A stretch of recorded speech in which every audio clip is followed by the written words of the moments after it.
is a glitch with the video system. So the meeting is going to be recorded. It is going to be seen by the viewing audience as experiencing technical difficulties. The meeting will be replayed at a later date, unfortunately.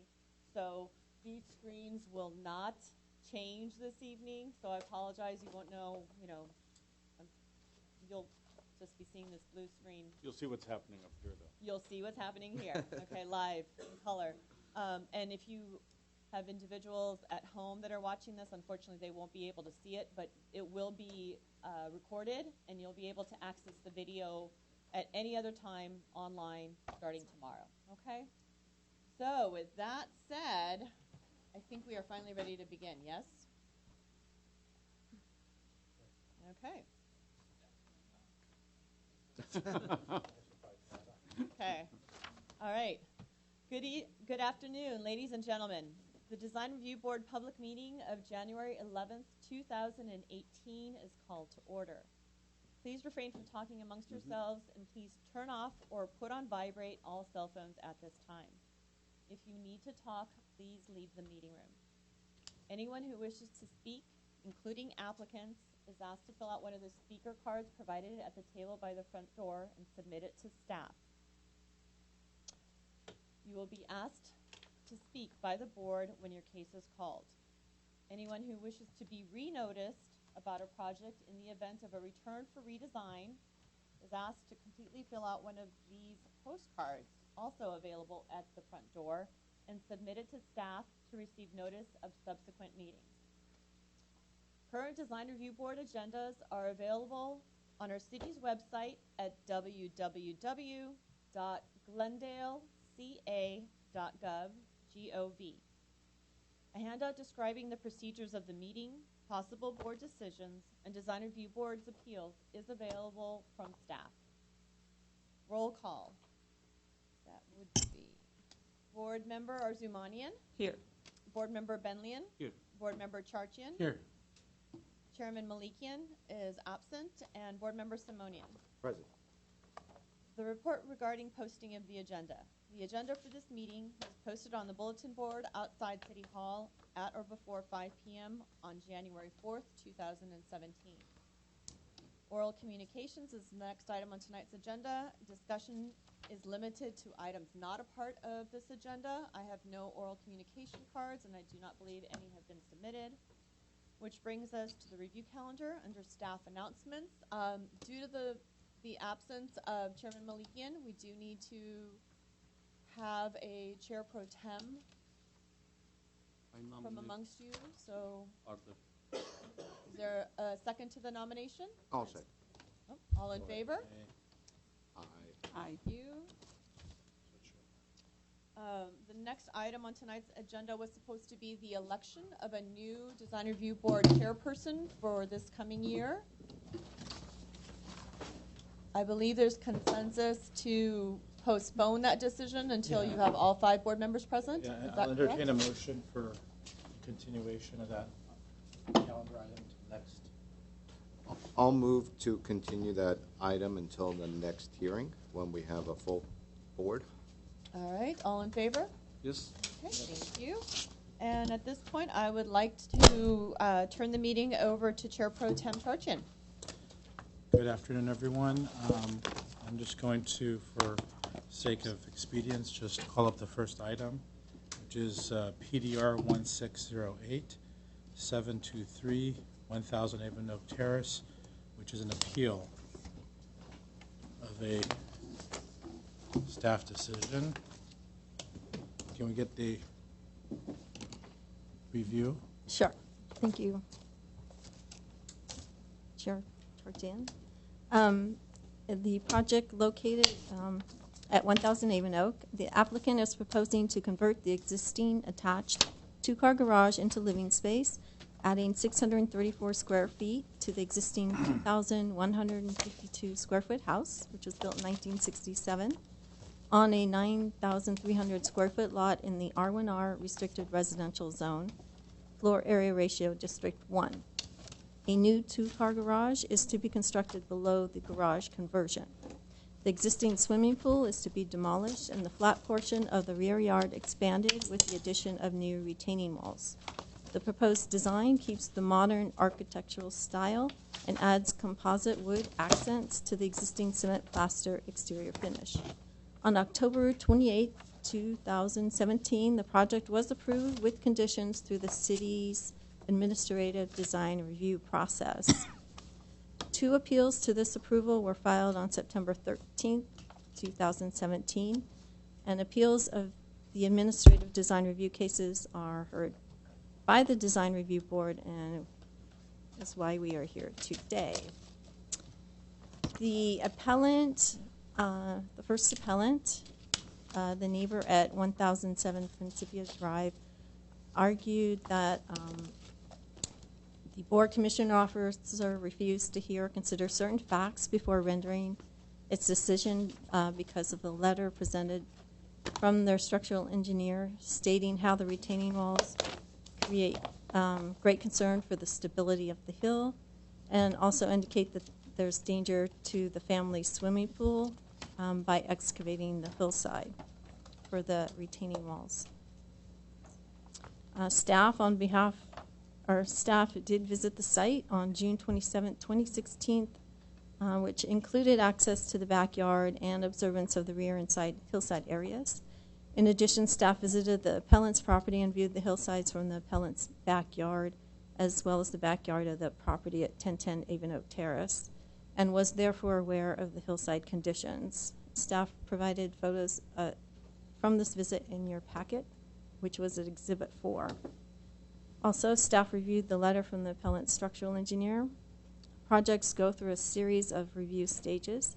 Currently, the proposed design is being reviewed for design compliance with the city's hillside design guidelines. If approved, completed construction documents enter a plan check phase.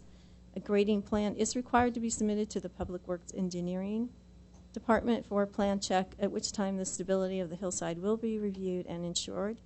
Zoning and building code compliance are reviewed at that time as well. Regarding the second appellant, the neighbor at 1010 Avon Oak Terrace, argued that there were major discrepancies and inaccuracies in the surveys provided, and also that in the addendum argued that the mass and scale of the project are not compatible with the surrounding neighbors, and that the site planning involved in extensive alteration to the hillside, which is in contradiction to the Glendale Hillside Design Guidelines. In terms of the survey, the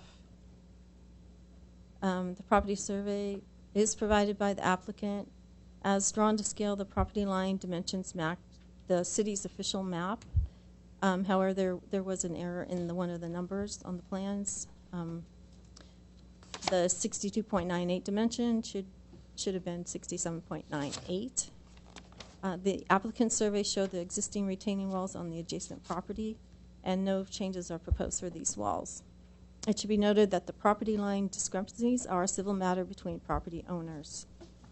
Regarding the overall size, mass, and scale of the proposed development were evaluated in the pending administrative design decision and the final decision under section massing and scale. The proposed project at 1000 Avon Oak Terrace was originally planned as a second-story addition. In response to neighborhood concerns regarding height and obstruction of views, the project was revised and instead focused on interior renovations, facade adjustments, and converting the existing two-car garage into livable space. A new two-car garage is located, as mentioned before, below the existing first floor level with access via a downsloping driveway where previously it was an upsloping driveway. That will remain in existing location. A minimal extension of the upslope side of the house is added to provide access stairs to the garage.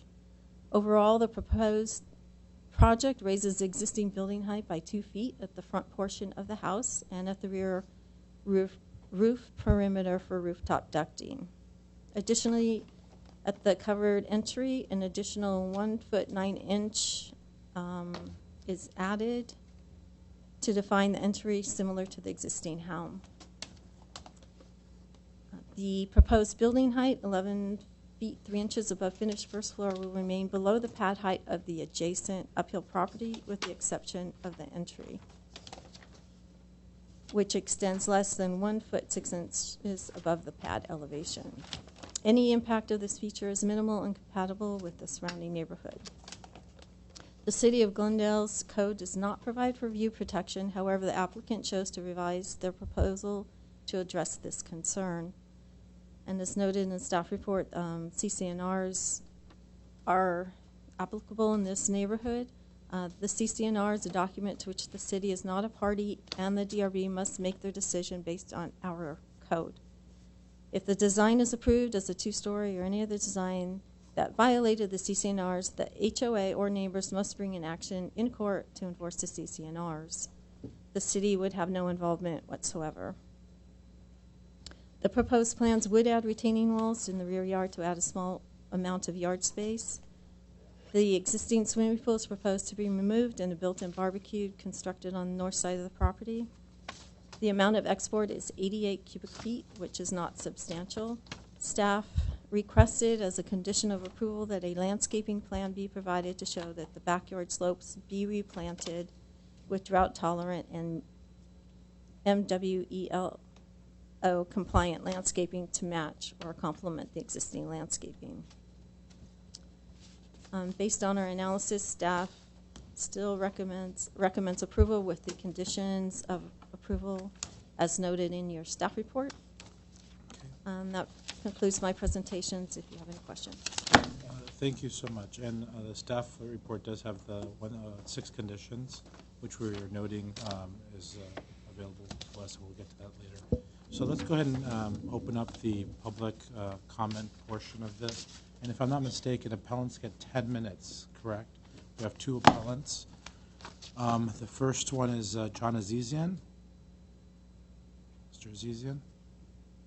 Good afternoon. Good afternoon. Thank you for allowing me to come and speak.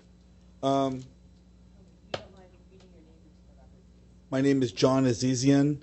Our family home is at 1007 Principia Drive, Glendale, 91206.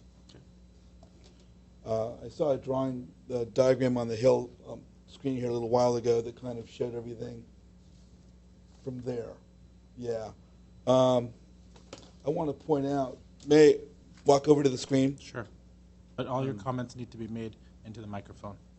So if you have a comment, Okay. you can make What I'm it going there to and then do, walk I'm over. going to walk over to the screen. I'm going to point out my house. No, my to the right, down The below. one with the triangular. Correct. Correct. I'm going to address the hillside between my house and the other house, and I'm going to point out 2 different areas and then come back and address them. This is the first point of area here between my house and the neighboring house at 1010 Avon Oak. I'm going to point out the area right here directly between my house and the house in question. And the third point is going to be down in this corner of their property, which is, half is below my pool. This is my major concern over here.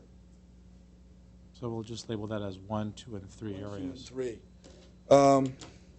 Going through your design review staff report, the things I'm going to address are the constructing of the new retaining walls. I'm going to bounce around because I'm not familiar with how you guys do this, but one of the things you mentioned was plants and landscaping. I'm not concerned with the plants and drought-tolerant plants or whatever else. And part of their resolution is they're going to make sure that in their landscaping they have the right plants, and that doesn't matter. What matters is these diagrams behind you here, and I can show a couple of them here that are looking at the elevation from the east as well as from the west. Excuse me. Is that Correct. labeled in the corner as A31?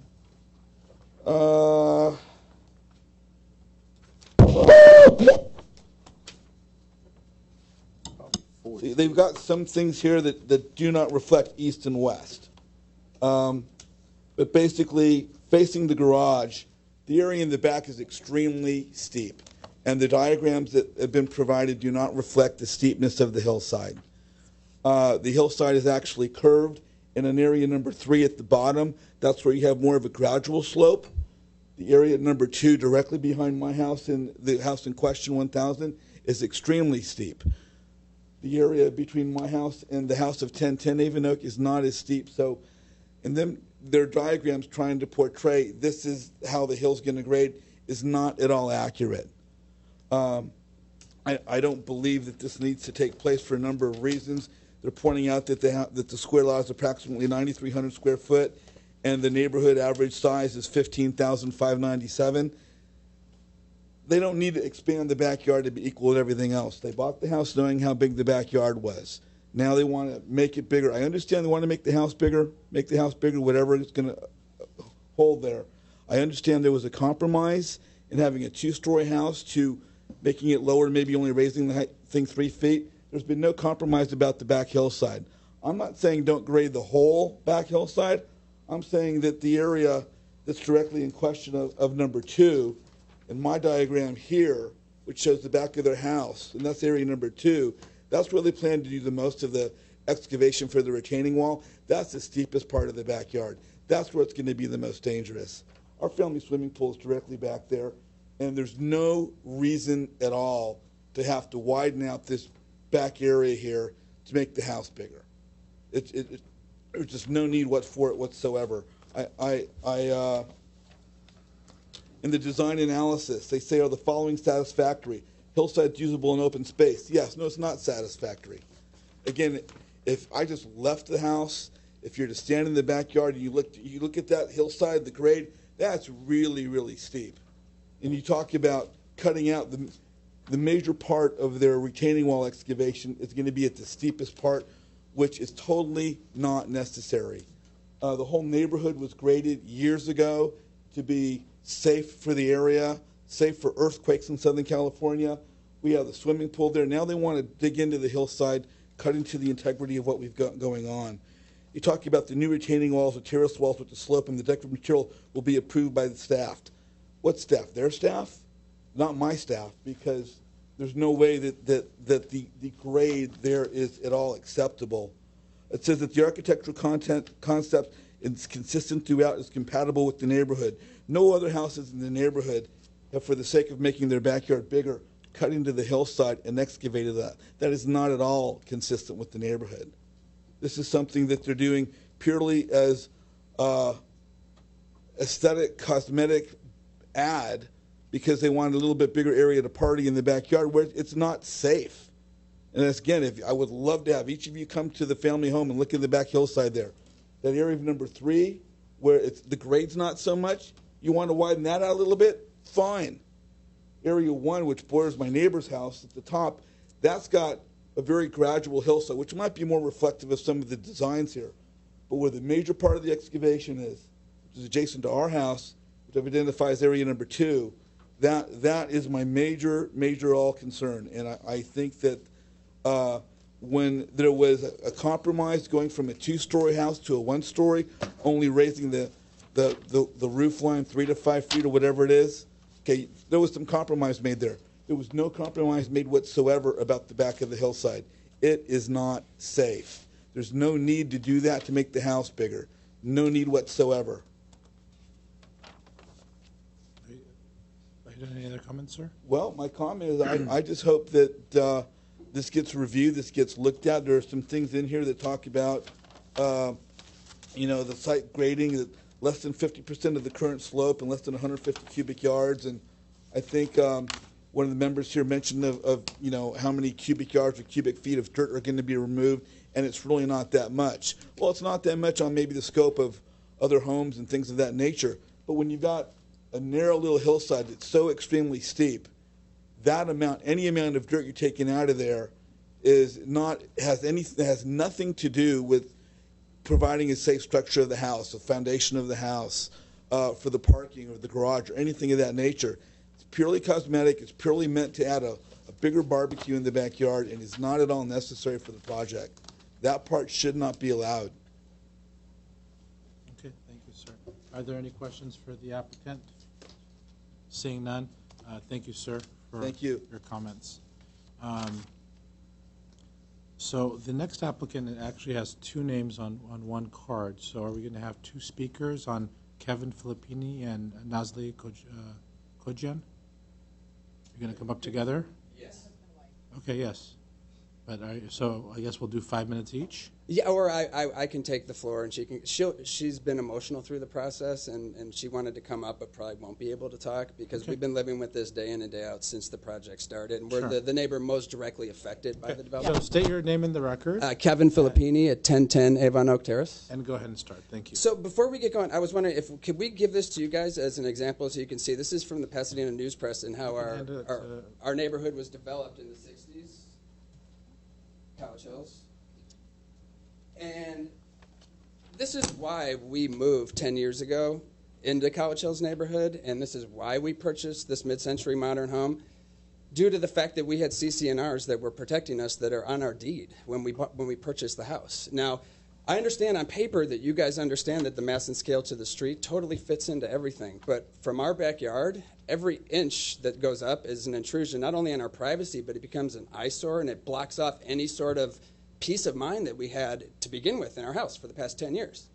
So on the hillside, each house was developed originally on that plot of land for those specific reasons to fit into the natural characteristics of the hillside.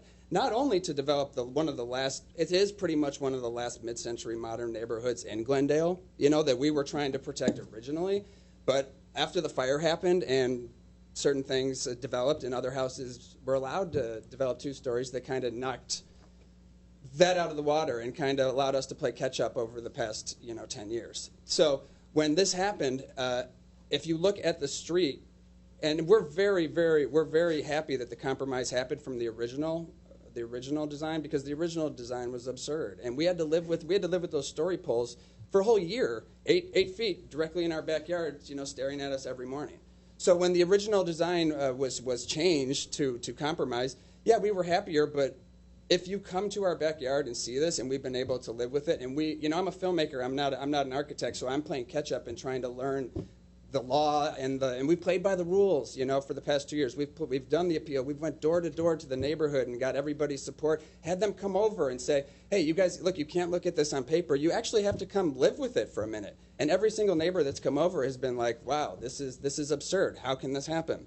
So when the modifications happened, everybody, okay, we're on board, except for us, because if you come and sit in our backyard and you look, from everywhere, from every angle. I mean, we have a 1-story house that is completely facing where that build is going to be coming. And I know there's no view restrictions in Glendale, and I'm not here to argue that we're going to lose our beautiful view of downtown Los Angeles. I'm here to argue that every inch coming back is like a huge anxiety on us. It was never. That's what mass and scale is to me. It's not like a mega mansion from the top where it's going to ruin the aesthetics of the sidewalk, of the street value. It's 2 neighbors behind us. We're the ones that are going to have to live with this every single day for the rest of our lives.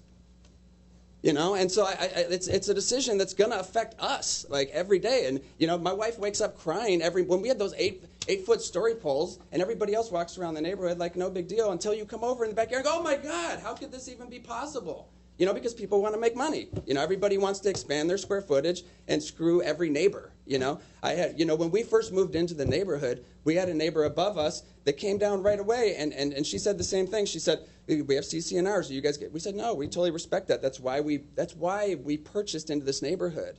And then Marilyn ended up leaving the neighborhood when this project came about because she started to see the deterioration of the neighborhood and sold her house. So I'm saying, look, this is going to be a domino effect. So if you guys approve this, and we're not arguing just to argue. The front of the house looks great. I'm sure the design of the house will look beautiful, and everybody's property values can increase, and that's great. But if you come to our backyard and see what we'll have to move out of Glendale. Are you kidding me?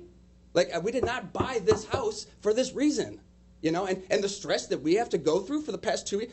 The story poles, the guy who put up the story poles told me they were supposed to come down after 2 months. A year later, we have 8-foot story poles up there staring us in the face. It's and we played by the rules. I bit my tongue. Kathy, we've been down to see you. We've called 100 times. This has become more of a full-time job. So I'm saying, like, I don't understand how we have to be hurt, due to a design that can be modified even more. The parapet that's going up, if that's supposed to hide the mechanical can go under the house. According to the drawings, there's plenty of room for the mechanical to go under the house. I don't know why the parapet, it can be lowered. Or it could go into the front roof line. There are other ways to accomplish this, not at our expense, So I ask you to please take if you're looking at the bird's eye view, that doesn't do any justice at all. Because when you come over, and I'm talking like a little girl, who can't even, every inch you're going up is like staring back at you. And so it's not so much looking out, it's coming back in, and it's this. Little girl meaning my height. Yeah. We got that. Yes. But it's like a giant monster and an eyesore. And we are coming here because, man, I got to tell you guys, this has been horrible to even have to fight this. I would like there to be a system where we wouldn't have to make it a part-time job. I had to go to every single neighbor multiple times around our neighborhood and then write a million letters and then spend so much more time to go through this. And we're not asking for any. I mean, if either of you guys lived in our backyard, I guarantee you would be doing the same thing. And so this is a very specific case. This is a very specific neighborhood. It's one of the last neighborhoods in Glendale that is built specifically with that mid-century modern aesthetic, and it was built in the hillside for that specific reason. And if you look at that article in the news press, I don't know why. I based it off the fact, not off the emotion, because when I did my research and I went back in time and I found it and I go, how can we come today where you're going to be building, where you're going to be taking that vision of a developer, where they put CC&Rs for that reason, going 40 years down the line, we know exactly what's going to happen. And we're trying to protect the values and the peace of mind of people moving into this community. And so I just ask you, please, we are very, very happy, again, with the modifications that have been made. But if you look at it, you have to look at it like we're going to be living with this for the rest of our lives. I'd love to be like, yeah, sure, everything's great, and then they build, and then everybody's happy except for us. And it's not only fair, it should be, to me, pretty much common sense, due to the way that the neighborhood was developed, was constructed, and for the fact that home can be remodeled beautiful the way it is and still retain the value. So I just don't understand why we can't lower the parapet, lower the front facade, and we did compromise to them raising the roof in the front of the house, which already was us saying it already takes away, our living room is looking directly at that. Are you done, sir? Yes. Okay. We appreciate the passion and the comments. Mr. Simon has a question. So thank you again for coming out and explaining all this and digging through historical facts to get old articles, because it's fascinating. It is. And so you've stated some compromises have been made along the way, which were positive. Yes. And so if you were to suggest some modifications today, what would they be? You're indicating a parapet, and I was wondering if you could come up and point out which parapet you're talking about. Yes. So We have a pointer for you. Oh, okay. So if the parapet here is supposed to hide the mechanical, and I believe that this roof cannot be raised because it would, concerning that it's just remodeling for the square footage. So if the mechanical can go underneath the house, which according to the drawings there's room because there's a mechanical room underneath, then this parapet can be lowered to the roof line there. And we would still, we would be okay with them raising this roof here, but we would want this lowered. This was never our compromise with the CC&Rs. We would want this lowered to match the roof line here. I see. And then to lose the parapet going around and put the mechanical underneath the house. I see. And then so far as the grading in the rear that the other neighbor was referring to, what are your thoughts on that? It's scary, that's when I went through and I again, like I said, I'm a filmmaker and not a developer. So when I went through and I started researching, and they make it seem like the hillside restrictions are very, very stringent. And for those, my dad lives. So you don't support what's. I don't. I'll tell you this. My dad lives in Montecito and is in the middle of the fires and the mudslides right now, and he's evacuated down to stay at our house, for the past 3 weeks. And there's reasons that the further you go, things happen. And so, I mean, look, those are multi-million-dollar houses that have been destroyed. Is the roof line above the garage area? So you have this L-shaped roof. It's kind of a backwards L. The flat roof area above the garage area, this area, is this more of a concern for you, or you've indicated this is a concern and also this flat area, but is this area a concern? Oh yeah, this is in our perfect world, how we started from the beginning was that should come all the way down. This is already killing my wife. You know, because I would think that's a bigger issue than the rest. We're trying to compromise. You know, like we. According to the research that I did, this should have never been able to have been raised an inch. I understand. And we have 5 cases tonight, so I'm going to try to wrap it up. Thank you. Okay. Well, thank you very much. We'll take the stick back. Thanks. Thank you. Thank you. Appreciate it. Okay. The next speaker is the applicant, Mr. Alajajan, Arm Alajajan.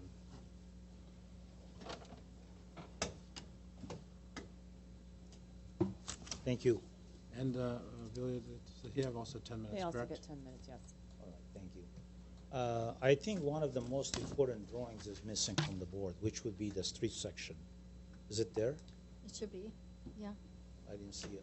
Is it down below? What sheet number is it?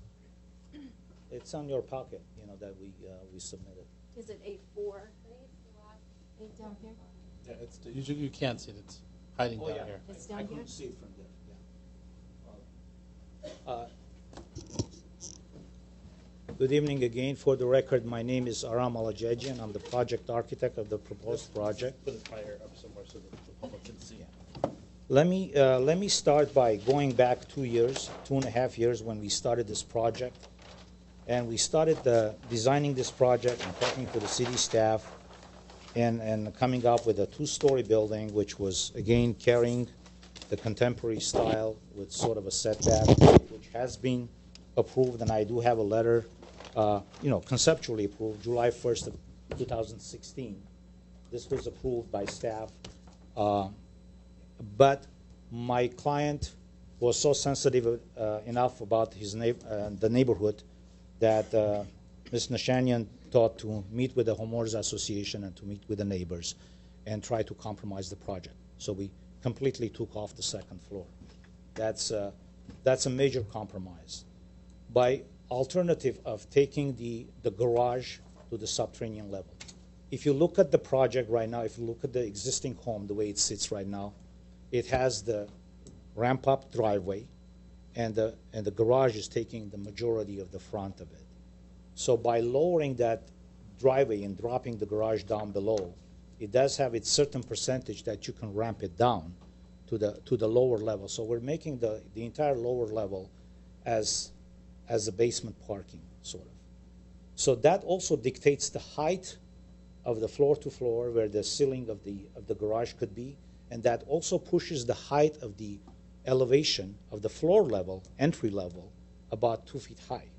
Because you can't ramp it, you can't continue ramping it down and you're going to still excavating below the building and find yourself right in the middle of the backyard. There's a certain degree that you can ramp down and certain distance that you can basically excavate and get your ramp down and create that height. If I may approach the board, I can show you in the section. Sure. Okay.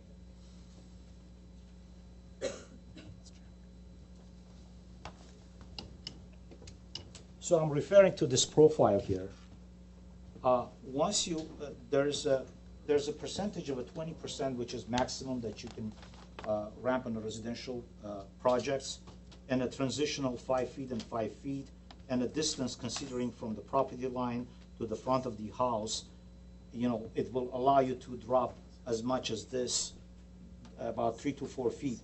That will raise the ceiling of the floor, which would become your original, your given first floor level, to be at 882, which is sort of pushing this entry element a little higher. Otherwise, you're going to have 8 or 7 foot ceiling here. So this is what this does is pushes this little element, which we're talking about, this section a little higher, to allow the garage to go down there. Otherwise, you can't touch this building. Now, we're not touching anything. If you look at the survey, the existing survey, we're not going off from the parameter of the building. Whatever happens on the project, it stays within the parameter of this building. First of all, if you look at it, there are there are short retaining walls that are very poor condition, these retaining walls. And right now you have, after the rains and all that, you have a lot of rockfall and everything coming into this area, the water. So by introducing the planter walls or short retaining walls, which shown in this section here, one of them or two of them, each one would be 5 feet, allowing a 5 feet in distance, and allowing the freeboard, which doesn't exist in the current project, existing home. This will allow to control this entire backyard. So this is a preventive measure, and it's going to be engineered, and we have a soils engineer that is on board doing the soils report right now. My structural engineer is here if you have any questions for her. So those retaining walls it would be so stable as you can imagine, and it's currently the code which will be designed today. It supersedes the code which those lots were manufactured back then, and those slopes were created at that time. So if you can imagine, those slopes were created at that time.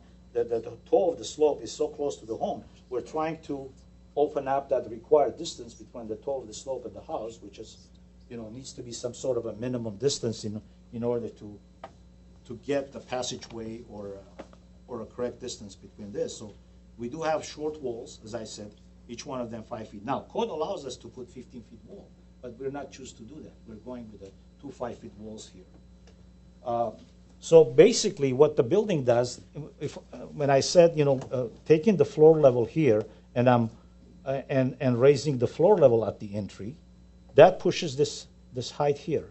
So I think the homeowners association was okay with that, but with this element, which was creating the entry filling, and you can see it at the old project, it has that entry element emphasizing this, and it's only 2 feet high, like chimney, and they were okay with the chimney.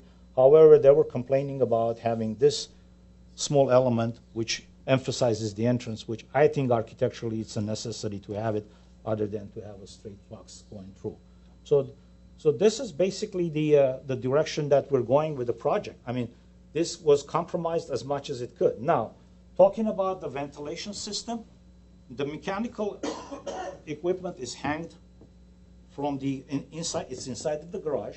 It's that rear space. That rear space, exactly. If you look at the plan, it's back here on the garage. Well, we'll be below this. So this area I have no problem of ventilating because it's right below, down below here. But there's no access coming through under the crawl space to feed the air conditioning here. So what we are doing, we're basically shafting it up and going through here and feeding through the ceiling area. Why couldn't you just go in the crawl space? Crawl space is narrow. It's not even 18 inches. Physically it's not 18 inches.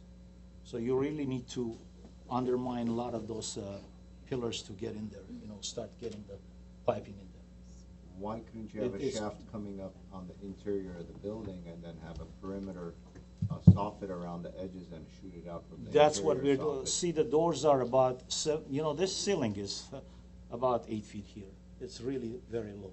Anything you drop, it's just going to be, How killing high the are door those heights. doors? These are like about 7, 8 or something like that. Yeah, it's 7 foot 8 inches. They're all the aluminum doors. Anything you drop down here, it's basically going to project over the existing doors and windows. So we thought to shaft up here because we have the room out here, and then to run around the perimeter and to feed from the sides, each and single room that it's existing.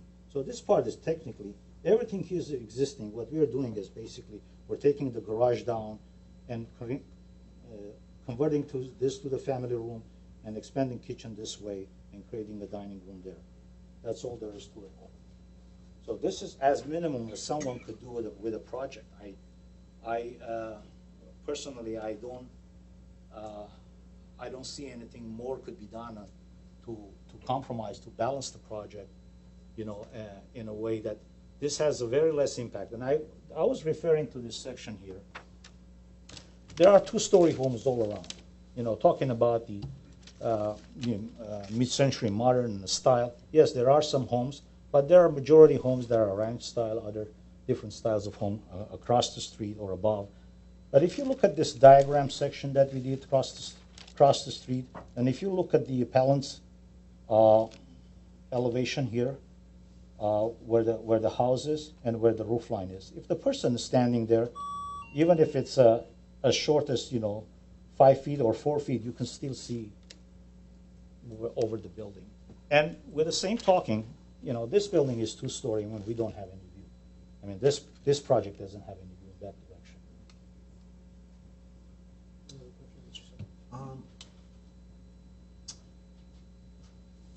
Insofar as your driveway is concerned, and of course you have a 20% maximum slope, you're providing that. But if you extend the driveway further down, so if you just kind of keep on going at this 20% and push the garage back, you could drop this height down and therefore drop this height down. What has that been explored, and what are the issues with that? Yeah, the issues with this, this is the facade. If you're looking at it, this is where my building elevation is. If I push it further down, it means my garage door and everything has to. Right. And then the depth of the garage, I'm already pushing it back like close to 3.5 feet to get my garage door there to be leveled and get up. So if every 2 feet, it's going to require additional 4 feet. Basically, this would be. Yeah, you would go all the way back there. But if you were to do that, you could drop the height of the building, which seems to be what's causing the friction with everybody, right? So I'm just bringing that up as a very simple solution, and I'm wondering, what are your thoughts on that? Then you're talking about the channel driveway, which is really like running down to. Well, this one thing that this does is it prevents the rainwater and so forth to get into the house. Where's that section? Yeah, here. We're collecting the water here. You could still do that. It'll be yeah, further it will be down deeper here. Then you have to sump pump it up. Yeah. But right now, from here to lower point of the property, we have a gravity. We can basically run the pipe and get the water out. Where's your PL on this elevation? On this one, it's right here. And the PL on this is this one here. I think you would have enough fall to kind of daylight it if you dropped a couple more feet. Yeah, this is my PL. Exactly. Oh, sorry, this is the PL. Okay. And that's the PL. And insofar as your ducting is concerned, because that was one of the main reasons you brought up as to the roof not being able to shift, but I mean, if you're coming up, you just have a shaft coming up here, this whole thing could be drop, and then, you kind of come around the corner, you could shoot the air this way, come through this drop ceiling, Yeah, that's what and we're then. doing. We're coming up here, and basically, when it's fitting this area, which is less than 50% of that, and then I'm running around the parameter and feeding this area here. Those comes up here. His idea of is to going use underneath. the existing footings of the house on the right side? I'm sorry? Is the idea to use the existing crawl space and footings of the existing house on the right side? What do you mean right side? This side here? Yes. Yeah, this is going to remain as is, as you can see it on my plans. We're not touching this area, the foundation, all that. And it's really, there's not much of a crawl space to run the shafts in it, and the ducts going down. What about the right side at the bottom? This side? Yeah, is that gonna be? That's the new living footing? room area. So you could come up. Yeah, that's this is slab on grade, actually. Portion of it is like a slab on grade, and portion of it is like, Okay. it's a raised foundation. Depending on when the building is built, sometimes they Yeah. ask you to reinforce some of. And the these garage footings. was, obviously, the existing garage is slab on grade as well. Well, I'm bringing these solutions Yeah. up as a means to provide some sort of compromise in this It will forum. mean extra excavation, it will mean pushing everything back towards the backyard, we have looked at it, we kind of, this, extending this would leave no room basically for our mechanical down here, so then this will, needs to come down here, which is really. Why can't you put the mechanical in the backyard on the side of the building? We don't want that to be visible for the neighbors. No, on the other side, you could put it on the right side. I don't know, because that neighbor's not here, I should put it on that side. I don't know if they're here or not here. Yeah. No, I prefer to have it quiet and hanging in this area, so that's much better. for the service and all that. Highly unusual for single-family homes, No, we do that most of the time. multifamily. Yes, single families too. Okay. Okay, any other questions? No? Okay. Thank you. Thank you. All right, thank you, Mr. Alajajan. The next speaker card that we have is for is it Perla Kajoyan? Or Paula?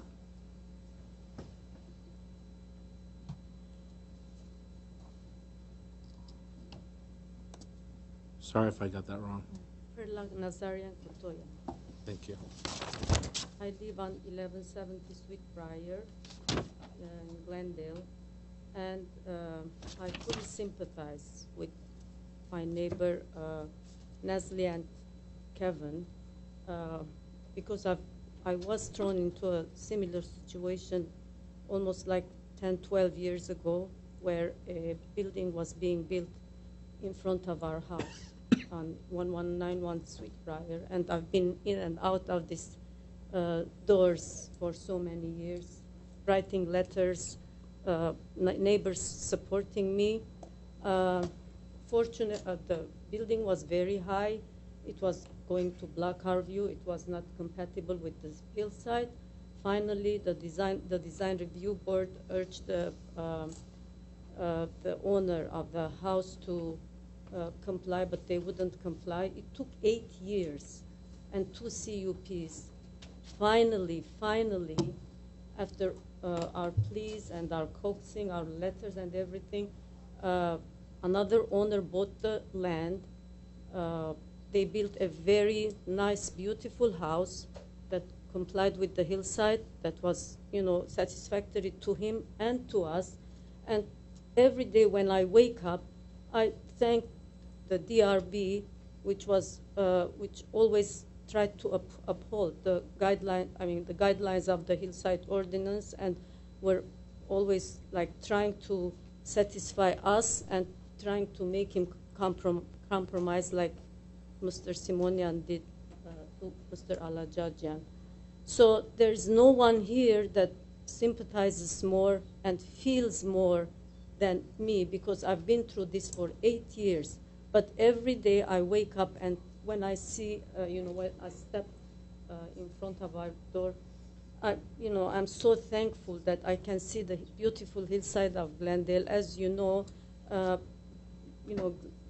the Glendale, Glendale is a hillside neighborhood, and everybody wants their view. I know we don't have any laws for that, but nobody wants to be, see a block wall in front of their house. When this proposal came up, we were very happy that Mr. Alajajan and the owner tried to compromise. But suddenly I just see that there is a 2 feet, there is another sort of like a bazaar, 2 feet more going up.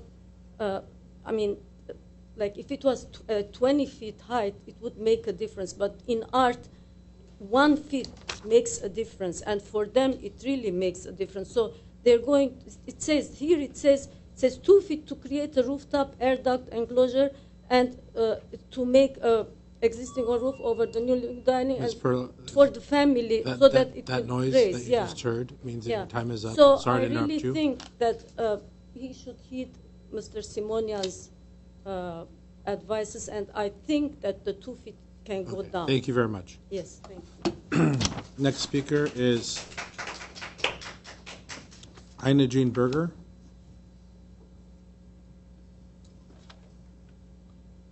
Please state your name for the record. And Good evening. My name is Ina Jean Berger, and I own the property at 1010 Principia Drive, which is across the cul-de-sac from the home in question. And I've been a longtime resident of College Hills since 1969, almost 40 years. My family purchased a lot and built our home to take advantage of the beautiful views from the lots on College Hills.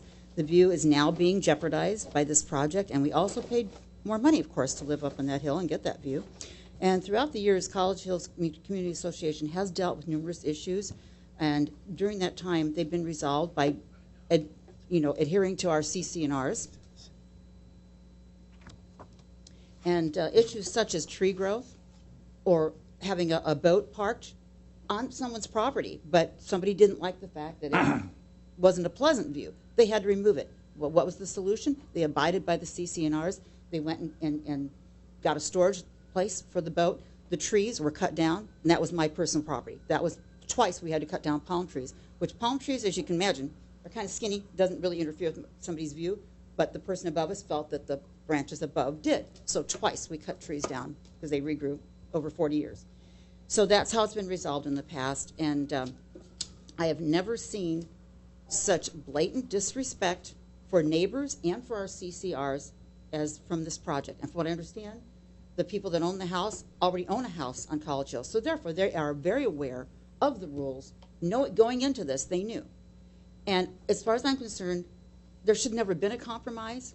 What you all need to do is go into Nazelli's house and see what she has to tolerate. You would not put up with it, I guarantee you. This should not have come this far. We should not be even compromising. And another thing, too, my other neighbor, John, that is quite a big slope there. And I'm wondering, was a geologist even consulted on this? There is an earthquake fault that probably none of you are aware of that runs a few hundred feet below his property. And this is decomposed granite in this area.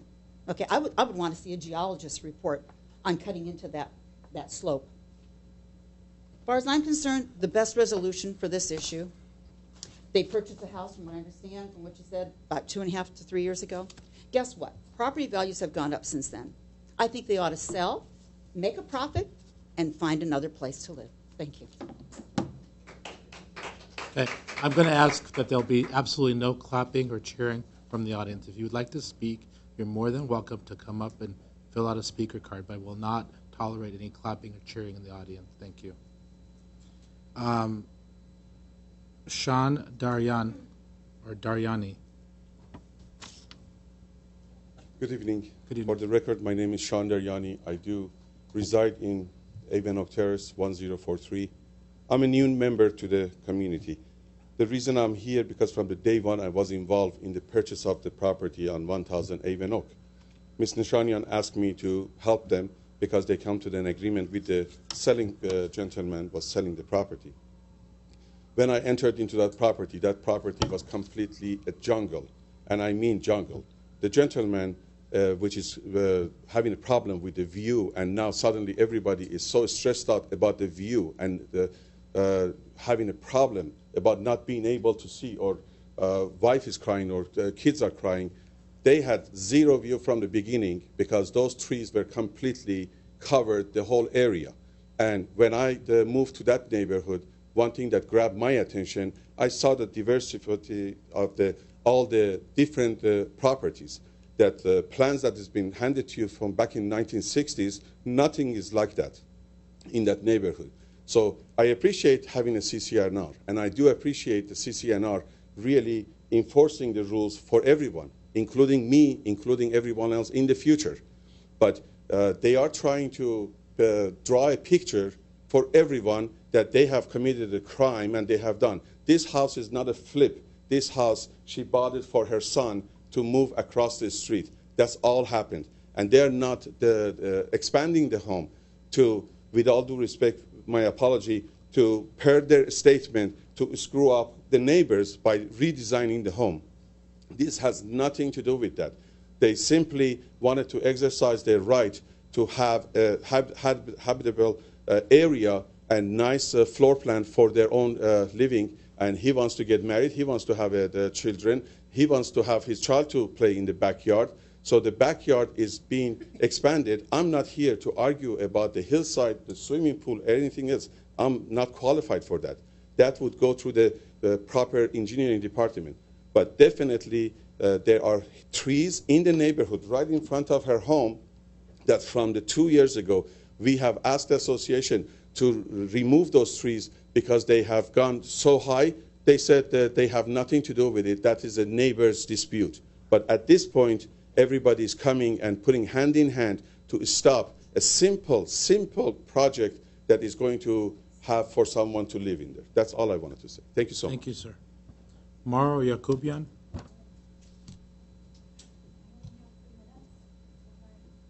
You have 3 minutes, and you start early. State your name for the record, please. Yes, hi. Good afternoon, Chairman Charchian, board members, city staff. Happy New Year. My name is Maro Yakubian. I'd like to disclose initially that I am currently serving as chairperson of the TPC. However, I stand before you today not in that capacity. I stand before you as a member of the College Hills Community Association Board and also a member of the Architectural Committee. I'd like to, so many things to address, but I would like to tell you and the viewing public that if they don't know, that College Hills has been around for nearly 55 years. It was built by a developer who had in mind to build view homes, not houses with views, but view homes, and to create a lot so that every single slice of the pie could see the Glendale city views. And I think you got the gist of what that is. But the point is it was so important to the developer that he created CC&Rs that were then titled to the property of each and every home, because it was an important intent of this community. And I want you to understand that, because I think as a design review board, when you're trying to understand the design of a house, you also need to take into mind the design of the community. I have been involved with this project for nearly 2 years as an architectural committee member. And I will say right off the bat that I want to give credit to both sides, to Ms. Nishanyan. It's been a very arduous, difficult thing, and she has made some great compromises. I'd also like to extend that same praise to the other side, as they also have made compromises in what they really held very dearly. What happened, which is very disturbing, is, I have to just get right to the chase. We did come to an agreement. And I want the DRB to understand this. After 2 years, a year and a half of talking to neighbors, assuaging fears, calming their concerns, having them take a step back, coming to an agreement, we had an agreement. And that agreement was done on site at the property with Mr. Alajajan and Mrs. Shanyan, and we agreed verbally and we understood that we were not going to extend anything beyond that TOR, as you have there, the TOR level of 893.25. And that was understood. And with that reassurance and that assurance, we then went to the affected homeowners and we said, this is what we can do. And it took persuading, but they also decided that, it wasn't easy to go up 2 feet.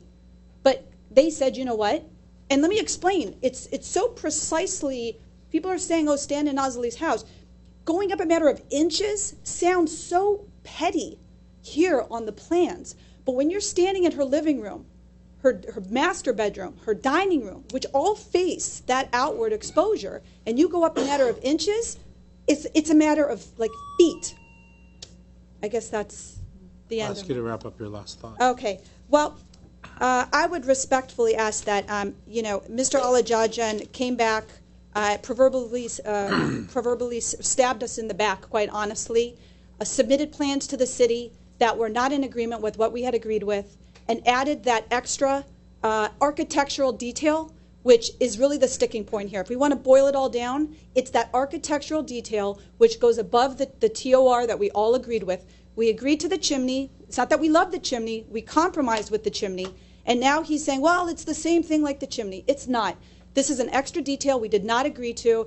And so I'm not, this is our position. I'm thinking that there's going to be some questions from the board. Thank you, Mr. Chair. Thank you for taking the time to come out and enlighten us on the history and some of the compromises that have been made. You were referring to an acronym TOR. What does that stand for? Top of roof. Okay, good. Yeah. All right. Yeah. All right.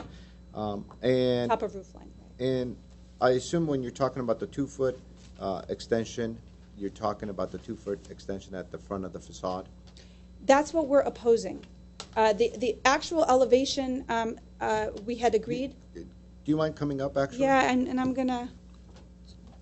If you go this way, architectural element. The nifty, once broken corner stick is. Okay. So it's this entrance. If I'm not. You could just. The pictures are probably the easiest depiction. But this is the entrance. So we're talking about this area here. Okay. And it's not small.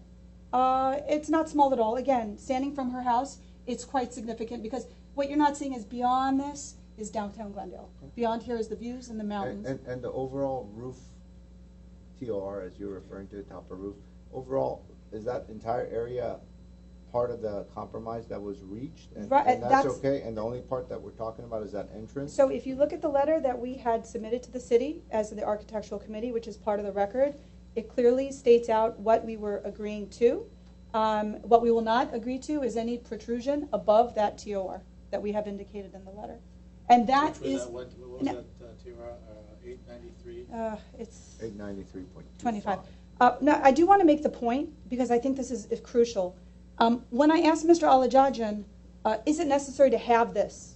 Because we seem to be all in agreement. His answer to me was absolutely, and absolutely was interesting. Why? Not because the homeowner insisted on it. He said to me that he would be embarrassed to submit plans without this architectural detail. And I don't know Mr. Alajajan, but I can be safe to say that this project is not going to be the crown jewel of his architectural portfolio. I don't think that's going to be missed if it's not there, to the detriment of Kevin and Nazali's view, and the light. And so the neighbor, the next door neighbor, so if I'm looking at the house and the neighbor to the left, had also indicated some issues with the parapet height. But what you're indicating is part of the compromise that occurred.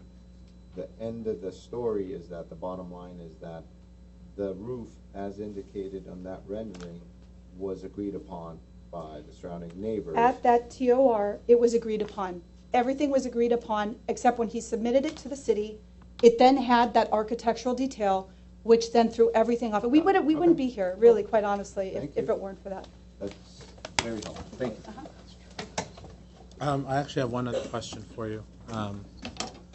There's been made reference to CCNRs, and while CCNRs are definitely not within the purview of the Design Review Board, because it is a civil matter to be discussed and resolved between parties, neighbors, and the community, or in this case maybe the HOA as well. I do have a question in reference to the fact that at one point in time a two-story project was submitted, and so is there a limitation in this neighborhood for two-story projects in the CCNRs? No, not necessarily. Okay. There's nothing that specifically states that, but it has to go within. It has to go through the architectural committee. So I can't answer to you. Not generally speaking, no. There's nothing that precludes such a thing. But we don't have empty lots anymore. We did have a lot that was empty, and a house that was not recently, but most recently built was a two-story house. But now that we have all the lots within our community developed, it's not as easy as saying, oh, well, there's a house across the street that's... No, my only question, and you've already answered it, is do the CCNRs limit a project to be a single story? Because there are there's other areas in Glendale that are limited to a single story properties. Thank you so much. Thank you so much. Our final speaker who has a card is Grant Michaels. Mr. Michaels. Good evening. Good evening. My name is Grant Michaels. I'm the president of the Glendale Homeowners Coordinating Council. We submitted comments at this project when it was proposed as a two-story project, supporting the College Hills Association and respecting their CCNRs. The issue that we spoke to at that time was not the second story, but was the height as we understood it. So we are here today supporting the position of College Hills Association and supporting their appeal. The recognizing of the CCNRs is important to the Coordinating Council. We recognize that as akin to the community plans or other documents that would define the character of the neighborhoods in Glendale. When this board does not have a legal authority to recognize those CCNRs, and it is a civil matter, but it is disingenuous for this board to go ahead and make decisions ignoring those CCNRs. That encourages discord within neighborhoods where a neighbor can go ahead and say, present the legal argument that I'm allowed to, by the city, produce this project, where it then puts the association on the defensive to have to defend their CC&Rs, simply because this board chose not to include those considerations. The CC&Rs and College Hills has presented that information to this board. They have made their points clear. They have compromised. They have worked with the applicant and worked with the neighborhood. We stand supporting the neighborhood association. Thank you. Thank you, Mr. Michaels. If there's any other speakers that would like to speak who have not spoken, they can fill out a speaker card after they come up and speak. Is there any other speakers? Okay, do we have a rebuttal period? We have a 2-minute rebuttal for the appellants only. Appellants only. So there's a 2-minute rebuttal period for the appellants. The appellants are Mr. Azizian, Mr. John Azizian, and I guess it's Kevin or Sam, because you refer to as Kevin and Sam. Okay, so if you'd like to come up for your 2-minute rebuttal period. So to make things clear in the process, you know, Nazeli and I feel like we have been strong-armed through this whole process, you know, and this no compromise thing was our MO from the beginning. But, you know, as we said, we learned the process and we said, hey, are we going to have to give away a slice of do we have to give away incrementally an inch here, an inch there? So when we did compromise, we never compromised 100%. We said we would like to see the plans first. And when we did see the plans, then we said, no, this is not correct. So I would like to say that although when the Architectural Design Committee and the HOA did come and everybody had their meeting and then they reneged on the meeting, we never saw the plans up until that point. So it was all verbal, and I felt like we were strong-armed at that point, you know. Again, I want you guys to know this affects us every day. And I have my moment now, and I just say, like, yeah, I mean, compromise, schmompromise. It's like it's not necessary for that. It really isn't. And if we have to live here, I mean, I'm going to tell you, I'll move out of Glendale, plain and simple. And then we'll build a second story, and then the next neighbor will build a second story or go up a foot, and so on and so forth all the way up. And that's who wants that to happen? I mean, the neighborhood is being torn apart because of this blatant disrespect for community. There's no community anymore. There's no block parties. There's no anything. And when we try and bring community, it's like, oh, money talks. You know, well, this is time to really put the foot down and say, you know what? Beyond all that, we have a right. Like what? You know, like come spend the night. You guys are more than welcome to come spend the night. You know, wake up in the morning. I've had to wake up to their people staring in my kitchen. You know, I can't do it anymore. So I want you to know I'm not up here. I don't even want to be here. You know, I mean, look what we're missing out. We're all missing out on at home with family and stuff. And so I just need you to know that this is if this decision goes through, I can see you guys are talking. There are definitely compromises to be made for that house to be lovely. And Kevin, I'm going to, because I can't pronounce your last name. Filippini, I'm going to ask you to stop because you have exhausted your time. Is there a question for Mr. Filippini? Yeah, thank you, Mr. Chair. Simone? There was some conversations earlier by Ms. Yakubian, and she had indicated that some compromise had been made with 893.25 top of roof elevation.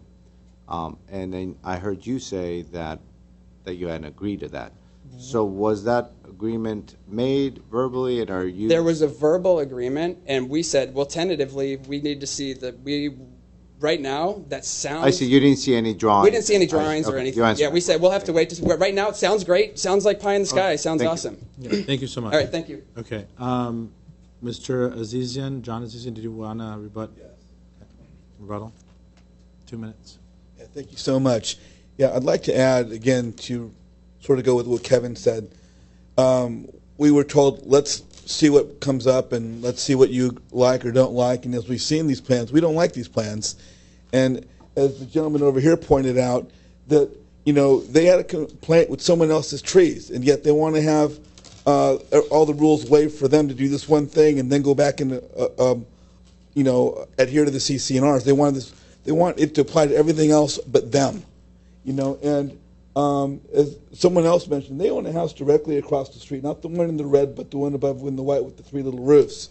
So they're right there. They're right across the street. Yes, she wants a house for her son. This house has been a perfectly good house for 30, 40 years. number of families that live there. There's no reason to have to do this to improve the house. It's not damaged. The tree didn't fall on it. Earthquake didn't do this. We're not doing this to make this so the house can be a good house. The house is a good house. It's been a good house. They intend to spend probably enough money to build a whole new house just so her son can be across the street and have a bigger backyard for the kids to play in. The bigger backyard, as I've already pointed out, and I can come back again with the pointer, is going to cut off so much of the hillside in the back that it's going to be actually dangerous considering the slope there. And there's no need to do the hillside. As far as the roof line, again, they're complaining about somebody else's trees, yet they want to have the CCNRs or whatever rules that may apply. They want to wait for themselves, yet once they get this in, they want to have it done. This whole project should have never, ever been done. If they wanted a bigger house for the son, they saw the house when they bought the house. They knew the backyard when they walked the place. And if they didn't like it, they should have moved somewhere else. They could have bought someplace without having to have a house across the street. Okay, thank you, Mr. Easton. Thank you so much. Thank you. Is there any questions for applicant before I close? Technically, I'm not really allowed to give you a minute, so I apologize. We're going to go ahead and close the public comment period, and again, deliberation. Would you like to start, Mr. Simonian? Sure. I do appreciate everyone coming out this evening. I looked at my watch just because we discussed this first case for an hour and a half, and I could truly tell there are a lot of emotions associated with this project, and there's a lot of history with this project. And so we do appreciate everyone coming out, and at the same time, we're taking the time to really hear everyone out and address everyone's concerns and to really understand all the factors that affect this development. In this specific scenario, just the way the angle of the roof and as it relates to downtown, etc., seems to be one of those situations where, you know, even a foot or a foot and a half makes a big difference on the sites, etc. And you can kind of see that in this image where, you know, it's just such a slim angle between your vision of the roof line or of the cityscape and also the roof line next door. And so it is a unique scenario. I had asked some questions earlier to Mr. Alajajan, and I think it kind of illustrated my mindset as to where I was going with this. And I was, those were mindsets and thoughts before I even walked in here, you know, frankly. You know, that's kind of what I had thought about. Now, in general, we have a one-story structure, and anytime you try to avoid a two-story and you have a one-story, you're going to end up having to grade some of your backyard to create kind of a living area. You know, it's kind of unreasonable, I think, to say, well, you can't have a two-story and you can't grade your backyard, you can't do anything and make it work. Well, you can't make it work, you know, unless you can't make it work if you want to touch anything. And so, you know, when these homes go through their life cycle, you do have to touch them and adjust them, etc., per contemporary lifestyles, etc. And so I absolutely commend Mr. Alajajan for doing something very creative, and which is going subterranean. I think that's the key to the puzzle. By going semi-subterranean, or whatever you want to call it, by going underground with the parking, you've really come up with a solution. And it's something that I've asked for in other projects at times, saying you should do it. And architects kind of go, no, this and that. And the reason why architects say no is because it's costly. It costs a lot of money to go subterranean. You're digging dirt, you're building foundations, you're building retaining walls, you're waterproofing those walls. It is not inexpensive to go subterranean. So when they are compromising by doing that, it's a pretty big compromise, you know, from an architect's point of view, from a developer's point of view, from an economic point of view. And so that is, I think, a wonderful compromise. Now, by doing that, you were able to come up with a one-story and make it work.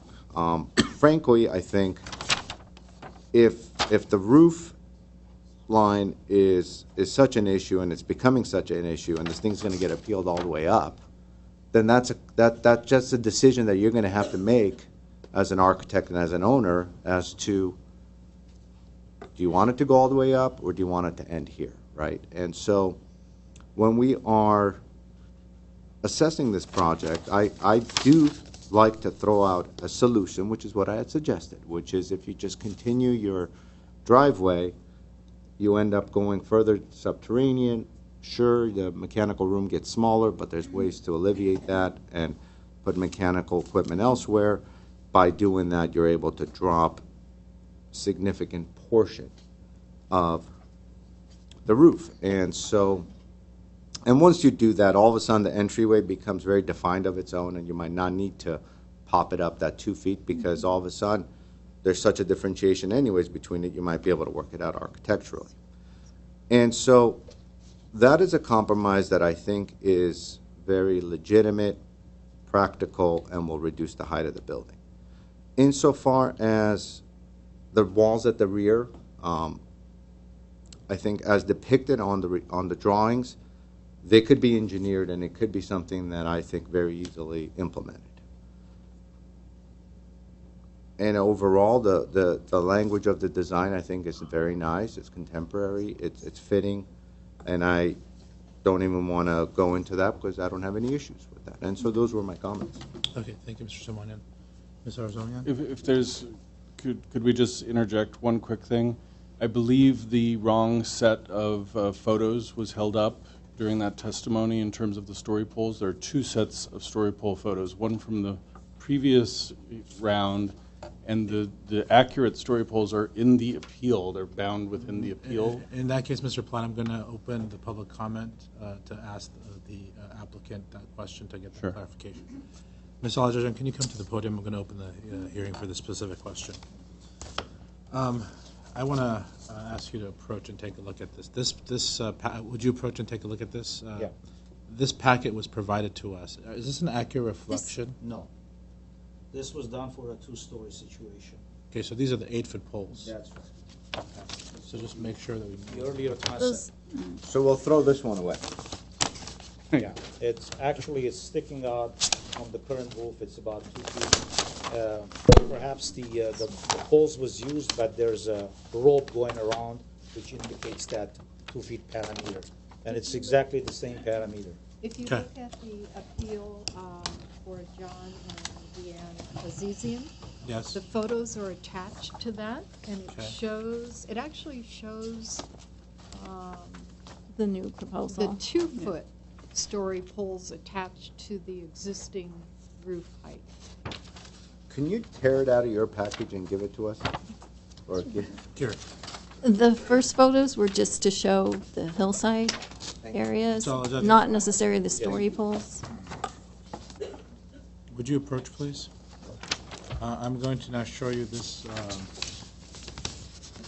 diagram, which looks like it's been marked up by somebody. And then That's accurate. accurate. Is this accurate? Okay, so I just want to show this for the. Right, this one is accurate. Okay. Mr. Chair? Yes. I think Mr. Alajajan wanted to add a Yeah, I comment. just I want to would like clarify to a couple of statements that made here, and this is in general, about. I want to make sure keep it very specific. Yeah, very to what we brief and asked. so forth. Yes, as Mr. Yakubian was indicating, that entry element is essential as an. Mr. Alajajan, I'm sorry, I can't have you go outside I would the not scope let of a question. any committee to design my project. This committee, from a day one, wanted to influence in the art. We have a design review board members here, and we have a design team, city staff that looks at the project. So I would not allow that. That is something that it was their wish. Now, the second thing I wanted to say that, all the drama we're seeing here, the neighbors on the north side of it, they never had a view, as Mr. Yanni was indicating. There was trees that my client has cut it down. Mr. Alajajan, so that should be taken respect the process. into consideration. Thank you. This is an appeal. Respect the process. We had asked you a question to identify a clerical error on pictures. You addressed that. Thank you very much for your time. I'm going to close the public comment period again. Ms. Arzaman, you're going to start your deliberation comments. Sure. Thank you. Again, thank you for everyone for coming and voicing your concern. I don't have much comment about the design because that was reviewed, as Mr. Simonian mentioned, and I also wanted to talk about the roof height. If that's such an issue for everyone, maybe we should resolve it here, and I would like to see a solution for that since a couple of people brought it up. And also for the excavation, I would like for it to be conditioned for the staff to review the grading plan, make sure that the neighbor is not affected by the excavations. But other than that, that's all I have to say for now. Mr. Vanya?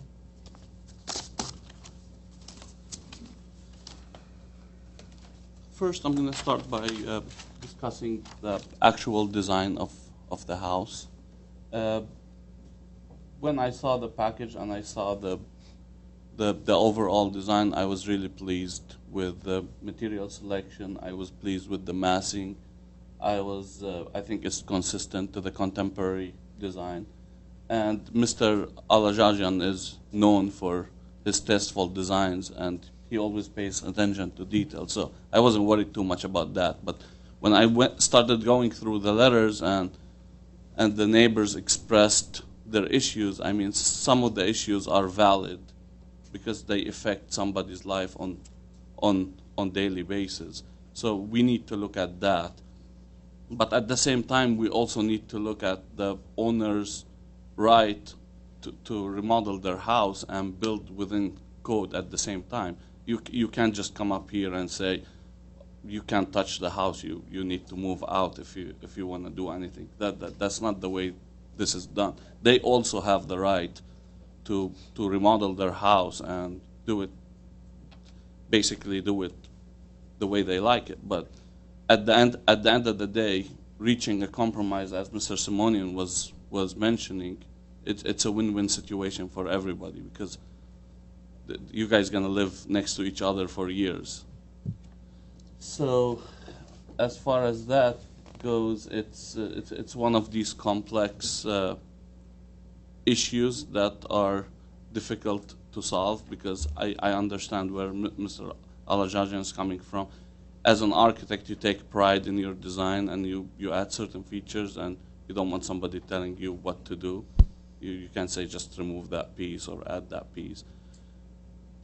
But I'm comfortable approving the project and with the condition going to the agreed height and leaving that option open to Mr. Alajajan coming back not coming back, doing something different, treating that area in a different way just to make it work. And it's his discretion if you want to lowers the garage a little bit, if you want to redo the parapet, whatever he wants to do, as long as he stays within the height that was agreed on with the architectural committee. I think I'm fine with it. In terms of the backyard, I understand the gentleman was concerned with the retaining walls. Whatever is shown here, we're here just to review the design. There is a series of plan checks, engineering that's going to take place when that happens. Geology reports, structural engineering, design that's going to take place. If there's anything there that doesn't work, they're not going to approve it. So you have nothing to worry about. And whatever I see there, that's going to be safer than you not having that, actually. And at the end of the day, we're talking compromises. You can't tell them, oh, you can add the square footage. Now you can't make your backyard a little bigger. I mean, you got to give and take. And at the end of the day, those retaining walls will stabilize that portion of the hillside. These are my comments. Thank you. So it's always very difficult when development happens in an established neighborhood in Glendale or anywhere. I personally have gone through this, so I know how some of the homeowners feel. My neighbors took 4.5 years and added a second story to their one-story home, and that my house was situated very similarly to the upslope home of Kevin and Nazali. And we ended up losing basically our view. And we ended up moving to Glendale. we lived in another city at that time. So I sympathize with you. We didn't move because we lost our view. We moved for other reasons. But I understand what you're going through. 4.5 years of back and forth and then construction. We lived it all. But here's the issue. The Design Review Board looks at design. It does not touch upon view ordinances, which we don't have one in Glendale. So my comments are going to be limited to what we have purview to review. Okay.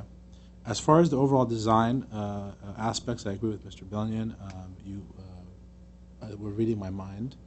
I disagree with the issue of the design element. If this house had come without a entry treatment of some sort, if it was a straight line, I think we would all say that there would be something that's necessary to denote the entry, because it would not be in the contemporary or mid-century. But just to clarify, I didn't say. I understand, but what I'm saying is that we wouldn't. If this was a straight shot roof with a big glass door, we would all say that that's probably not an appropriate type of entry.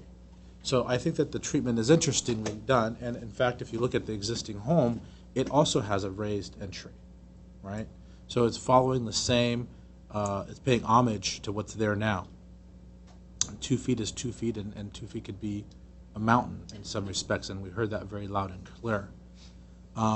However, I think that the fact is that you've had a huge compromise in a situation where they could go to 2 stories. If we were living on the west side, I think we wouldn't have compromise of any kind, and we would be looking at neighbors suing each other and going through that, which is what I deal with in my professional world of litigation driving design and litigation driving these things where you end up in battles for 8, 9, 10 years sometimes and spend fortunes. The overall compromise here has been to go subterranean, spend a lot of money, and create a reasonable compromise situation. Is it going to have a negative impact on folks? It is. It is going to have a negative impact on folks. From a design review perspective, that is not something that we can take into the type of consideration that we've been asked to deny them the right to develop and force them to move out of their home. These are not reasonable requests of our committee, in my opinion. So with that, I do support approving the project, the condition of revisiting the entryway height and the parapet heights. I think is supportable, but I would want to see how that condition is worded, because we would need to provide, I think, direction to the applicant in order to not have this matter come back.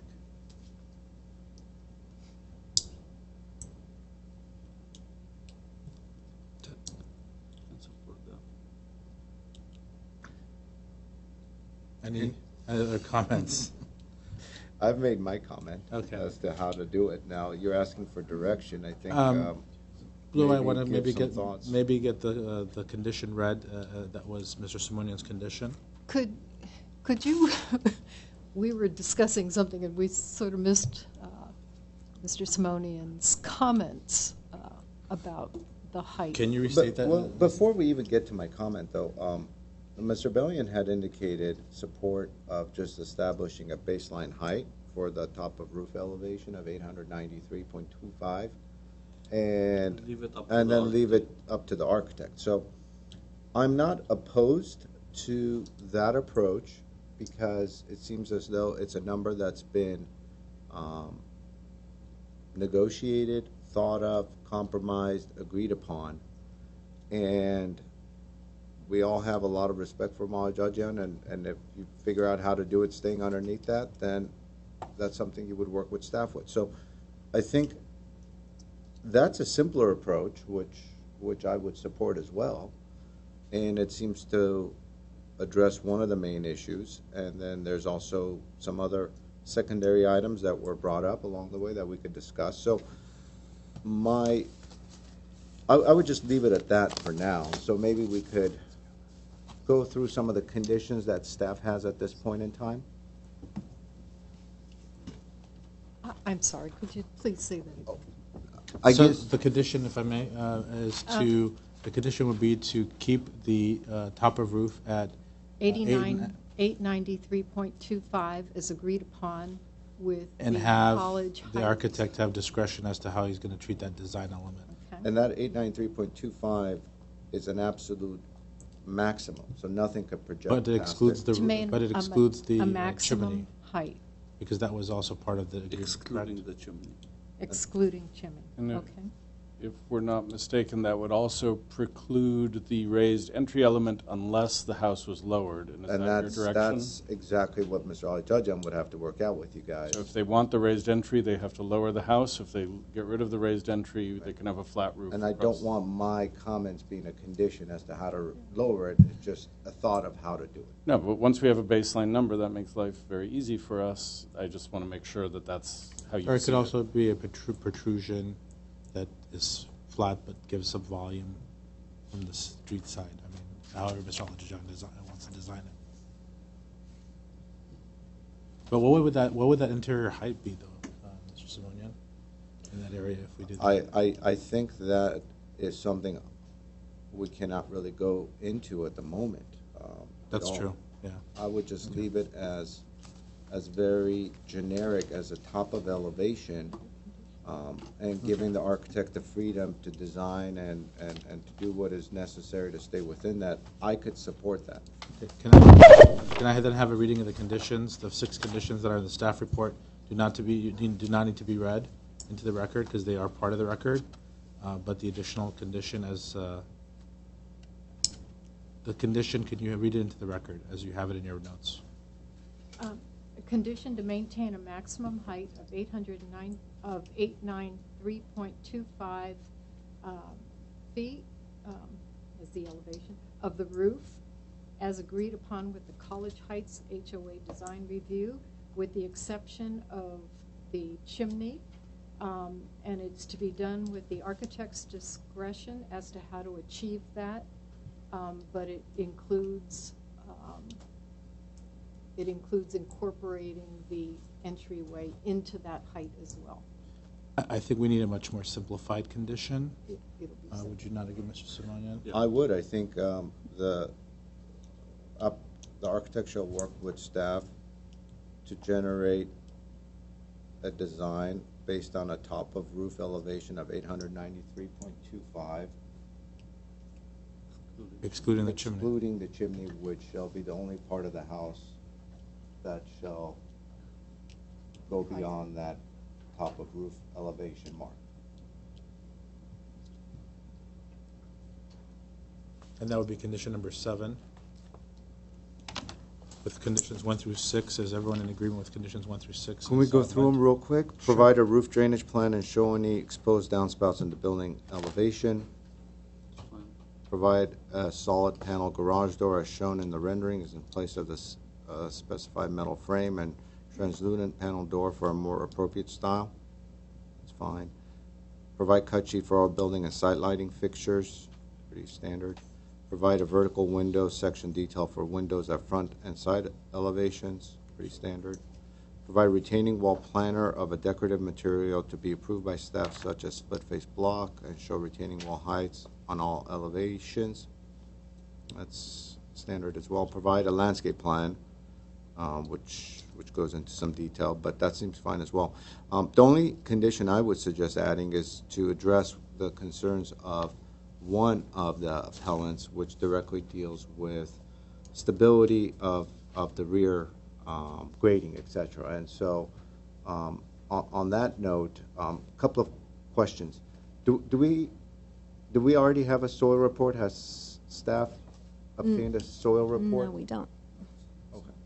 And so I would like to condition that a soil report be submitted along with a grading plan by a licensed civil engineer that blesses the proposed retaining walls.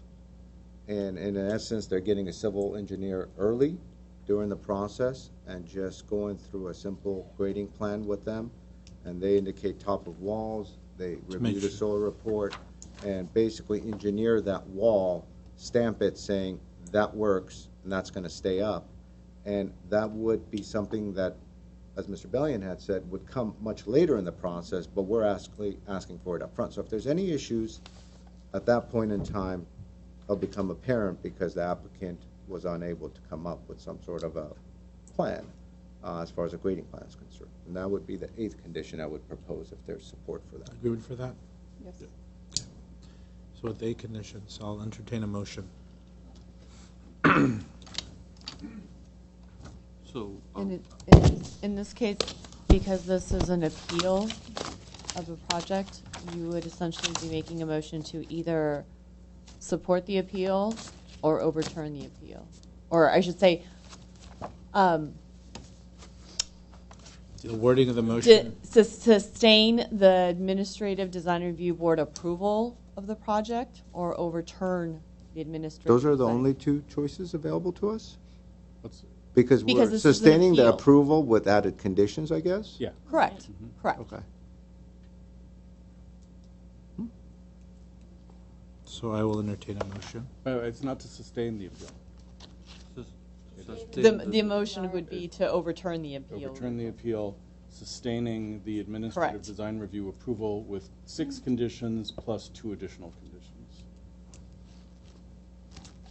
Again, I will ask for a motion. I'll make the motion to overturn the appeal and sustain the design review board approval with added Design condition. review. The design review with added condition. Second, okay. Roll call vote, please. Chairperson, not chairperson, sorry.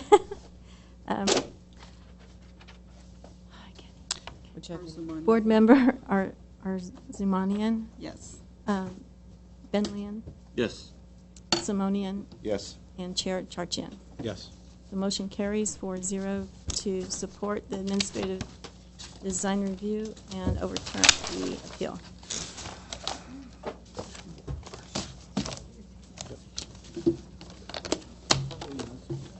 Okay.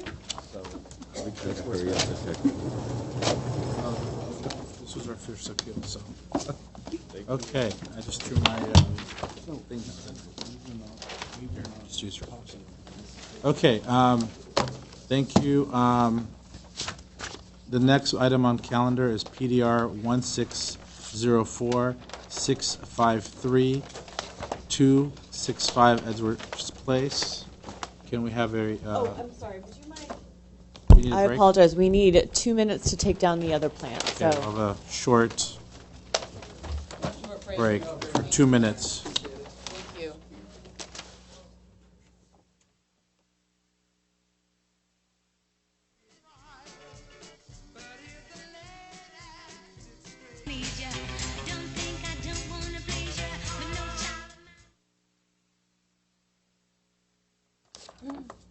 Okay.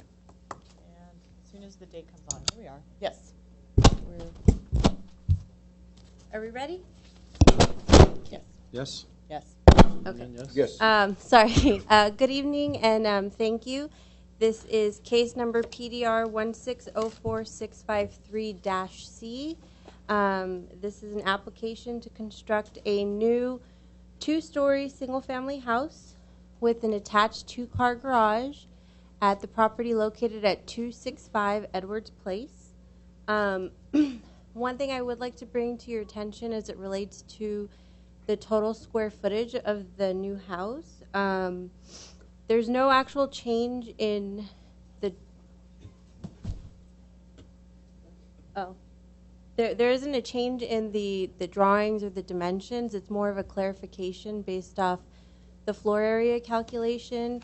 The plans indicate the total square footage will be 2,672 square feet. Per the zoning code requirement, the staircase actually gets counted twice for floor area per floor, and that's just a zoning code item. So with the staircase on the upper floor included, it's an additional 77 square feet. So the total number would be 2,749 square feet for the new house. This project was last reviewed by the DRB on June 8th 2017. The decision was a return for redesign with 7 conditions. Additionally, this project was originally reviewed by the DRB on September 8th, 2016, and the decision then was also a return for redesign with 7 conditions. This is the 3rd time this project is coming before you, as such, the options are either to approve with conditions, or deny the applicant's request. The project site is comprised of 2 undeveloped lots, totaling 12,739 square feet, and is located in the R1R single-family hillside zone, floor area District 2. The site is located towards the end of an existing cul-de-sac on Edwards Place. It features an irregular L-shaped design, and it is downslope from the street with an average slope of approximately 54%. The property is a through lot with about 93 feet of frontage along the improved portion of Edwards Place to the east, and about 92 feet of frontage along the unimproved portion to the northwest. The project site featured 1 coast live oak tree towards the south of the property. A copy of the Arborist of Record statement, as well as recommendations from the Urban Forestry Department, have been included in your packets for review. The oak tree was granted removal in May 2016 for safety reasons.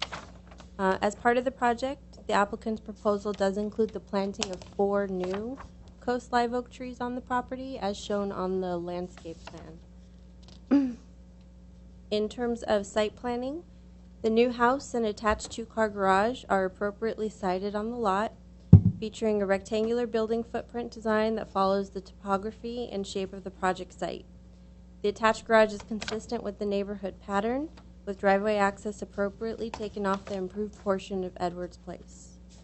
The project does feature new drought-tolerant landscaping compatible with the Spanish design of the development, and 61% of the lot will be maintained as ungraded open space. As it relates to mass and scale, the neighborhood pattern does feature both 1- and 2-story homes, with an existing 2-story house directly to the north of the site. The overall height of the new house will be 33 feet 6 inches, where 35 feet is the maximum allowed in this zone. Based on the topography of the site, the 2-story elevation will be most prominent from the south elevation, as seen from Edwards Place while traveling north, and also from Sleepy Hollow Drive, which is the street below. The massing of the house is broken up through the use of step building forms that follow the topography, projecting volumes and balconies, and changes in facade planes. The house also features staggered roof heights, with a combination of flat, hipped, and shed roof forms that are consistent with the selected style. In terms of detailing, the house is designed in a Spanish colonial revival style. The entryway has been well integrated into the overall design. It's set back from the street and features a recessed wood door with a side light. The new house features a smooth stucco finish, stone veneer siding at the base, and a clay roof tile. The new railing will feature a diamond lattice pattern with a stucco finish. The new wood frame windows feature exterior grids and are a combination of fixed and casement operations. The staff report provides a detailed analysis of the current project proposal in relation to the DRB conditions from last time for a return for redesign. I'm going to summarize my comments from the staff report. As it relates to condition number 1, an updated soils report has not been provided for this proposal. Included in your DRB packets as attachments 8 and 10 are a letter from the engineering geologist from Bayer Geotechnical Incorporated, dated September 15th of 2017, as well as the original soils report from dated August 2006. In the letter, the engineering geologist indicates that he observed the project site and found it to be in the same condition described in the original report. He also states that the proposal would be feasible from a geologic and soil standpoint based on his observations in the field, provided that the recommendations from the original report are implemented. As it relates to verification of the square footage calculations, the applicant did revise the floor plan drawings on sheet 3 to include diagrams that provide calculations of the square footage per floor.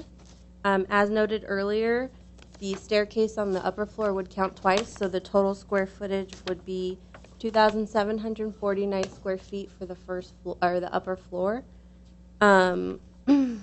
So the upper floor alone, with counting the staircase, would be 933 square feet.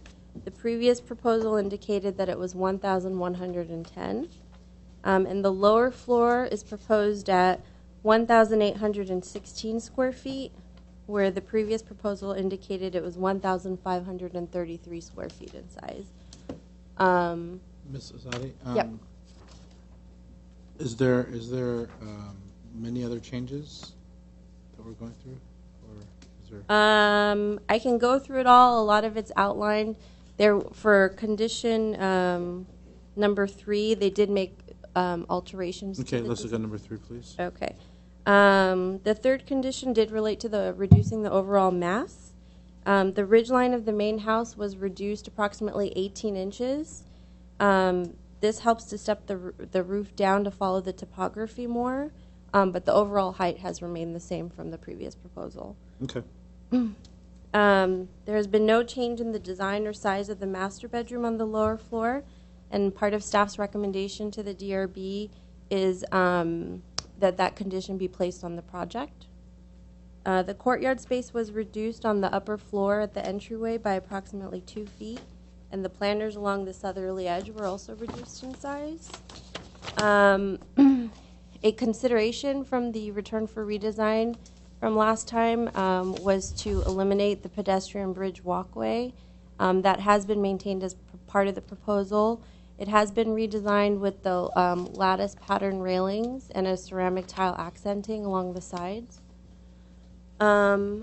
Additionally, they did revise the drawings to include along the front property line at the drop.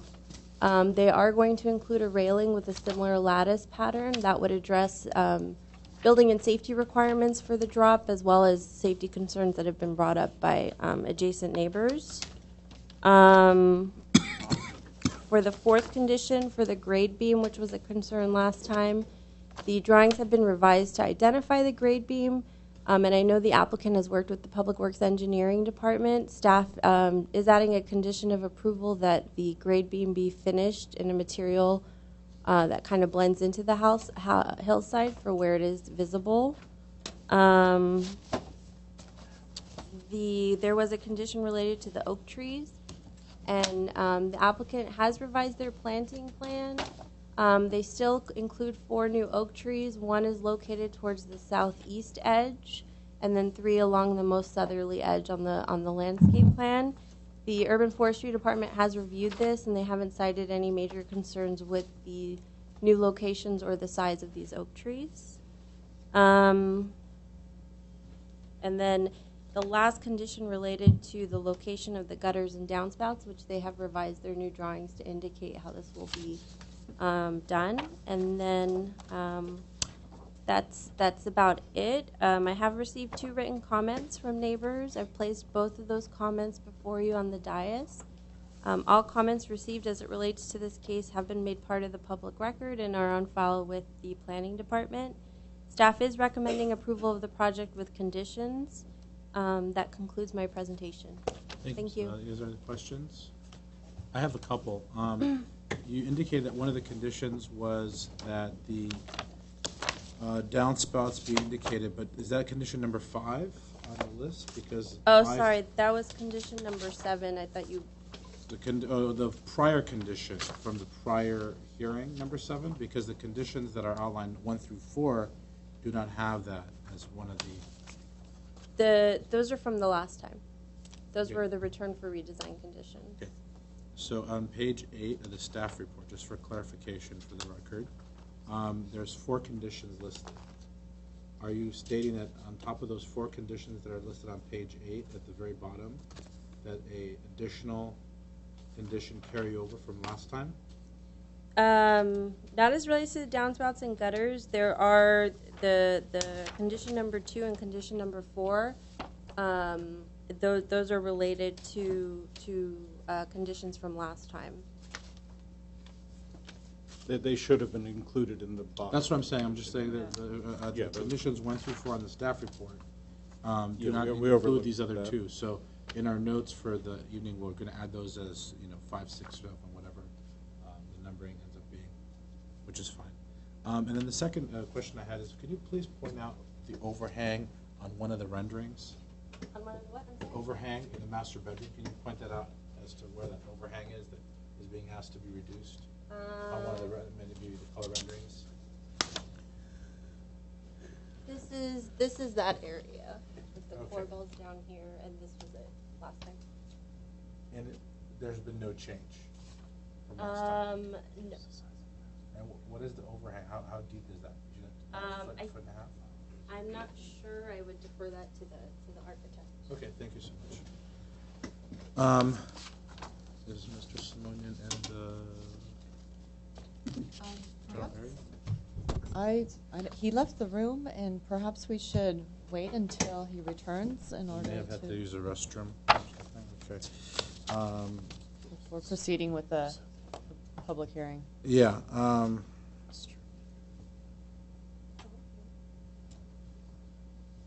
way or this way? That way? Correct. Okay. Give me 1 second, or will you see if he's around the board? Bear with us for a second. Mr. Church? Yes. We actually did take the conditions that hadn't been met and bring them to the new conditions. So those 4 conditions are the final staff recommendations. There's nothing mentioned here about downspouts, so because they were the drawings were changed. So the downspout condition has been met. Yeah. Okay. So these 4 are the ones that we have on. Exactly. And so I do have a question for staff. What is the number 2 condition is as to lot line adjustments? Yes. Why is that part of this consideration? It's a condition of approval. It would be required regardless for permit issuance because the building line or the building wall doesn't cross the property line by at least 3 feet. The city of Glendale requires the lot line adjustment to combine the 2 lots essentially on paper. So it's a technical issue, not really a design issue. No. Because it's a hillside property, we're looking at it and conditioning it at this stage. Okay.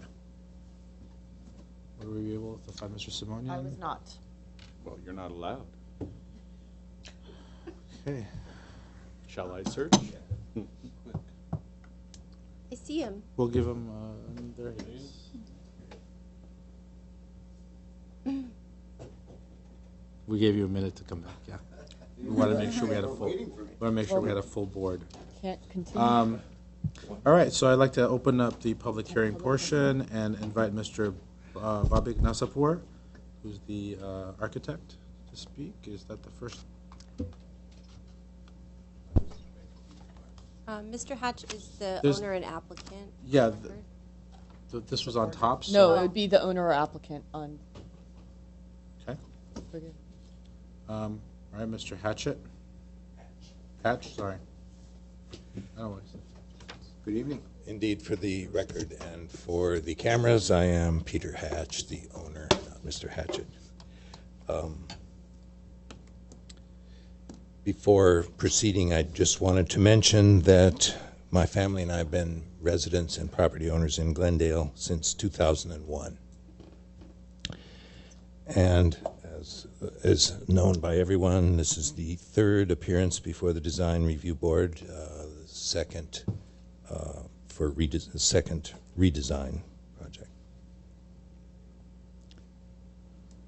We feel and we're convinced that we had made every effort to stay within the guidelines of the Hillside ordinance. We had also then followed every recommendation of when we were returned for redesign. And as some of you will recall, there was nearly approval of the project at the last hearing, but for a few minor details, which I'm sure my architect will be able to show, we have now become convinced that we've addressed everything, including the requirements of the DRB and neighbors. Vista mentioned one of the letters that she received yesterday, and I would like to anticipate that in this remark. The issue was brought up that there is an encroachment onto my property by a neighbor, and that neighbor has mentioned this in his letter, accusing me of threatening him with a lawsuit. And I would like to point out that my comments to him came at a time when I was trying to resolve this question without resorting to legal means, and that I was following the advice of the City of Glendale Building Department, who told me that there was nothing that the city could do, that it would have to be litigated. I have not pursued that as of yet, but I would like to request that this issue, which is not related to design review, be excluded from these discussions.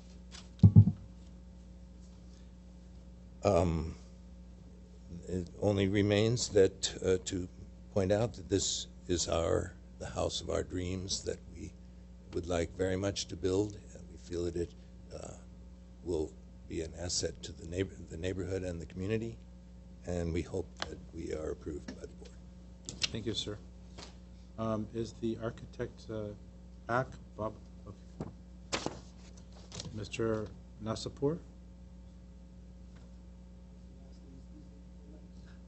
It's Babak, right? Yes, very good. Welcome. Good evening. Babak Nasirpur, architect of the record. Reside at 416 Broadway, Glendale. Before I start, I just want to mention that this is a vacant lot that has been susceptible to erosion and mudslides previously. And improving this the property would improve the entire neighborhood for future erosion and mudslides. That has been a concern for all the neighbors. I want to mention that the proposed house is in compliance with the zoning, planning, and the building codes. It follows the guidelines of the hillside ordinance. It proposes minimal grading for a hillside development, and it is well within the neighborhood's average as far as the size and the height, and is actually below the maximum height allowed.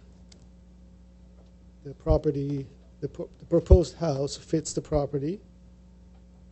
It has more than allowed setbacks from the neighboring houses. It respects the neighborhood and neighboring properties and the houses, and has addressed all the issues that the neighbors had brought up to date. I have prepared a slideshow that shows the responses to the concerns that the Design Review Board had in the previous submittal. Okay, would you like to? So I have a side-by-side. And I guess we'll take the lights for a second.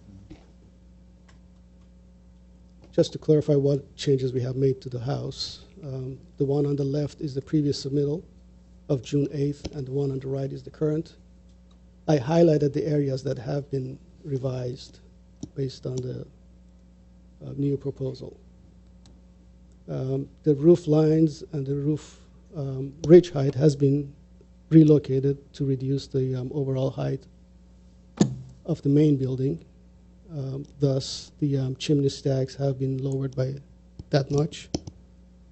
The front courtyard has been reduced in size by pushing the planters into the courtyard area, therefore eliminating that overhang that was a concern to the board. The overhang has been replaced with a wooden trellis to provide some shading for the windows down below. The pedestrian bridge has been redesigned to become more a part of the house with the same design elements as the main house. Next. As far as changes to the floor plan, we had to move the ridge line more to the center of the main living area. Therefore, we had to redesign some of the kitchen and dining areas. Next. On the south elevation, we have lowered the roof and the chimney stacks. We have eliminated the projections over the windows of the master bedroom. And the bridge has been redesigned with architectural elements similar to the rest of the house. And it's been designed with tile emblems on the exterior of the bridge to mimic the balcony and the courtyard and the planted areas of the dining area. Next. Also on the side elevations, you can see the effects of lowering the roof, as well as the overhang that has been tucked back into the body of the house.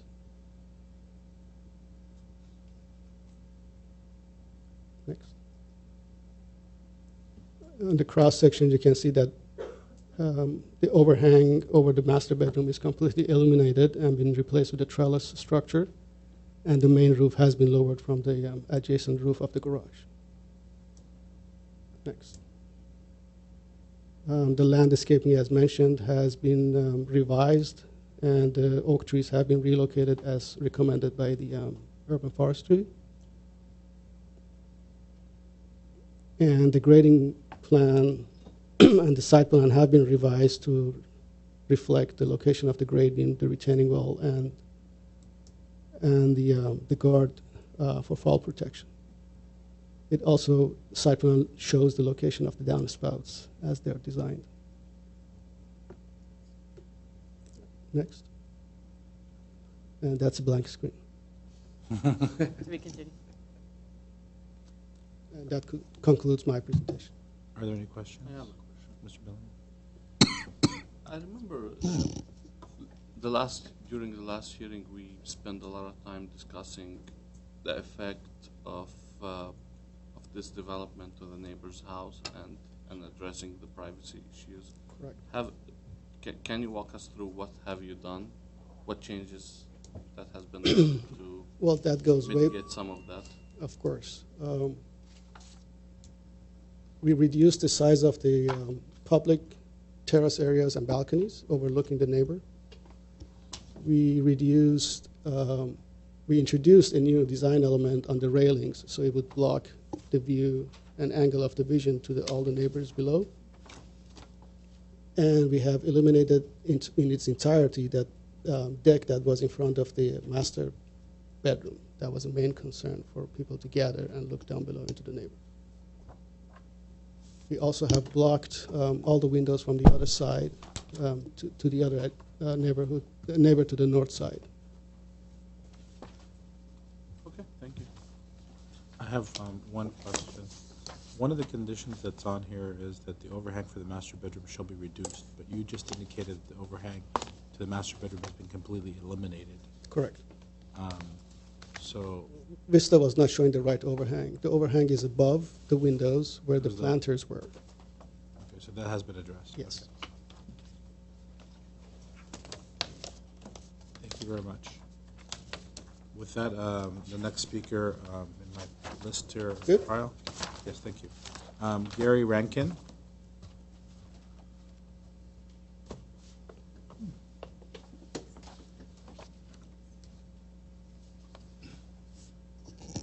I'm Jerry Rankin. I live at 2423 Hollister Terrace.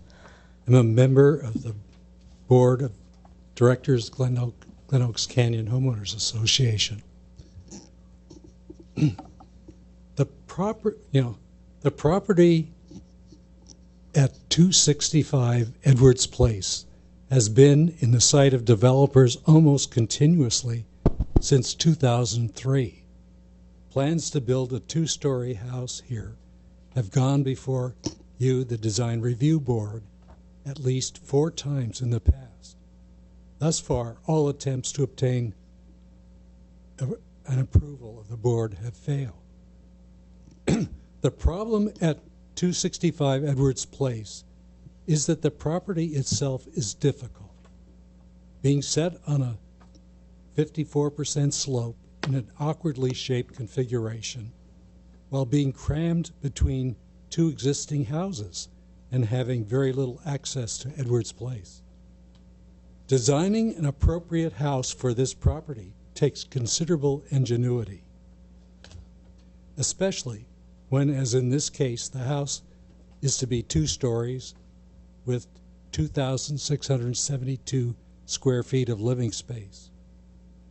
Residents of nearby houses on Edwards Place and Sleepy Hollow Terrace have in the past fiercely resisted development through comments at public hearings, pointing out that the land is unstable as well as being intersected by a natural channel for storm runoff. They have complained that both of the 2-story houses, there was one originally that was quite similar to the one now being planned. Both of these houses have been planned for the property, would have wedged too closely to the existing houses below and above the property. Both proposed houses would have cut off the view of the existing house located to the north above, and they would have appeared as massive dominating structures in relation to the neighboring houses. Members of the Design Review Board ruled each time that at least some of these complaints were justified, and it set forth conditions to resolve them. Always in the past, the applicant has failed to meet the conditions to the satisfaction of the board, but now it's up to you guys to determine whether the latest conditions have been met. Thank you. Thank you, sir. Jackie Gish.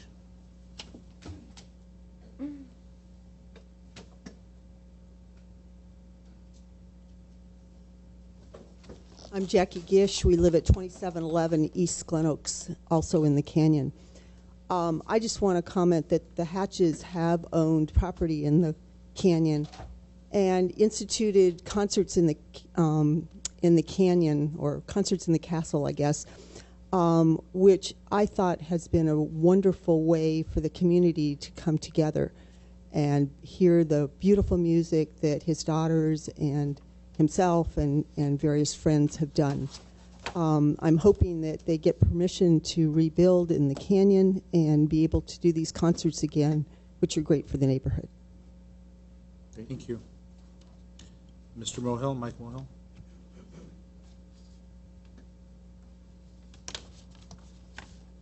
Good evening, members. My name is Mike Mohill. Just for the record, I'm a 60-year resident of Glendale. I lived in Glen Oaks Canyon for about 40 years. I've seen a lot of development in Glen Oaks Canyon and throughout the city. When developers want to go by the rules, neighbors complain. This neighbor, this developer, hasn't asked for one variance. His only problem is that the neighbors don't like the idea that he wants to use his ingenuity, mind you, that no other developer or engineer could, to build a home of his choice. Is that a crime? The View has been told in the past that that can no longer be an issue. When a developer develops something, the neighbors can't complain, hey, it's the View. I understand this man went ahead and blocked the windows so that his neighbors won't look into his house. That's a big compromise, isn't it? The land is unstable and hogwash. Glendale's unstable. We live on a fault. Shoal Canyon, the landfill is unstable. That's unstable, not this piece of real estate. That's a straw. Property owner, again, has not asked for any variances. He's done his homework. Neighbors just don't like the idea that someone's going to take this piece of property, which they consider their parkland. After all, it's been vacant all these years, and they can take their dogs down there and poop. If they don't, oh, I'm sorry, then you put a trail down there and put stairs. Again, if the neighbors don't like this people of this developer, what he wants to do, have them buy the land back from the man at a fair market price plus interest. For all the pain and suffering he's done, he's tried to be a good citizen, just that people don't want someone else to invade in their property. But again, it's been vacant all these years. If the city said it was no good, they should have condemned the property and made it a public park. The city has chosen not to. Please, give this man his due right. After all, he's a good citizen. He hasn't done anything wrong other than follow the rules of the road. Thank you very much. Thank you, sir. Rod Umani?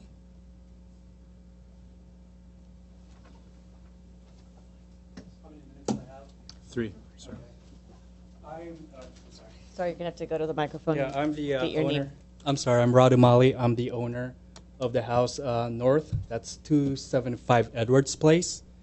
So basically, I know this is the third time I've been here. And really I can really understand their concern. My concern is the safety of my neighbor downstairs, Mayor. I don't know him. The only time I knew him is because of what's going on. I don't hang around with him, but I can understand the safety of his property, you know, the concerns of his family, personal concerns, and these are really valid personal concerns. My house over there, north, okay, they're building a house, okay, from initially 3,600 square foot. I could be wrong with my figures, down to 2,600 square foot. My house is 2,600, approximately 2,600 square foot. They're building a house where, looking at the topography of that place, really, it's almost like you're trying to squeeze in. It doesn't make much of a difference, 3,600 to 2,600. I mean, Mr. Rankin, you know, kind of summarized it. The modifications that they're doing, I'm just, you know I don't have control of the view, but the fact that he is a concerned citizen, he should have knocked at my door, say, hey, look, you know, before I purchase this property, what do you think about, you know, the possibility of blocking your view? I love my view. This is the reason why I bought this house. Okay, I bought this house. I've been living here 10 years ago, 10 years, a little bit over 10 years. I got 2 kids. They love the view. They love the mountain view. My wife has, and you guys could care less but about how I feel. I understand that. My wife has anxiety. She looks at the view. It's therapeutic. It's therapeutic to her. That's the reason why I bought that house. Okay? And that's basically it. And you know, you guys could go back to the previous board meetings, and it's all gonna be redundant. But really, I mean, this is a legitimate concern. I just want to. Last but not least, look, I have no professional background in architecture, engineering, geology, or any other fields that partake in this building plan. The question we all need to surmise is why the Design Review Committee continues to question this plan and attempts to offer advice for redesign.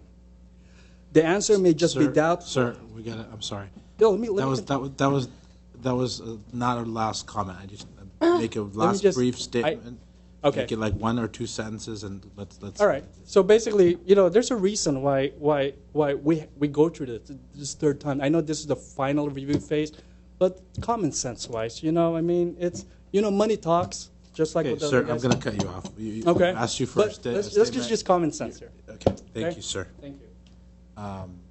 Next speaker would be Michael Cohen. Mr. Cohen. Evening, board members. Appreciate the time. Michael Cohen. I live at 241 Sleepy Hollow Terrace, a couple doors down from this property. Just to start off the comment, I really have no issue about development. I'm positive about development. I think development should be happening in our canyon. This is a very unusual lot. It has had a history of mudslides, water coming down. You talk about, I think it's 56 degrees of the average slope on it. One of my concerns is going to be just basic safety. You put this building in this spot, I seriously question now what the slope of the remaining actual land is going to be, because you've got now hardscape and concrete that won't allow any of that additional moisture to dry or to soak in. So now effectively this design is creating a funnel of water that's going to shoot straight down into my neighbors on Sleepy Hollow Terrace. I'm also concerned it's going to undercut or potentially undermine even the footings of the house that they're going to be putting in. My family has a home in Laguna Beach. We've seen a lot of landslides and things that have happened, especially with more development that's being put on those hillsides. So I would just echo the concerns of people here. I recognize this is more of an engineering issue, not so much of a design issue, save for the fact that this particular property and the design that these folks are talking about, which I'd love to have them as neighbors. I mean, let's make this work. But this is a concern that potentially a safety issue is being impacted by the way that they're looking at developing this particular property. I hope that's considered as a priority. Thank you. Thank you so much, sir. Jeanette Williams.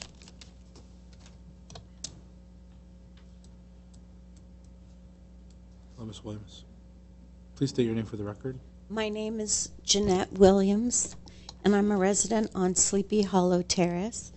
And this property that we're looking at, you've probably driven up there and seen it. It's like a cliff. And the house below will have their privacy destroyed because these balconies will be looking straight into the bedrooms, the master bedroom, the master bathroom, and their little girl's room. This is Mudslide Alley right here, this piece of property. There's been many mudslides that have come down there. We've had to have a lot of professionals come in and put up retaining walls, and it's not stable. This land is not stable. It does have a lot of wildlife on it, which is really nice. We all love the wildlife. The street that you're looking at here is Sleepy Hollow Terrace on the bottom, Edwards Place on the top. They're both mid-century modern streets. Our street has a CCNR, which I know is civil. The courts are the ones to decide that. But there's a reason why the two men that built that street and developed it put that in, to afford everyone on the street privacy, safety from mudslides, and their views. This project is an eyesore. It doesn't match the mass of any of the other homes. It doesn't match the style. I think this project destroys the property safety. It destroys the privacy, the views, and the mass and style of the neighborhood. So I hope that you will not approve this project. It just simply is not appropriate for the area, and we don't want our neighbors in peril, and we want them to have their privacy. Even my privacy is going to be disrupted by this plan, and I live across the street from the project there, and I'm very concerned about the rainwater. I noticed that you men are all texting while I'm talking. I hope you're listening to what. Oh, good.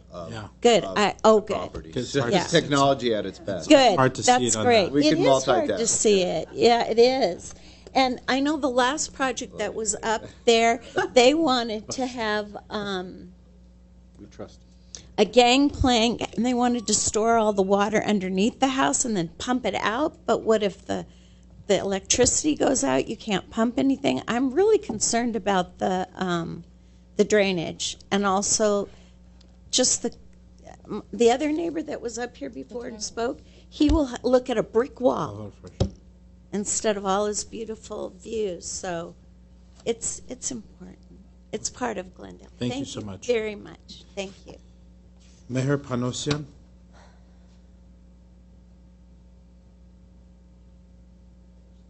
Good evening. My name is Meher Panosian. I live at 253 Sleepy Hollow Terrace, directly to the south of the development site, directly adjacent. I have three concerns today. I'm one of the two neighbors most affected by this, obviously. It's a large house being wedged in on a very narrow land between two homes. My first concern is the neighborhood impact. It's a prominent home. It's going to dominate. It's going to make homes like mine look minuscule. You know what I mean? And when people come over, the typical thing that happens when people are friends and family are in my yard is they'll be in the yard and they'll look up. And when they look up, they'll see the story poles and they say, wow, what is this? It's so tall. It's so big. How are they going to build something so tall and something so big in such a narrow, steep land? And you know, I know 54 degrees, I don't even know what that means, but like the land is like that. It's really steep, and I don't know what kind of safety issues we're going to have. And then I look at the images and I see a bridge. I'm like, hey, there's going to be a bridge over my house. I don't know what that's going to look like either. I just kindly request consideration for the mass and the scale.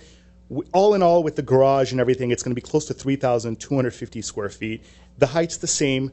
And the square footage they're proposing is actually a little bit higher than phase two. So that's a concern. Number two is privacy. There's about 16 windows. Some of them are really big. There's two large balconies and terraces. These all directly face my home. I kindly request consideration for our privacy by requiring fewer, maybe smaller windows, maybe pushing back the balconies and the terraces. Third is soil and drainage. This entire project is relying on a very old soil report. It's concerning because of the very steep slope. There's been a lot of landslides. They've talked about it.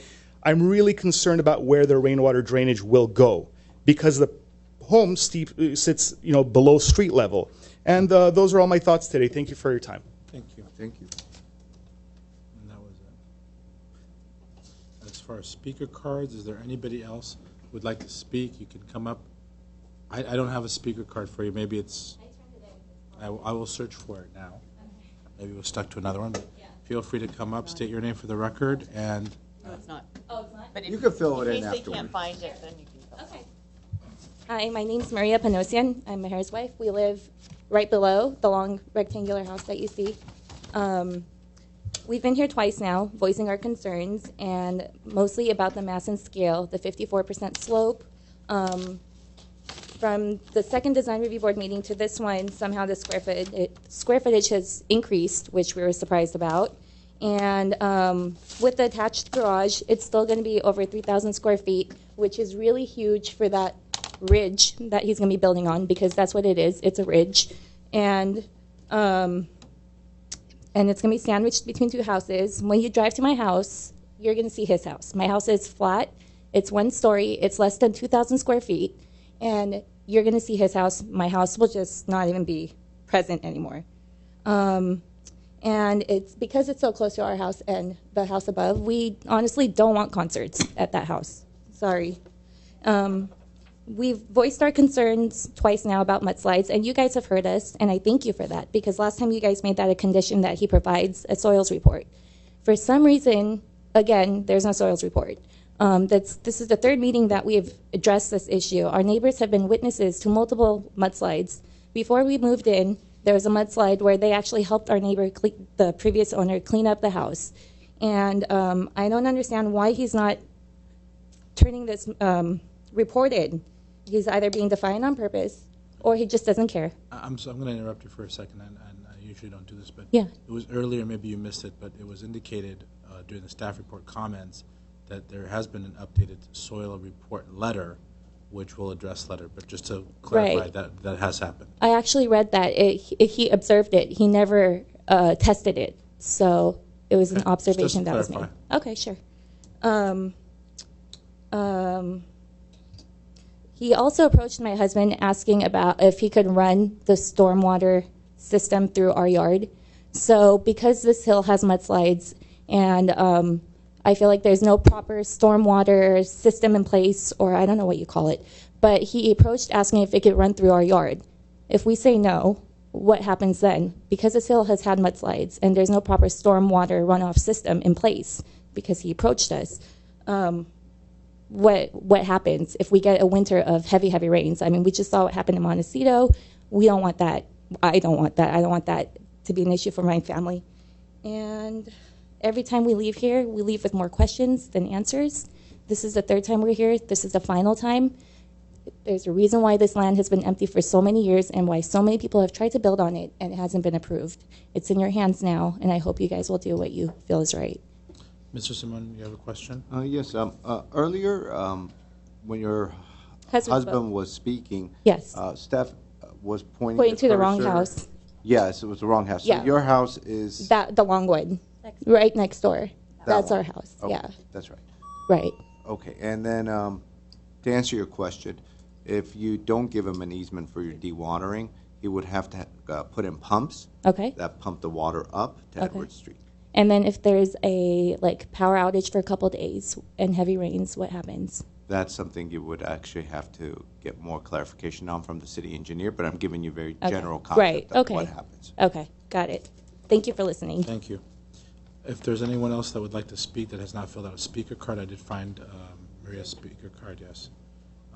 Then I will go ahead and close the public comment. Here, seeing no speakers. Actually, there's a rebuttal period, 2 minutes. That's right, I'm sorry, rebuttal period, 2 minutes. Rebuttal, Mr. Nasapur?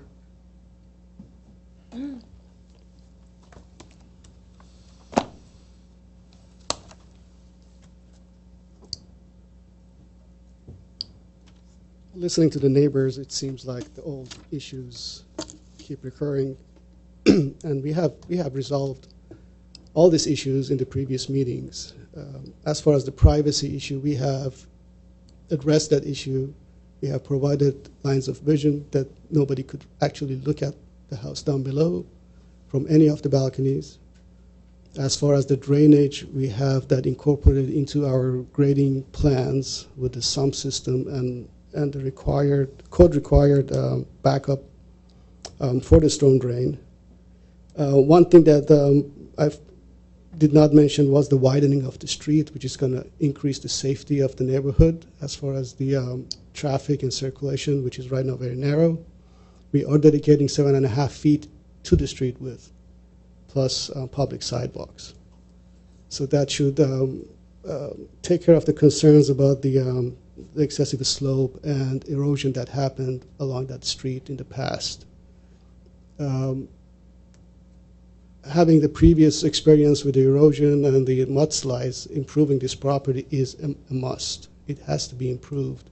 And I believe we have introduced a house that perfectly fits the parameters of the property and the code with increased side yards. As far as the issues with the view, we have lowered the roof as much as we could. We don't believe it will actually block the view of the house on the north side. The other concern was with building on a ridge, which I could not quite understand what ridge was referred to. Soils report that we have is not that old. It's dated 2006. The soil condition does not change that much. As far as the height, we are below the maximum height allowed. So okay. Anything else, sir? That should do it. All right, any questions? I have a couple of questions. Can you please address the window issues that's facing the neighbors? I think this issue came up multiple times during our previous hearing. What have you guys done to all the? I mean, there's plenty of windows facing the neighbors. So, did you do anything? The windows from the public areas are set back from the building, so they do not look directly into the areas below. The only windows that open into the backyard are the private rooms, the bedrooms. So the concern was with the windows in the public areas, which we have addressed. Okay. The purview of the public. Am I allowed to give the owner a rebuttal period, or? One rebuttal. One rebuttal. I'm so sorry. There's only one rebuttal, and your architect has used up the time. I'm going to go ahead and close the public hearing, open up deliberations. Ms. Harzamian, would you like to start or defer? Mr. Simonian? But I did have a question. So. Question to staff? Yes. I think she addressed it.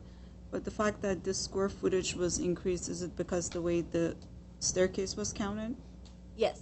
Only Nothing's that? actually changing on the drawings or the layout. It's Okay. just how we count floor area per our zoning code requirement. Okay. Okay. And so, Mr. Simonian, would you like to start? Sure. I was not here at the last hearing, but I was here at the first hearing. So there were 2 previous times that this project came in front of this board. And so I recall the project from the September 8, 2016 hearing. And here's your appointment. Sorry. And at the time, the building was L-shaped, and so it was accessing itself from Edwards, and it was turning the corner. And the comments that we made at the time was that this L-shaped portion was excessive insofar as mass and bulk is concerned, and it was affecting the neighbors' privacy, light and air, etc. And we had asked for perhaps this portion to be eliminated.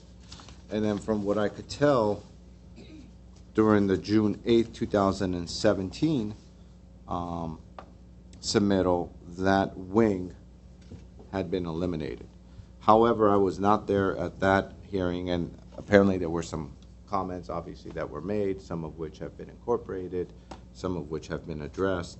And now here we are today, based on what's being presented currently. Insofar as the orientation of the building is concerned, I think that it's come a long way from the June 8, 2017 submittal. That wing has been cut. It's now just a rectangle, and it actually very much fits within sort of my comments from way back when. It seems as though there are still concerns about windows and how they affect the neighbor's property. Looking at the current property lines and the way this property is situated, it's almost hard to imagine any building that's built on this lot that will not impact the neighbors. It is a very unique scenario because it doesn't matter, I think, in my professional opinion, if we say a 1,500 square foot home or an 1,800 square foot home or a 2,200 square foot home, it's going to affect the neighbor at the bottom the most. And that is just because of the orientation of the property, and there's not much you could do. However, there are things that this board could impose that we've been trying to do over time to minimize that, some of which are within our preview and some of which are not so much protected, as has been illustrated with staff and others along the way. Overall, the language of the design I support. I like the details of the design. I like the undulation of the elevation. I like the use of the materials. I like the sill windows and the way the arched windows are incorporated into the design. I like the tile work. I think some of the trellises and the way the bridge has come together over these reiterations has really come a long way, and it is a successful design insofar as proportion, mass, and height. Now, going back to my original comment in that how this is placed within the property, I'm not sure what I could prescribe to minimize that impact. It's there. It's there, and there's not much you could do architecturally. The only solution that I'm seeing is that reducing windows. That's about it. If you reduce windows, you don't have as much visibility from one building to another. But it's not within the preview of this board to flat out deny the construction of this house, because in a way it's a taking. It's taking his property rights. It's not something that this board could do. It's not within our preview to do that, but we could talk about mass, we could talk about bulk, we could talk about compatibility, we could talk about all those things that we are talking about. I have some thoughts, I have some comments, but I don't want to go through them yet because I wasn't there last time. So I'd like to have Mr. Billion, and I'd like to also hear Mr. Charchian, kind of your thoughts as well, and as a general respect as to what was discussed previously, because I wasn't here. But I have some thoughts. If it comes down to, I could prescribe, I think, some ideas that might help the situation. I wasn't here for neither of the hearings, so I'm going to wait to see. Okay, Mr. Billion? Okay. So just for the sake of time, I'm going to keep it very short. I'm going to add my voice to, I'm going to have to agree with Mr. Simonian in terms of design. I like the overall design. I like the details. I think it fits well. Details, setbacks, mass, scale. I mean, it all works for me. But the main issue I had with it initially, and I still have the same issue with it, it seems to me it's just too much house for that buildable portion of the lot due to the extreme slope that we have here. So, I mean, 2,600 square feet by no mean is a mansion, by no mean is big in today's standard. It's not. I mean, 2,600 is moderate. But when you look at the renderings, it feels it's bigger than that. And that's due to patios and due to being compacted on such a small portion of the lot. So now I'm going to go back to the conditions. In terms of the conditions, I went through every condition, and it seems like the architect complied with all the conditions that we imposed last time. He reduced the height. He took care of some of the window issues, but I still think there are too many windows, and I still think we have room to lose some of these windows. And in terms of patios that look into the neighbors, I think we need to lose some of that.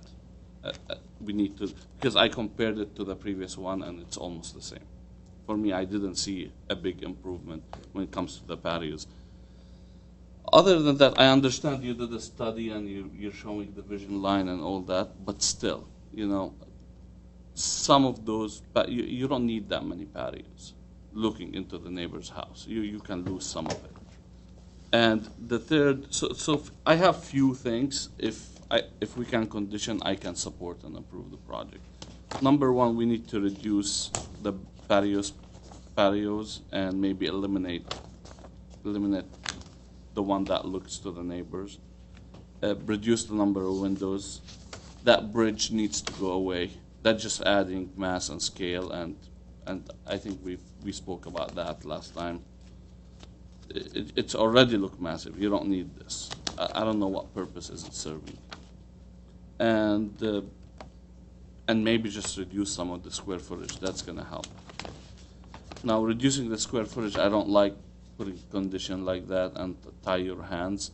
But if you can lose a couple hundred square feet, I think it's going to help you. These are my comments for now.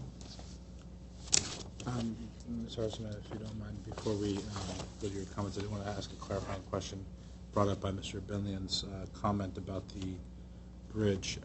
Is the pedestrian walkway a requirement to the city? Can the property be accessed through just the driveway? Yes. Okay, just want to clarify. Go ahead, Ms. Arsena. And also another comment. Last time that was a condition to omit the bridge walkway. Why was that imposed? Was it because of the mass only, or was it a safety reasons? I believe so, but the wording from the hearing and from the board members was to make that a consideration to omit that from the design to help with the mass and scale, so they selected to maintain that as part of the design for this. So I believe that was one of the concerns that Correct. breached there, yeah. Yeah. But the board felt that it could be a consideration through that condition. I see. I see the changes that was made from last time. The height is lowered, but still I don't see any changes to the privacy issues. I understand the windows are moved back, but I'm gonna have to echo my colleagues' comments. There should be some changes that will address the privacy, maybe lower number of windows. And also, I would like to see the bridge gone, because it does, I'm trying to imagine it without that and it looks a lot better. But those are my comments for now, because I don't have the right context for this project. Okay. I think I've been here for all three of the iterations of this project. The conditions that were stated last time, I see some improvement in this design in addressing those. Stylistically, it's a good design. The lot is very challenging, extremely challenging. That's why we're here 3 times now. And there's also some functionality aspects to this house that are also challenging that we're seeing as well.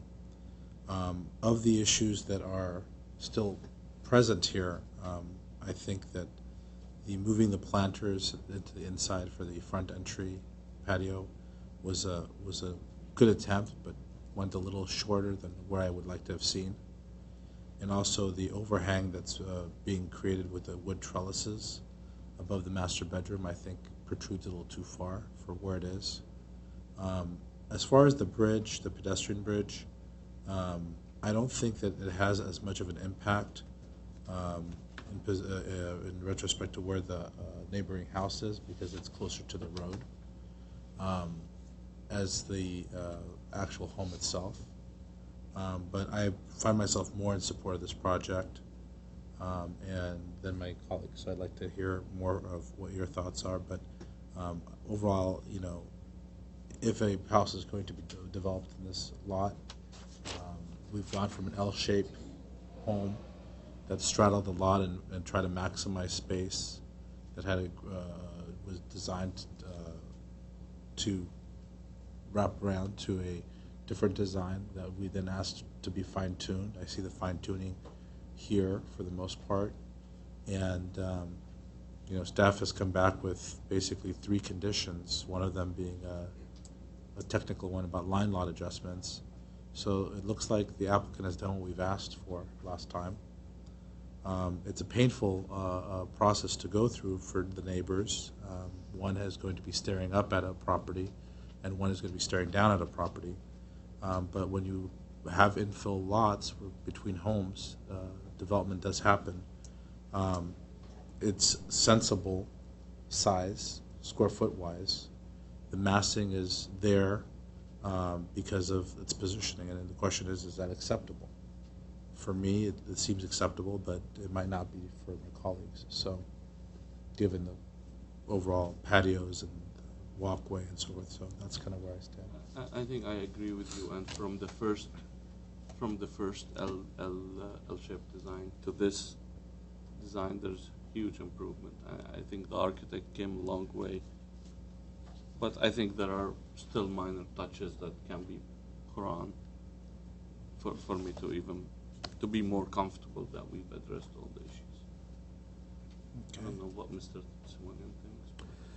Well, as I indicated, you know, had the second hearing not occurred, and I had made some conditions, let's say from the L shape, and then now we're looking at this today, I would have said, wow, it's come a huge way, and I'm supporting the project. There were just some comments made on the second hearing that I wasn't here, and so it's hard for me to imagine the context within which they were placed. as a compromise today, and tried to really remedy differences between neighbors and create more of a harmonious matter. There are, you know, some solutions, but again, these are some minor stuff, you know, decreasing the size of the windows, let's say, making those the walkway smaller, etc. They are not going to have a meaningful impact as to the neighbors. If the house is built, it's going to impact the neighbors, and so that's why I'm hesitant to kind of go into it as to, oh, let's reduce this window here or there. We could do some massive shifting of the house to make some differences, but that wasn't what was asked from, the second time hearing. So I'm hesitant to kind of throw that option out. And I think I've been sketching it, and you guys have been seeing it. But I would say that insofar as the patio, let's say, between the bedrooms on the lower level, that patio seems to have a pretty big impact on the neighbors, but how much is it really going to help, the homeowner? I have a house with a patio lower level, and it's rarely used. You just don't go out there. It's just dusty, and you don't use it. So that's, I think, a compromise, a pretty easy compromise. Is you delete that patio at the lower level. Now you have less area for congregation. A more of a meaningful impact, I think, would have been to have the walkway, instead of it coming from on the side, on the downslope side, is having the walkway on the other side of the garage. I'm trying to orient myself. Which way is north? That way? Yeah, so, right now the walkway to the house is on the south side of the garage. Could the walkway be on the north side, accessing it through the patio that's adjacent to the kitchen? And so therefore, if that happens, this entire patio area south of the garage kind of gets terminated. But that's not the main issue, because when I'm looking at it in the site plan, that walkway isn't really impacting the house as much. It's really everything downslope, which tends to be around bedroom number 3. And so I think by maybe deleting the patio between bedrooms number 2 and 3, perhaps minimizing the window of bedroom number 3 and having a window on the west side would reduce the number of windows looking onto the neighbor. So those are some thoughts I had that weren't as big of a change as being drawn here, that I think would be good compromises, and to ensure that everyone walks away with kind of a win-win scenario. I can support that. Mr. Arzani, any comments? No? Not at this point. So let's, are you able to condition that then? I move to approve the project with staff's stated conditions, and we would add several other new conditions. So condition number 5 would be the elimination of the balcony located between bedrooms number 3 and number 2. And then I would add a condition number 6 of eliminating the south-facing window of bedroom number 3 and introducing a new window on the west wall of bedroom number 3.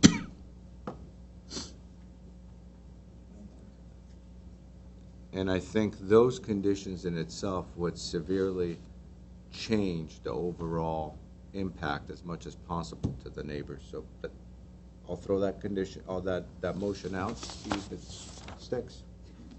My only thought on that is that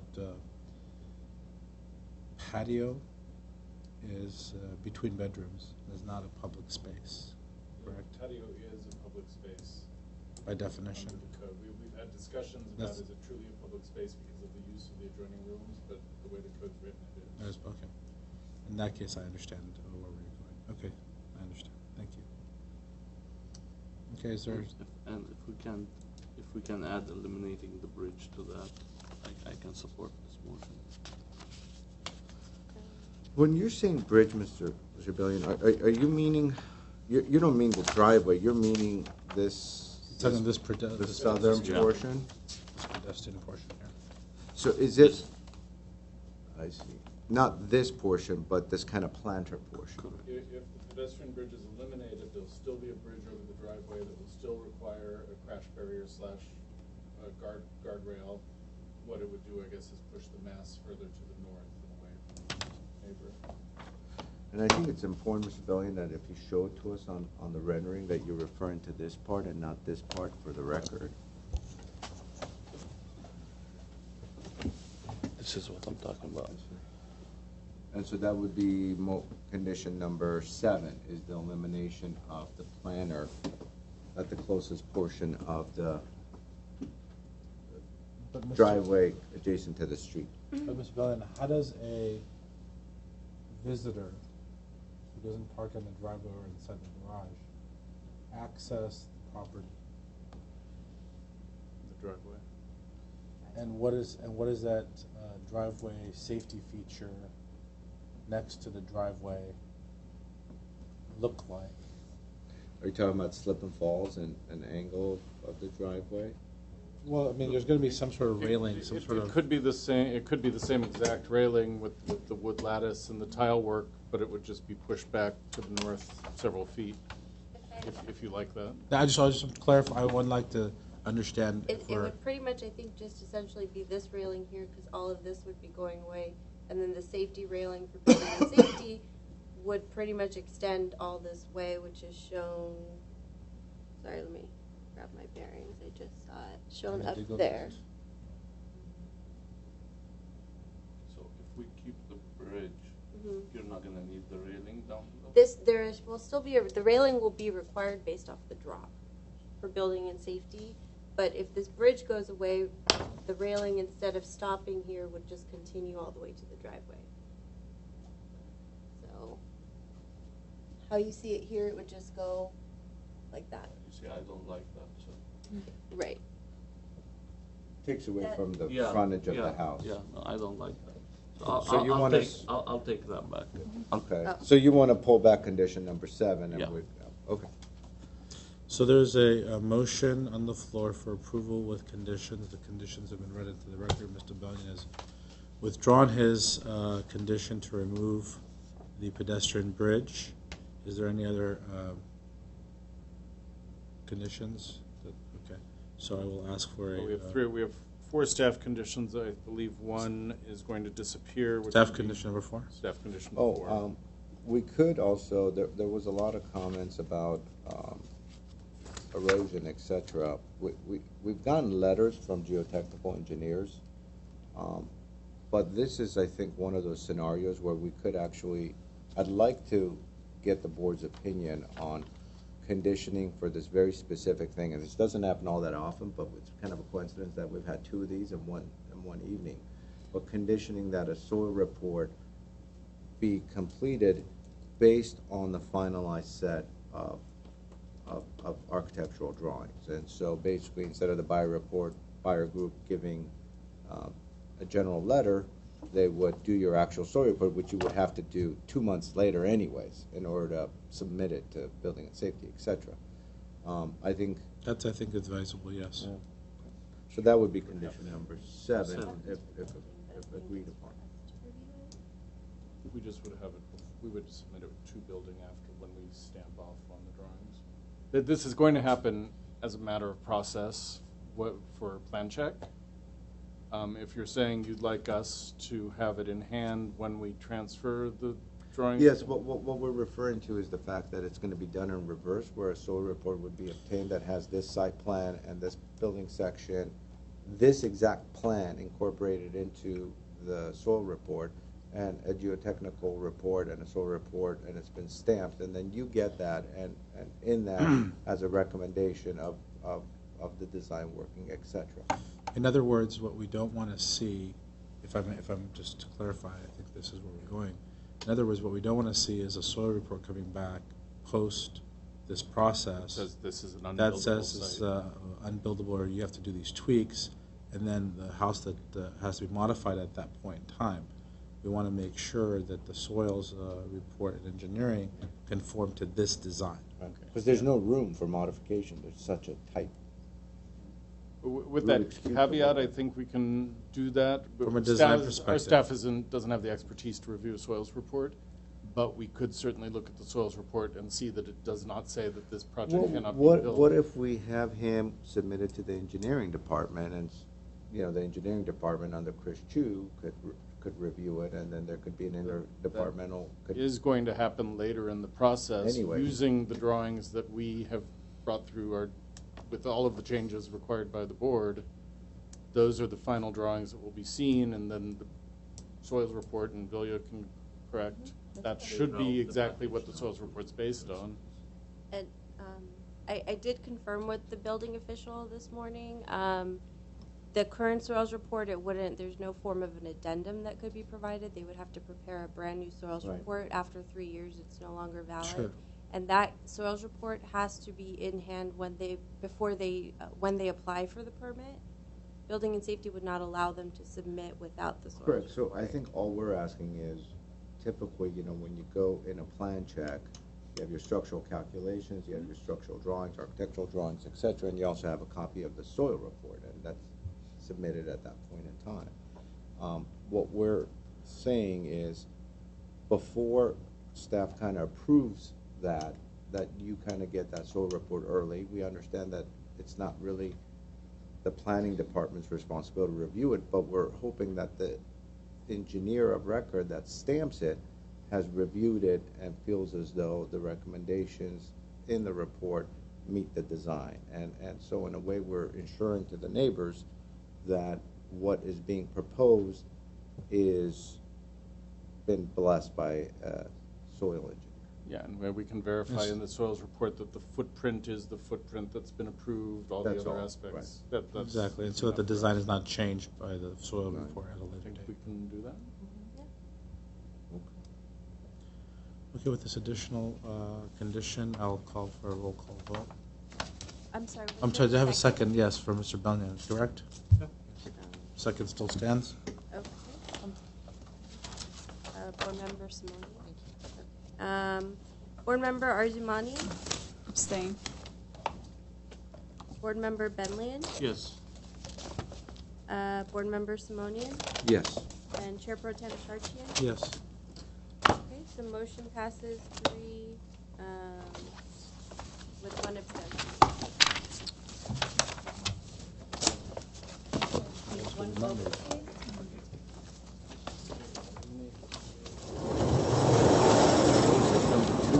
please. We might need a little break in a little bit. Okay. All right, the DRB hearing is continuing. I'm now going to call up the matter at PDR 1707199B, the 659 Atkins Road project.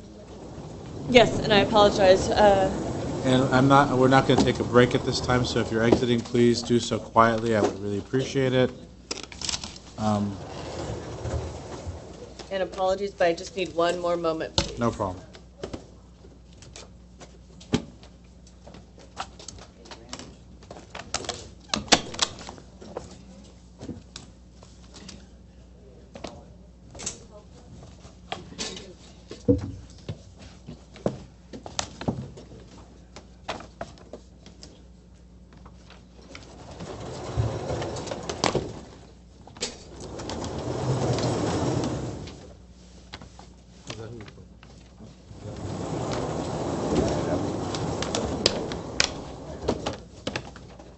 Uh-oh.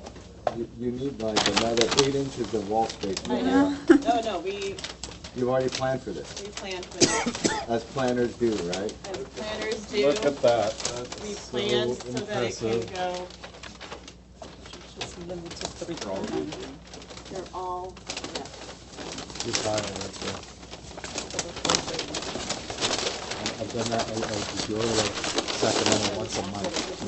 Now, how does the architect feel about these drawings being written? Unfortunately, An old-school architect would have objected. I apologize. These curved forms are not appropriate to the hillside. Or maybe they are. They are. More of Okay, that? yes, I have. Oh, And I that's don't know crazy. if we didn't know how. Okay. Jay, do you mind? There we go. This one's a better fit. Okay, well, that's the important one, right? And then that one is this one. Okay. Yeah, see? Okay. It all fits like there we go. I got the lower one. So we had so many cases that we ran out of room. Okay, there we go.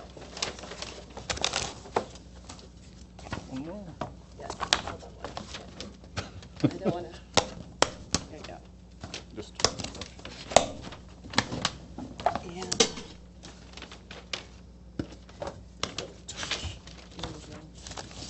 Okay. It out as much. And apologies, it's probably not the. Jay, do you mind setting one up? Up there. Oh. No, right here. Got it. Okay. Okay. Good. Thank you. Okay, so. Haven't done it yet. There. All right. Okay. All right. So with that said. Okay. Oh, the little thing.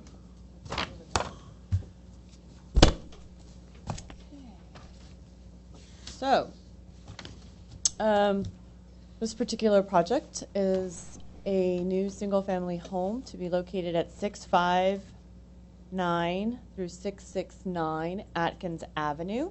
It's a new two-story, 2,915 square foot single-family residence with an attached two-car garage on a vacant 12,450 square foot hillside lot zoned R1R Floor Area District 2 with an average current slope of approximately 63%.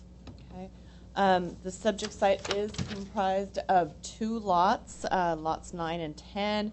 The site is actually wider than it is deep, and the subject site slopes up from the street in the westerly direction towards the rear of the lot. And as I mentioned, it has a current slope of 63%. The site contains 16 trees on the property, 9 of which are protected coast live oaks, and 1 is a protected scrub oak. And in this particular proposal, all of the protected trees are to remain. So this case was last reviewed by the Design Review Board back on August 10th, 2017. There were 3 board members present, Mr. Benlian, Charchian, and Mr. Malikian, and the project was returned for redesign with 6 conditions and 1 consideration. It is exempt from CEQA as a Class 3 new construction conversion of small structures. I'll make note of it just to come up with okay, you see here, these would be the old plans that were reviewed on August 10th of last year. The front facade, the site plan, and the two floor plans for the first and second story. Here you have a new perspective of the current proposal with a improved site plan and with modified interior floor plans.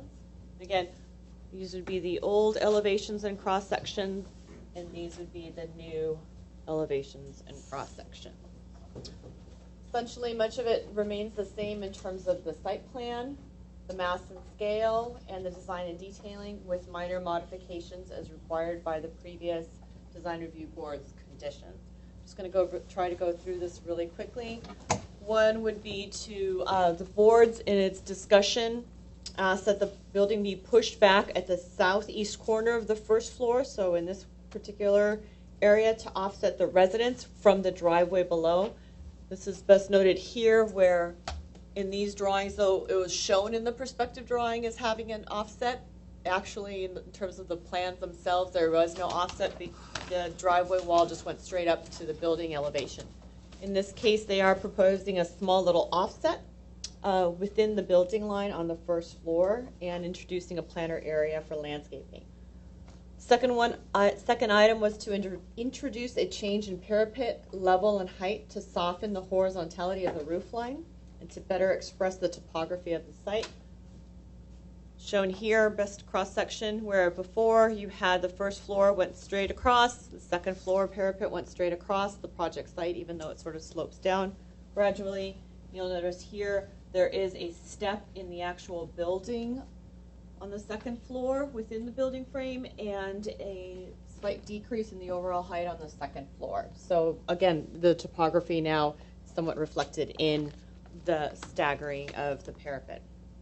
Third was to provide drawings with more clarity and accuracy, in particular, show the ground floor plan overlaid on the site plan, which has been done, and to accurately show the location of the protected trees, which would be number 13 and 14, which were eliminated from the previous site plan.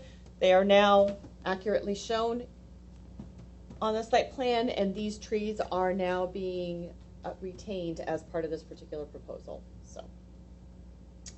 Fifth was to clarify that the proposed grass area at the rear patio in relation to the concrete foundation systems was accurate, and then also in terms of the drainage. Previously, they had a required setback of 15 feet along the rear. This is a building code requirement from the building to the toe of the slope. This was completely paved over, so the board had raised issues with regards to drainage and just the fact of the excessive paving in the rear. In this case, and I'd like to point out here, previously, where you had just the retaining wall, the concrete slab that went into the foundation of the existing building in the previous proposal, in which case now the architect has proposed just a retaining wall. This is now not connected as the slab to the building foundation, so they are actually proposing a grass area that would allow for the actual drainage within that rear deck area. Number 6 was any materials deviating from the materials shown on the drawing should only be replaced with materials of the same color and style. That color material board was included in your staff's packet, and so staff will ensure that all materials be consistent with the approval.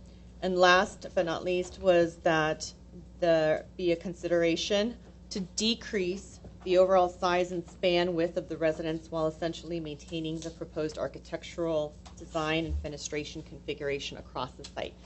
There was just, staff had mentioned this, where the site plan follows the topography, and previously it was a very elongated front facade. If there's any wiggle room to somewhat decrease that to also soften the massing, in which case the architect and the property owner came back and said that they had considered it, but they are moving forward with the design as proposed.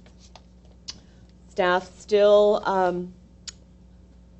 in light of the conditions that have been met in this particular instance in this proposal, staff is somewhat supportive of the project and would recommend approval with conditions, but these conditions still remain: that to soften the massing by slightly decreasing the overall size and width of the house and refining the second floor central portion to be less bulky. Just to point out that a few minor changes to the architectural design and detailing. Previously, as you noted here, you had a parapet little overhang that went direct across the front of the facade. That has now changed so that the central portion, and I could point out as well, the central portion has somewhat been boxed out and not part of the overall parapet, though the applicant has come back, and previously where they had a clear story area within the building envelope that was open to the ground floor, that's been completely eliminated. So the architect has come back and pulled that portion back so that there is not a first above second stories to allow for greater articulation from the first and a step back on the second floor. So that's evident by having here, whereas the building mass was straight one on top of the other, now you do have an additional step back on the second floor for the additional deck.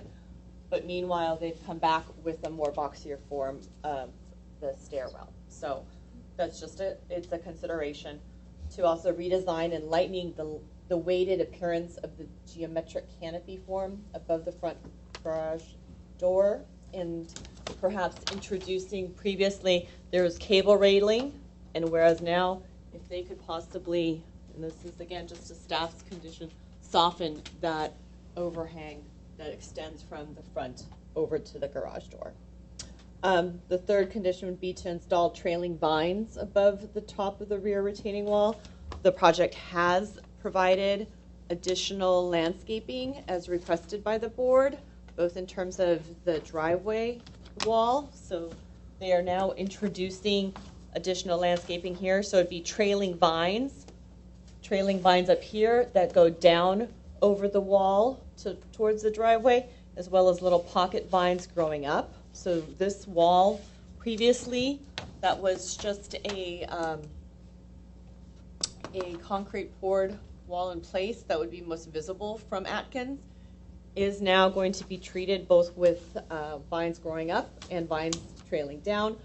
However, at the back, the vines are proposed within the deck, so the intention is to have the vines grow up, but staff is recommending that they also provide vines at the top of the wall so that the vines trail down.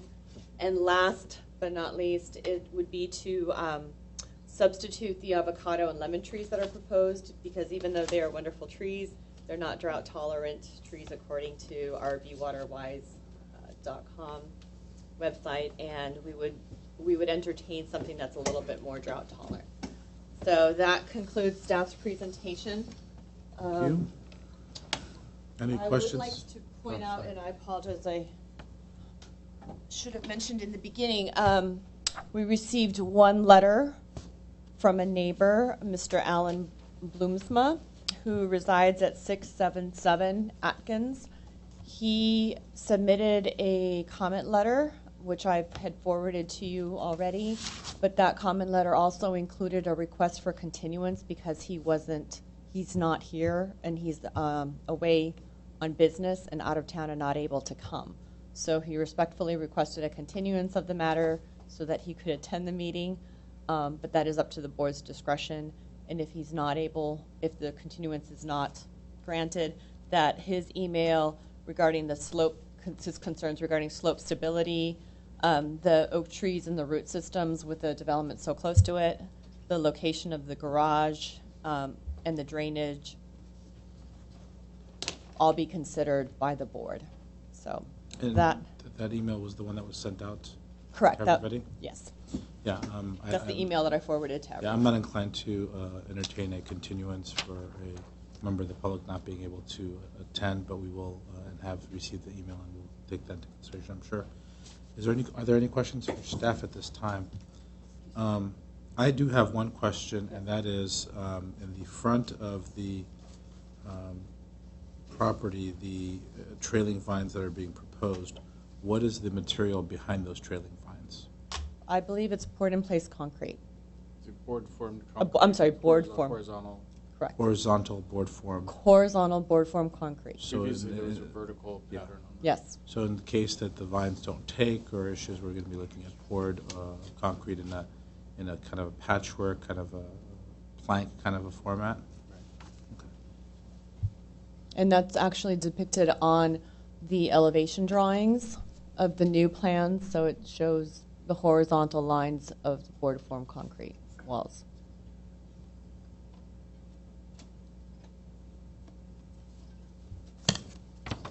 So one is vertical and one is horizontal. Oh, that's the old one.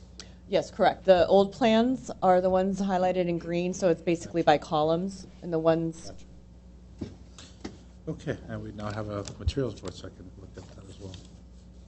Any other questions?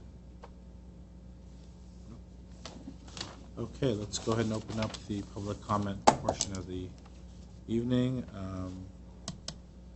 Let's see, these are not in order.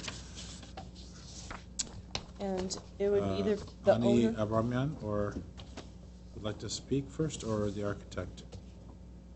Bijan? Okay.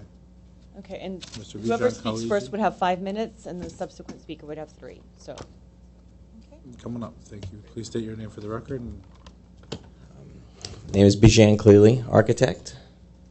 Address 27823 South Montserrat Drive, Rancho Palos Verdes. I want to thank VIA for covering most of the work done since our last meeting. Have worked with staff to resolve the concerns and comments from the first DRB meeting. She has gone over most of the conditions, the 6 conditions. I did also want to include that we did reduce the square footage by about 70 square feet. So we have shrunk it down a little bit. I'll briefly touch upon the last 4 recommended conditions. Trying to, although there may be a little bit of wiggle room in the floor plans right now, this is not a large house. Reduction in the overall length, we don't really feel will make a significant impact from the exterior, because you won't really, the fractional amount will be almost negligible. From the interior, however, it may be catastrophic. For example, on the first floor, the bedroom is only 11 feet wide. Trying to steal any more room from that would almost make it very difficult.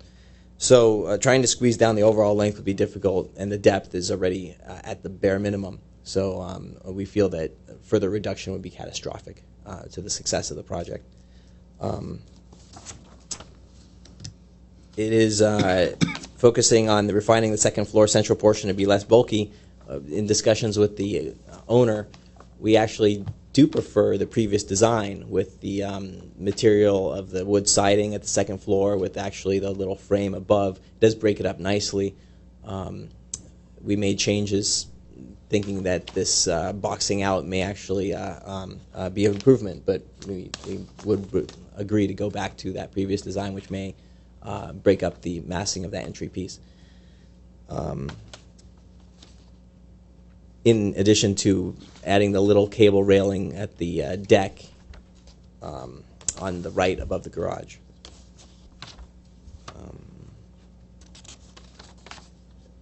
That touches upon the condition number 2, which consider redesigning and lightening the weighted appearance of the geometric canopy. We would suggest 50-50, 50% cable railing and 50% of that geometric canopy, if you will. As for the trailing vines, that's one issue I wanted to touch upon. As we push the house back at that southeast corner, or southeast or southwest corner, yes, southeast corner, we provided a planter, and I've specified trailing rosemary, which does drape over. We are not averse to something a little bit more vine-like, but in addition to that, we have the creeping figs that will grow vertically, which I've planted before and are successful on concrete, by the way. The one issue I do have is attempting to paint the trailing vines behind the rear retaining wall, because that, for a drainage and health and safety issue, that swale behind that retaining wall will not be visible. It'd be very difficult to keep close track on any kind of erosion or obstruction. So that's one condition that I would strongly advise against. I've done numerous hillside homes, and that swale is always a point of contention when it comes to drainage. So again, we have specified trailing vines on almost all railing, on top of all retaining walls except for that rear one. And finally, the proposed avocado and lemon trees with more drought-tolerant ones, that's perfectly acceptable to us. There's Ani, the owner.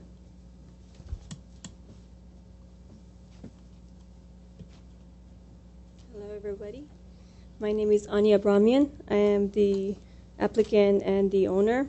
Bought the property as the previous owner had to sell it. It's been almost a year. It was in escrow, so I purchased it finally. And as Bijan mentioned, well, the thing is about the size of the house. It is 2,915 that is about 23% FAR. It's well below average size. And if we were to make it smaller, I would like to know how many square foot or how many feet you guys wanted smaller.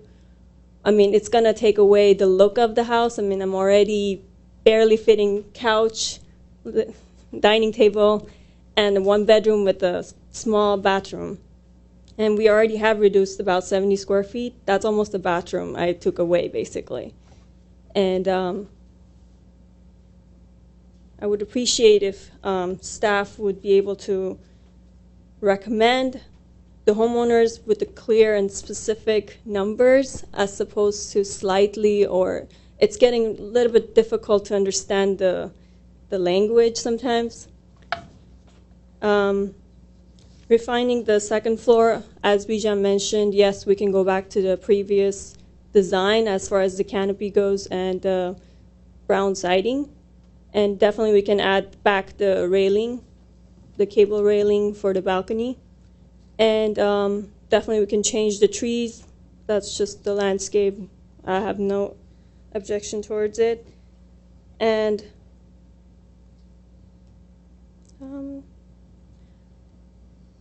that's it, I guess. Thank you. you. Speaker card from Mr. James Ullman.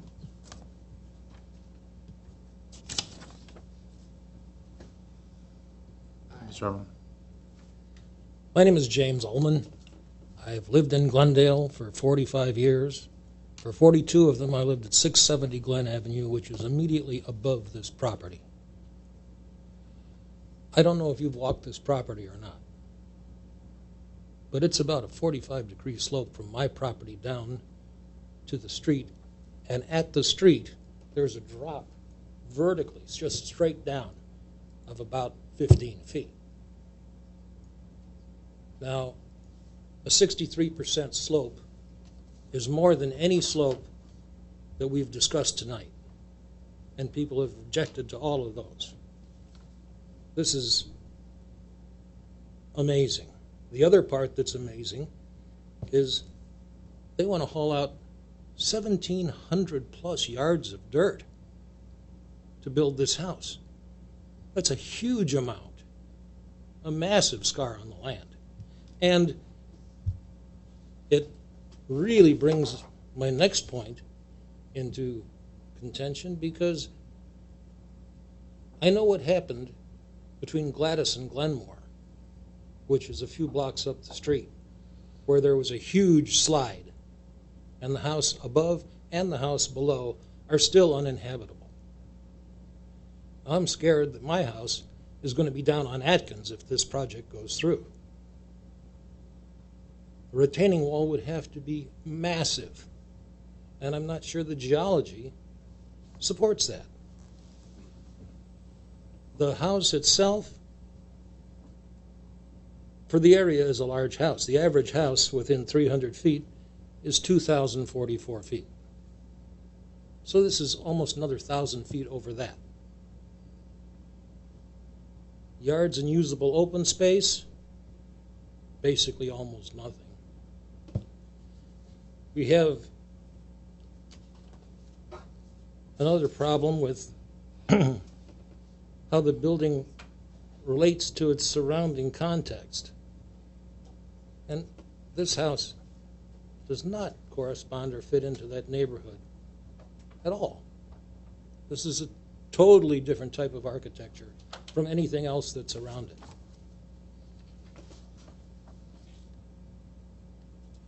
The building is,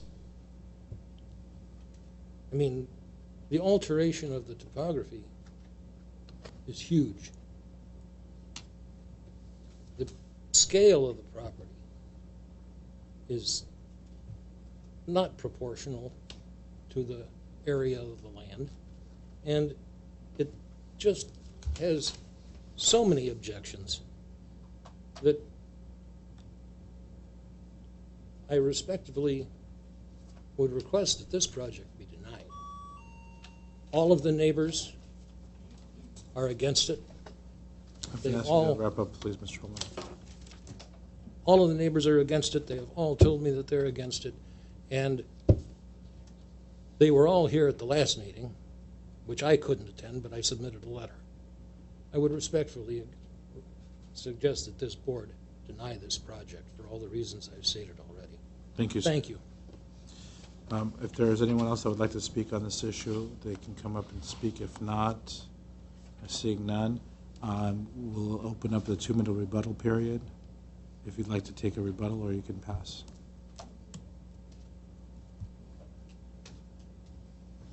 Please state your name for the record. Sure, my name is Anya Bramian, the homeowner. As we discussed last time too, the soil report has been done and it's a bedrock underneath the, probably like within 4 feet down. It's a bedrock completely, it's solid, it won't fall down. We will do all the structural engineering and the civil engineering as we're going forward. As far as the building, how it relates to the neighborhood, I would say Glendale is changing and life is changing. Contemporary is the new thing. I would, of course, support that. And the scale and the proportion, I understand these are 2 lots that are combined.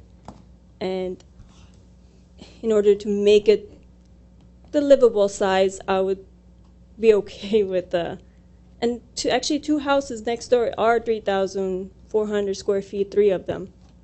So, I mean, it's just relative to the next to us, the 3 houses next door to us. The retaining wall would be solid. That's all I know. Case and walls. All right. Thank you. Thank you very much. I'm going to go ahead and close the public comment here portion of the hearing and open up deliberations. Who would like to start this time? I do not, because I wasn't here last time. Same here, but I do have a question. For staff? Was the grading changed from last time? No. So is the concern, the email that we received about the tree coast live oak, can you address that? The previous proposal indicated that the trees. Your time is up. My time is up. So ominous. Previously, there were 2 protected oak trees that were slated for removal adjacent to the property to the north. Those trees are now being proposed to be maintained, and there were concerns regarding the proximity of the driveway, that little turnaround area in relation to the trees. I know that the urban forester took a look at the proposal, and as such, at this point in time, felt that the proposal could move forward as proposed. So it's not close to the root zone and the common?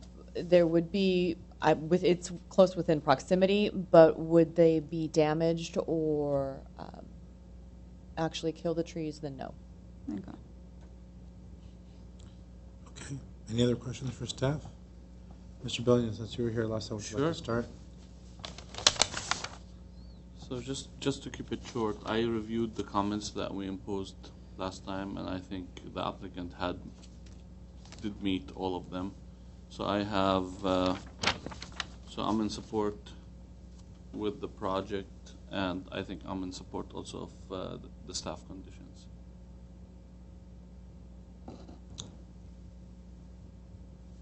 Would you like to go next? Well, one of the conditions, it says soften the massing by slightly decreasing overall size. I don't know what that means. So how much is yeah? The house is too narrow and too long. Well, staff specifically did not want to address it by decreasing a size, because as we all know, you can decrease the size but still have the look remain the same.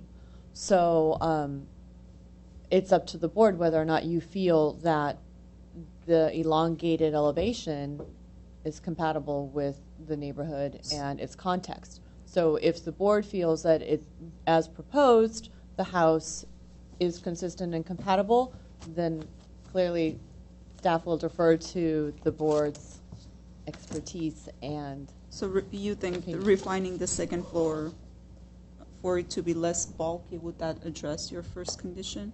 It's kind of a two-part it's a condition, two-part, so you okay. can pick and choose. Okay. I think the second floor is probably the larger issue of the two. And I think the staff condition is valid, and it's going to improve the design if it becomes a little more proportional. I think the proportion is a bit off. You mean for the second story above the main entry? I mean about the whole elongated facade. So I'm in support with your condition. Okay. Would this be just for the second floor? For both. For the second floor and the first floor? Correct. Were you talking about the length? The length. Yeah. The length of the Yeah, which I think we miswrote width here, but I think we. Yeah. You mean? Well, we meant the width across the lot. Across yeah, the it's lot. confusing, Correct. so. I think that they probably lose a couple hundred square feet, but that's gonna make the project look nicer. And then the second floor area. And Is so that an issue or not an issue? Second floor area, I think the way they broke it up, it's an improvement. If they can keep the same break, just maybe go back to the initial material, that would solve it. Go back to the wood cladding, or that was stucco, I think. It was a Brown. wood panels across. that was wood panels? Wood panels across the back with the parapet Mhm. continuing across the entire elevation. Is that correct? Yeah. But we don't want the parapet to continue. Is that what you guys conditioning? No, I kind of. I preferred this first The version. first at version. The second That's floor. what. Correct. I Yeah, think the board at the time wanted to see the right-hand portion over the garage dropped, which they did do, but the board also had some concern about that section. But I like the break for some reason. So. Okay. See if we get consensus on that. So I'm actually going to kind of break protocol and go next since I was here and not go last. My concerns from last time were mainly on two or three issues. One, the oak trees, that seems to have been, for at least now, been alleviated. My second concern is the very large volume of material being removed from the property because of what it creates. It creates this box, and then in the place of that you have this home that you place on that, but it's kind of sitting on this pedestal because of site conditions. This long driveway and these creepy vines that are being suggested or recommended. I just don't have faith in what that's going to look like within the 5-year span that we have purview over on the design perspective. I think what you're going to have is you're going to have a lot of visible concrete. I think that the old plan rendering is going to be much more likely to be the physical condition at this point. And I think that is a very difficult design element to overcome. Because of the site conditions, you have this very massive hill. You're cutting out into the hillside, and then you're basically replacing that with concrete from a practical perspective. That is the piece that I'm battling with the most. I mean, right now, this is a big natural berm, and replacing that with this layered look. It looks nice on renderings, but as a practical matter, I just don't think it's going to look like that. We're battling, and I'm battling with this issue because I'm not an architect or a designer. But from a design perspective, it's just, I would hate to see another project where you drive by and you have this big concrete mass. And so that's my concern. As far as the breaks on the new design versus the old, there's been some slight adjustments, but they're slight. You know, when I looked at the two renderings, old and new, it took me a second to realize, you know, what's missing. It was kind of like what's different to search, and I realized what it was, but it was not very significant. So can we do something with this? I'd like to see where we're going from the three actual professional architects, designers, and engineers on this committee. Mr. Charchin, at the last hearing, did you raise your concerns? Were these concerns brought up? About Yeah, my main concern was about the front treatment. The front treatment was a big issue last time. For me, there was actually a rendering that was presented at the hearing that introduced this creeping vine concept. It didn't have as much, it was not as full as this rendering is. It was more sparse, if I recall correctly. It was something that was presented at the hearing. I don't see it as part Correct. of It was actually part of your package. So if you take a look, it was.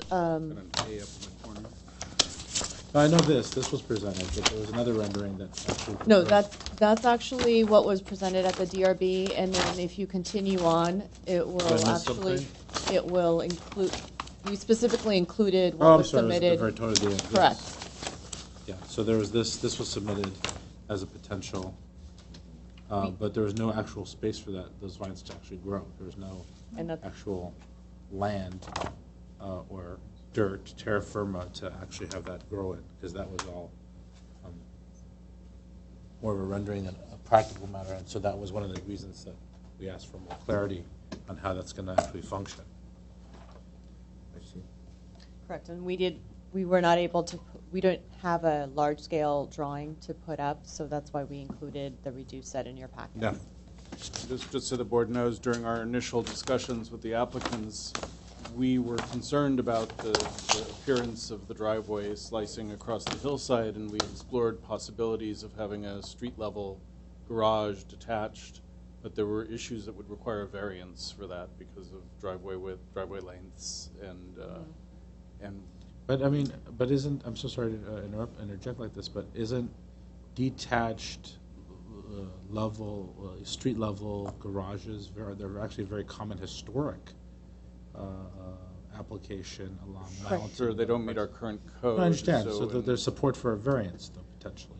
But the board is not allowed to approve a project that then requires a variance. No, I understand that. Okay. It would have been reversed. It would have been in reverse. It would have been go get the variance and then. That could have been the advice, and if you don't approve this, that could be a direction the applicants would pursue, but it can't be at your direction. So. The whole basis also is noted in the previous staff report that in addition to variances that would be required if the garage was at grade, and the variance would be for a reduced driveway length, because the driveway length would be 18 feet. So the garage would be essentially pushed way into the hillside. If you bring it out, this is a one-way street that is passed there further. So in a way, there's this difficulty of you're weighing traffic patterns, the driveway length, retaining wall height, and grading issues, pushing the garage completely into the hillside.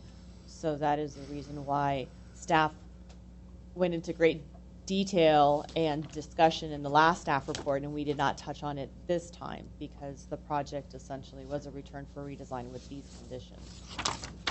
And just out of curiosity, say, we have this dashed line here, which indicates the 15-foot setback. Right? Correct. Why don't I just go up there? It might be more visible. We actually have a topo map, so if you need to see that. No, I don't need a topo map. What I'm trying to understand, and because I could tell a lot of discussions had been done with staff about a whole different approach without this long linear driveway. So if this is our 15-foot setback here, and say we need an 18-foot driveway by code, the garage would have been placed somewhere in this area at a lower level, and then this deck, let's say, would have been the top of the garage. So it would have been a totally subterranean garage, off of the street with an 18-foot driveway, and then this deck would have been kind of the top of it, let's say. Was that what was discussed? No, because that's also the steepest portion of the lot. Okay, so then let's say the garage would be more over here. You'd be cutting down where the oak tree is. That's the massive oak tree. That's, if you take a look, I have it on the screen image right here. If you see here, where you were proposing, this would be where the 2-car garage area would be and the driveway. And you scroll up, and then here you have the massive oak tree, grove of oak trees. Right. So, but in essence, this is the natural profile of the property, and all of this is coming out anyways, right? So, we're grading a massive amount, and so whether you're taking out this portion or this portion, you're grading whether you like it or not. In fact, I'd rather be grading something closer to the street than farther back, because the retaining walls are less severe, and the more this building gets pushed forward, the actual shorter this retaining wall becomes, and the less dirt you end up hauling away. So, yeah, those were just some of the questions. These are just questions, and so. Sorry. And these were things that had been discussed ad nauseum in multiple meetings as well with staff, and we well, weighed, for whatever we weighed the pros reason, and you cons. guys weighed the pros and cons, and you ended up where you ended up. No, actually, we said that there are pros and cons. You run the risk of moving forward with variances, with significant variances for setbacks in the front street front setbacks, height limits, heights for retaining walls, height for the hillsides, things like that, and they wanted to proceed with something that actually complies with code, and unfortunately has this elongated. So that's right. They came back with this proposal, and this is what we've moved forward. So unfortunately, it's a problematic site with a problematic set of circumstances. I think I'm the only one that hasn't spoken so far, and I'm going to abstain from from this discussion. I have a very different point of view, and I don't think it's fair for me to bring up this point of view this late in the game. You've had one hearing, you've gotten some feedback already, and I don't think it's the right approach for me to kind of come in with a very dramatic different approach. And so with that, I'm going to abstain on this project. Making my job easier. I would be very facetious. That makes the job much harder, actually. Okay, so now we have a task in front of us. Have we all spoken on this matter? Is there anything that anybody would like to add? Okay. Can I get a reading of the conditions for clarity, please? So far we have, I'm not sure if we had consensus on reduction of what we'll call the length of the building across the site, with the recommended ultimate reduction of approximately 200 square feet, however that's laid out. There's no consensus for that. No, I didn't say there was consensus. Oh, no, but I didn't think that there was an issue with regards to the square footage, though, at this point. Not the issue. Well, that was meant. I'm just throwing out the things I've heard at this point to see where we get consensus. Okay, let me do it this way, if you don't mind, Mr. Blatt. The conditions, as indicated on the report, are softening the massing by slightly decreasing the overall size and width of the house and refining the second floor central portion to be less bulky. Is there support for that condition?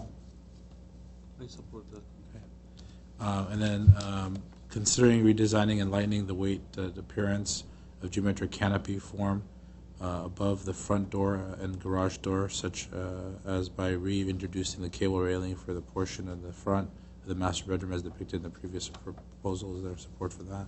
I support that one as well. Okay.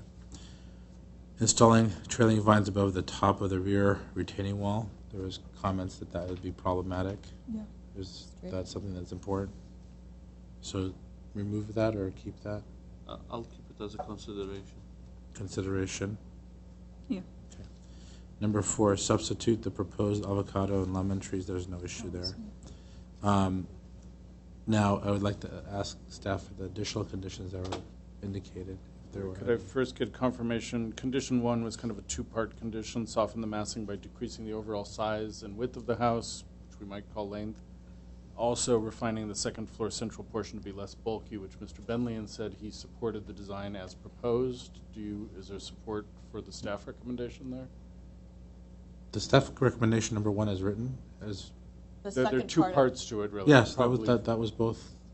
Both parts of that has been. Right, but in Mr. Benlian's discussion, he supported the first part of it, but not the second part. So I'm questioning the other. Correct. Members. I supported the break. Right. He was okay with the treatment of the second floor. I was okay with it. I'm okay with either one. Oh, okay. Okay. So we have full support for condition 1 then. Are there any other staff conditions? There was. I mean, other conditions that were indicated by. The only other condition that I've written down is that there was concern on your part, Mr. Charchian, about the plantings and how we might disguise the concrete retaining walls at the driveway. Given this configuration, we can't avoid concrete retaining walls at the driveway, so we'd be open to board suggestions about other ways to treat that. Where I thought this was going when we were talking about linear concrete underneath the proposed area that's going to be hopefully be covered by vines, was a form maybe something like similar to planks or offset planks, something that breaks from the linearity of the overall project. Because right now, if you look at this here, it just adds a lot, just too much linear motion. But if this was broken into smaller planks, kind of like floor tile.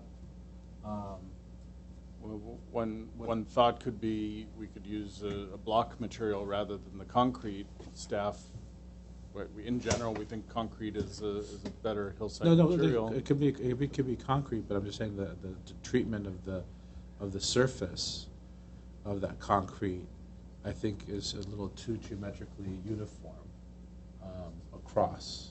Mm-hmm. So maybe something like a pattern where you have I would almost say like a floor plank, like a rustic floor plank. That's what the board form concrete would do. It's basically you have horizontal boards laid up vertically. They have exposed grain. Yes. The concrete takes on that grain, and then you see extrusions between the planks so that you actually get the texture. Yeah. As depicted in the renderings, it's one long straight shot. Okay. And so maybe we condition that as Mr. Platt is. Oh, just on the. Oh, okay. The elevation drawings show they don't differentiate the board form. So let's get specificity on that as a condition, so that if their vines are not successful, that at least you're looking at something that has a little more texture to it. Does the color material board No, color material board has linear. They're showing some. So what you don't want is that 80s stripy look. This that we see on the elevation. thing is just not. It's just. I mean, there's no difference to this. I'm talking like. You want a true board form concrete wall on the driveway. like old Okay, we can specify that. We know what that is, and we'll Yeah. specify that. Because this is just too much. It's just too much uniformity. It just makes it look like a big concrete But box. board form tends not to be that uniform. Yeah, breaks. You'll see lots of breaks and even vertical joints. Okay.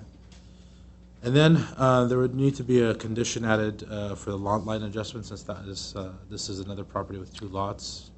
This is a little bit different simply because the building is being built over the property line. Oh, so that whereas condition is the not other there. one, the building wasn't being built over the property line, thereby tying it. This one is. So we can still recommend, have them Okay, consider. so if it's not a requirement, then that's not. It's not a requirement, but they could consider doing a lot line adjustment. So. Okay.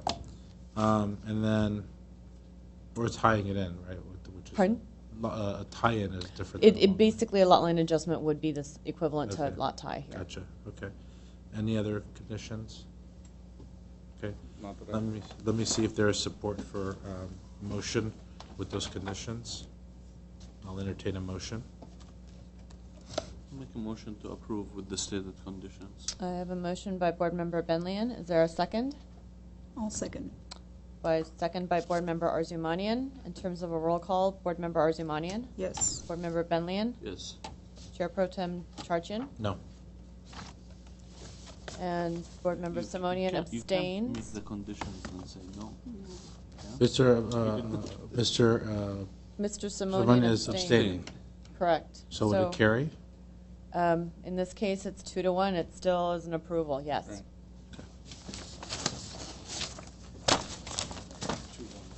Mr. Chair, may I Mr. One-One. respectfully request a 5-minute break? Yes. We will need to break for 5 minutes. We'll be back for 2 more matters. Then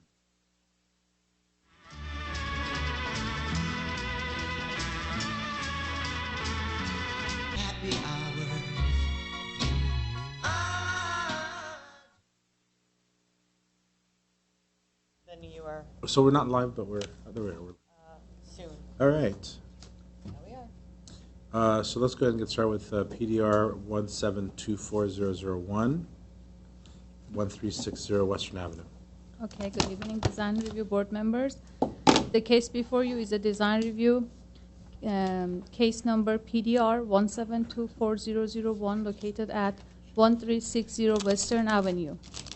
The applicant is proposing to demolish the existing one-story, 1,167 square foot single-family residence with a detached 2-car garage and construct a new 2,414 square foot one-story single-family residence with a new detached 2-car garage. The lot size is 8,350 square feet, which is an interior lot with frontage on Western Avenue. The lot slopes down slightly from the north to the south. The property is located in R1 zone, floor area ratio District 1. The existing house was built in 1940 and is not considered as a historic resource under CEQA and does not appear to be eligible for listing on the Glendale Register of Historic Resources. In terms of the site planning of this project, staff believes the new one-story house with a new detached 2-car garage is consistent with the site planning of the neighboring properties. The proposal will not alter the existing site planning significantly, since the existing building pad will be expanded slightly to the rear of the lot and the new 2-car garage will be built towards the rear of the property, with keeping the existing driveway. The existing front setback, which is 34.5 feet, will be changed to 25 feet, which meets the zoning code requirement, but it is less than the average neighborhood front setback of 29.5 feet. And the new interior setback at the south side of the house will be 6 feet, as required by the zoning code. And the proposed landscape is 41% of the lot area, and is complementary to the building design and features a new pool, new drought-tolerant plants, with 528 square foot artificial turf at the rear of the house. There are low retaining walls at the front of the property, and they are proposed to remain with the maximum height of 18 inches. In terms of the mass and scale of this project, the overall scale and proportion are appropriate to the site and neighboring properties and are similar to the existing house. The overall height of the house will be 18 feet and 6 inches, lower than the maximum height which is allowed in this zone, which is 28 feet.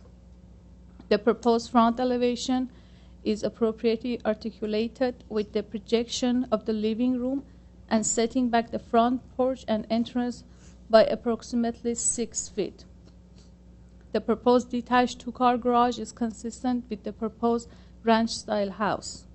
The roof configuration, which is a combination of asphalt shingles gables roof, are appropriate to the overall context and design.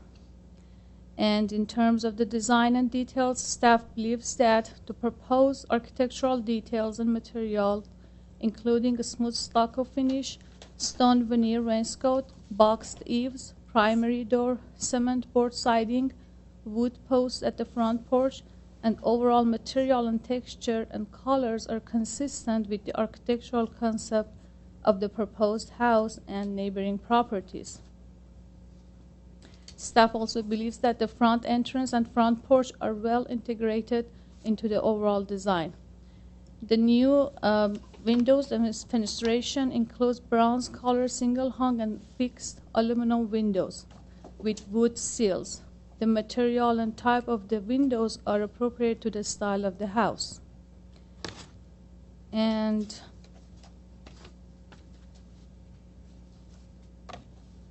staff is recommending approval of this design proposal with 4 conditions. The 4 conditions are the 20-foot turning radius to the garage shall be drawn correctly. Condition number 2, there is it's about the boundary walls.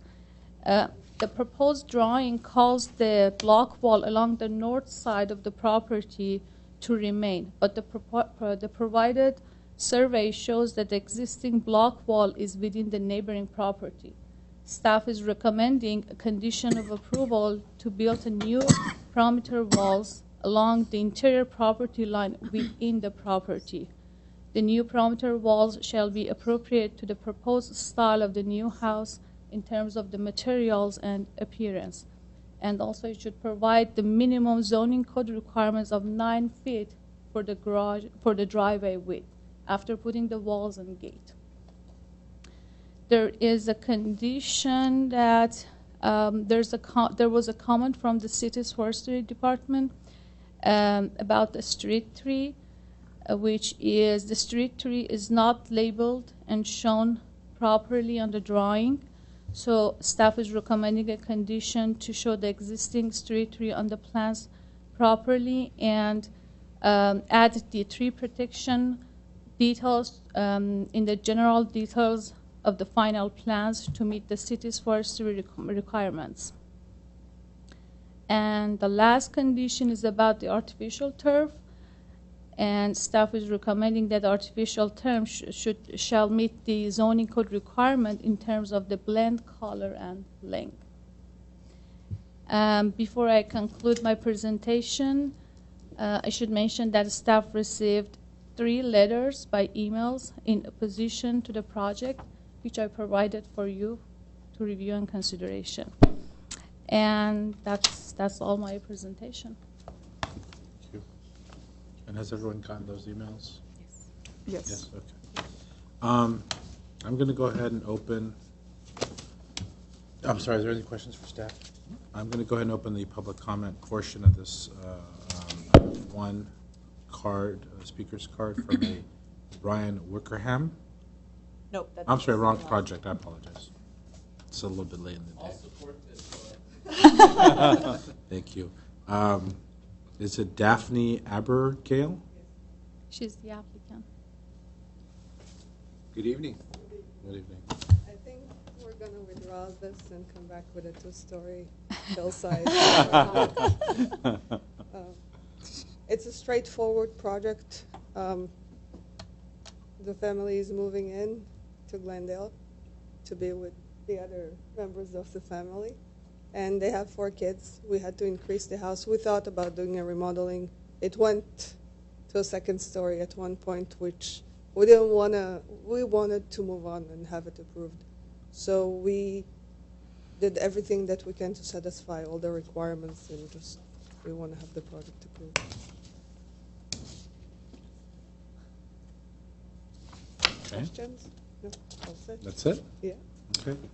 Any questions? I have just a quick question. In regards to the stone veneer that's applied to the front,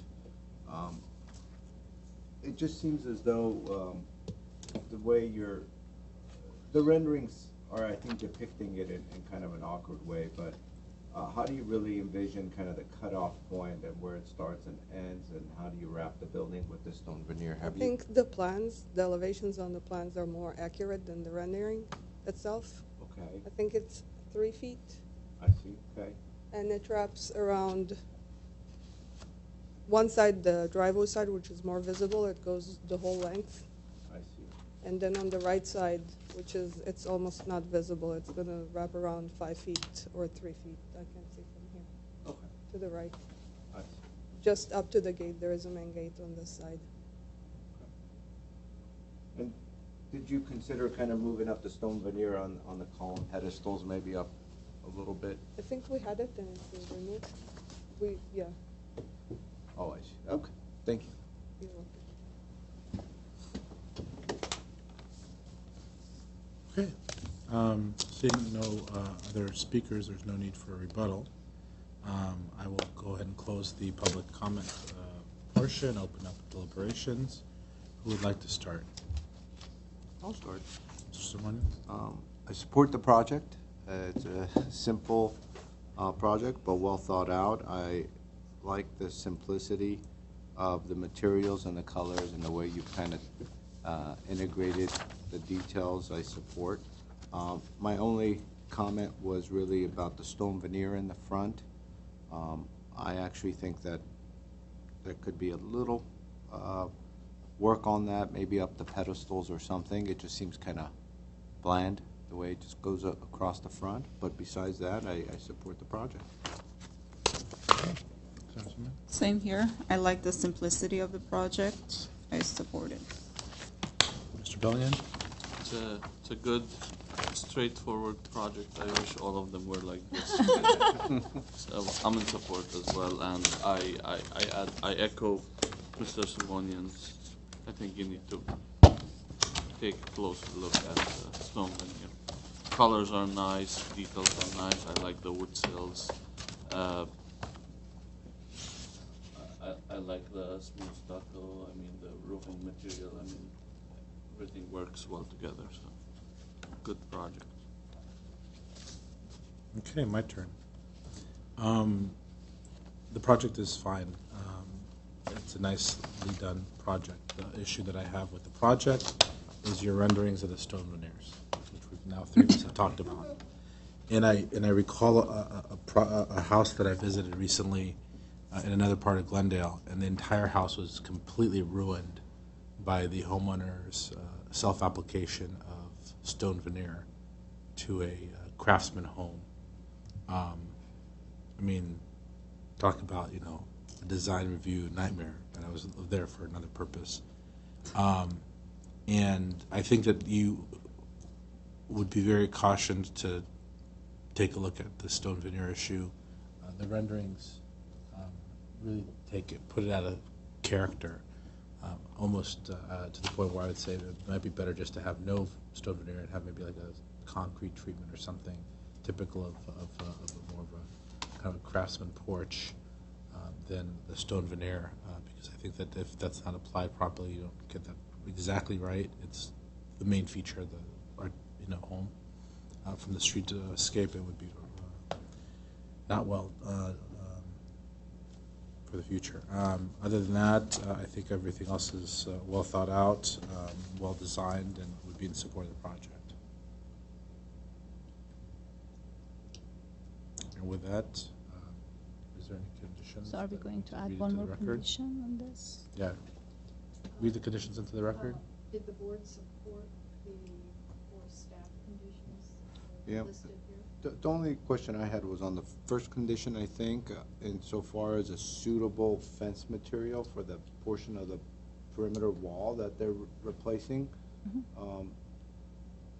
Is this going to be like a wood fence or a block fence? Is what does staff envision by some suitable?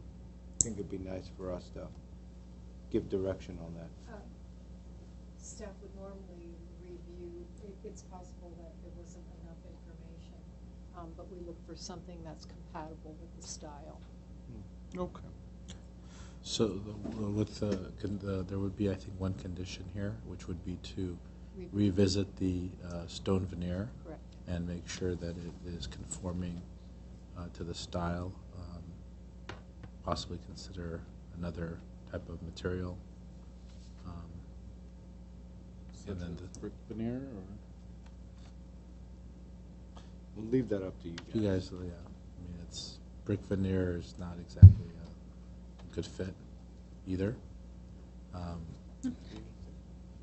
But there's a lot of options out there.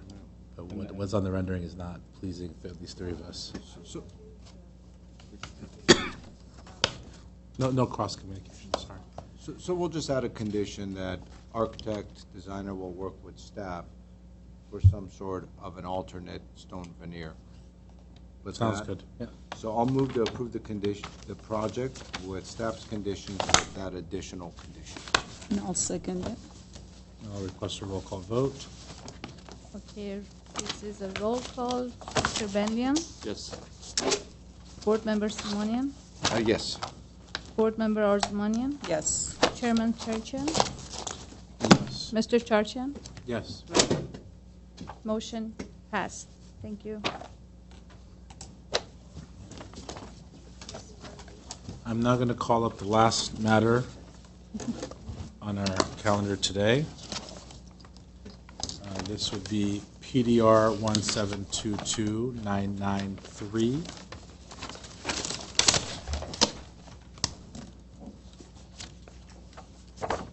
Ms. Matadis, are you Yes. ready for this one?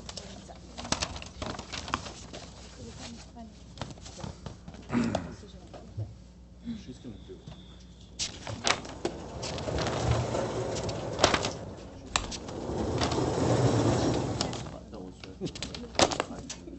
Not I keep forgetting that it's not an instant process. Sorry. There should be a button you press. It's all manual at this point. Okay.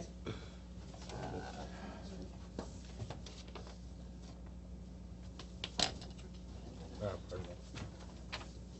Materials. Yes, and those were in your packet. This is exactly what I was This thinking is for this, the other project. Yes, and it's funny because you mentioned the board form concrete, and I'm like, I know that it's somewhere, and I thought it was in the old material board. Like if you had little cutoffs. And that's exactly what it will be. So, okay, yes. All right.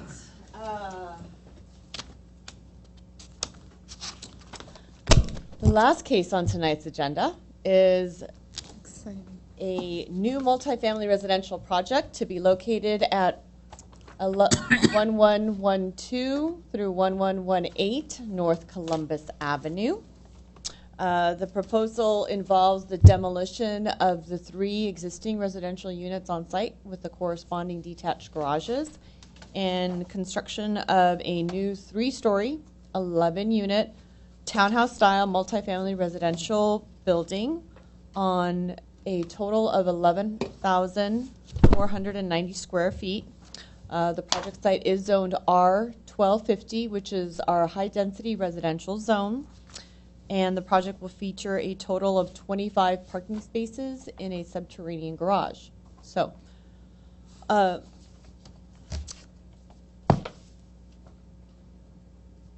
just to get business taken care of and out of the way, in terms of a CEQA analysis, the project submitted an environmental information form. Staff prepared an initial study. We took a look at all of the various factors, air quality, resources, and whatnot. Have you know that the 3 existing residential structures are not eligible for the national, state, or local historical register, thank you, correction. So that their demolition has been reviewed and has been approved, and the negative declaration was submitted for a 20-day review period. No comments were received, and that final negative declaration was included in your packets, and so it will need to be considered before you vote actually on the design review of the project. Okay. Sure. So that housekeeping aside, now to the actual project itself. The lot is trapezoidal somewhat in shape. It has an angled front property line, 100 feet wide, squared off in the rear. The project is one of our most unusual recent multifamily residential proposals because unlike typical R1250 standards zones, the typical developments where because of our zoning criteria, you have to have minimum and average setbacks on the first floor that are different than on the second floor, that are different on the third floor. In this case, what the applicant has proposed is a very contemporary, streamlined project that essentially is the footprint of the building is actually compacted so that the building itself can have the walls go straight up, as opposed to having that wedding cake fashion that you'll see in typical newer multifamily residential projects. The neighborhood context itself it's set within a multifamily residential neighborhood, high density. This is one of the few last remaining lots in the area that is underdeveloped and featuring single family residential homes or a duplex in one of the cases. So the neighborhood context definitely supports a 3-story high density residential project. The project is also moving forward with a density bonus, not so much a density bonus, let me take that back, a density increase, because they are allowed to go up to 1 unit for every 1,000 square feet of lot area, which this is what they're proposing in exchange for providing additional open space along the front setback. So they are going to the maximum density permitted, which is in this case 11 units. They are, and if you don't mind, I'm going to go up to the board.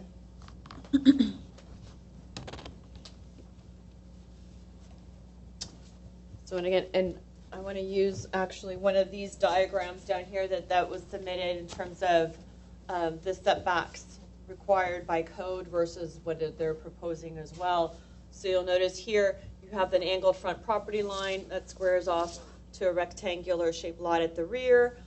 Typically, the building envelope by our code could go out rather close on the first floor with a 20-foot setback at the front.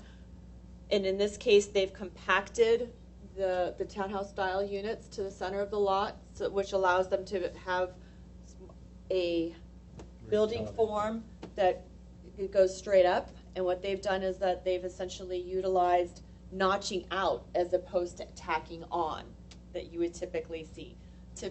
Most newer multifamily residential projects, because of the zoning limitations for setbacks, are these wedding cake fashions. In this case, they are going straight up and then actually having these cutouts in a very contemporary style building form. They are providing the additional required open space along the street, so there's a very generous setback along Columbus. They also have substantial setbacks along the interior property lines. Again, there's a requirement that you have additional setback from the sides, and so they are providing that as well, which then turns into larger seating, passive seating areas and landscape areas. There is also a common outdoor barbecue area at the rear. Another unique feature of this project is not only do they have a compacted building footprint with greater open space around it, the building itself, with a townhouse style proposal, allows for each of the units to have a rooftop deck. So in this case, as opposed to a 40 square foot minimum for most apartment units that would typically have a smaller balcony, they, in this case, are providing very large, over 200 square feet, private rooftop decks, which are additional amenities for the units and the residents on site. So site plan is rather different from any of the other multifamily residential projects that you've relatively seen. There is a subterranean garage. The project is providing all of the required parking per code, and they have stacked units, 3 floors each with a rooftop deck. So in terms of mass and scale, surrounding neighborhood patterns, you're looking at 2- and 3-story older apartment buildings, some newer condominiums, and so the overall massing and scale of the project is consistent, especially when you take into consideration the additional setbacks on each floor and the overall development pattern within the neighborhood. Last but not least, in terms of design and detailing, you'll notice that it's a very contemporary building. They have a fiber cement siding panels. Then you have those insets that are clad in the wood siding.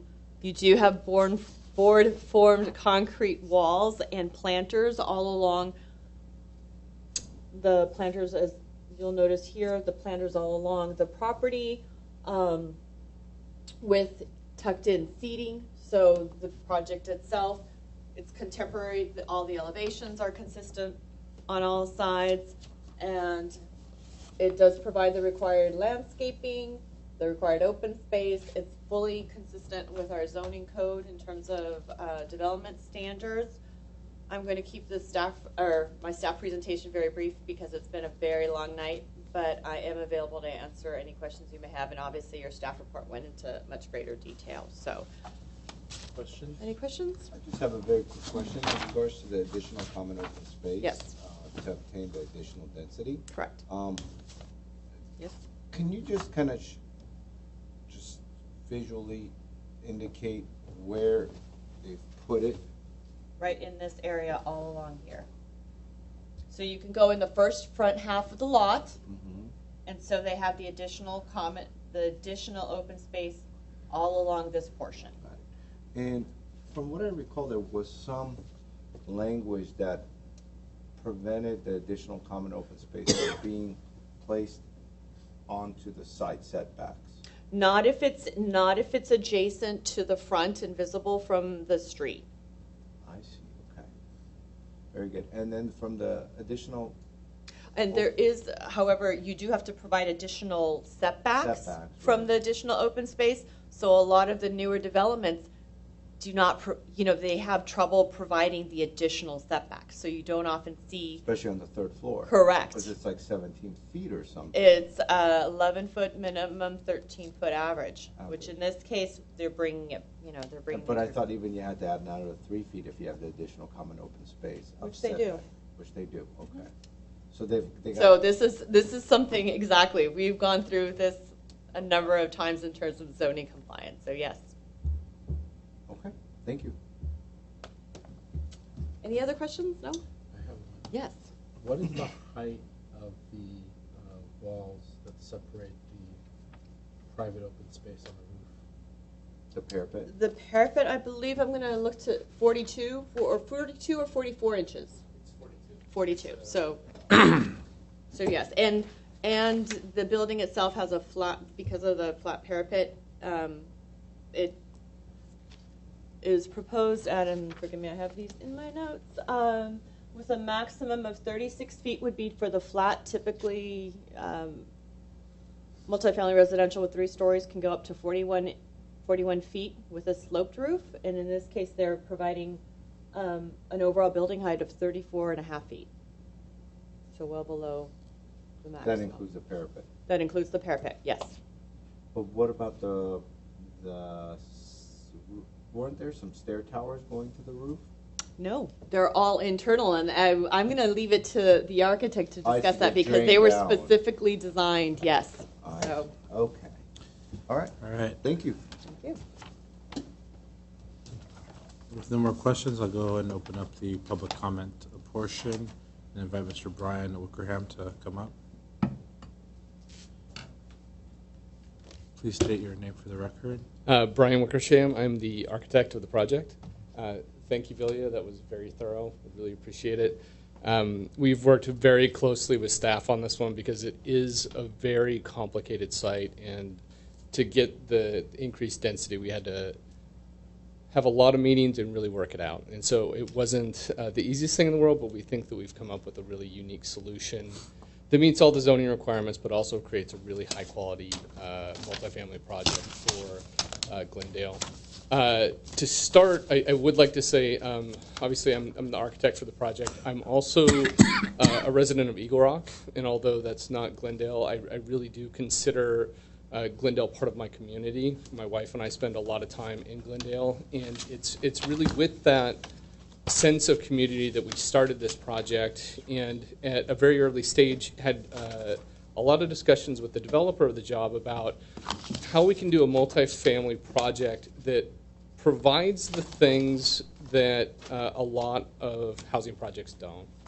And there's a lot of demands, which I know you guys see every day when you do these hearings, that there's a need to address the shortage of housing in Southern California, but there's also a need within the communities to do buildings that aren't out of scale with the buildings that are around them. And that's a really difficult balance to walk. And so as we were doing this project, we talked a lot about how we can achieve the density that we need to meet the performance for the job, but how we can also provide the things that make living in Southern California really great. And one of those things is outdoor space.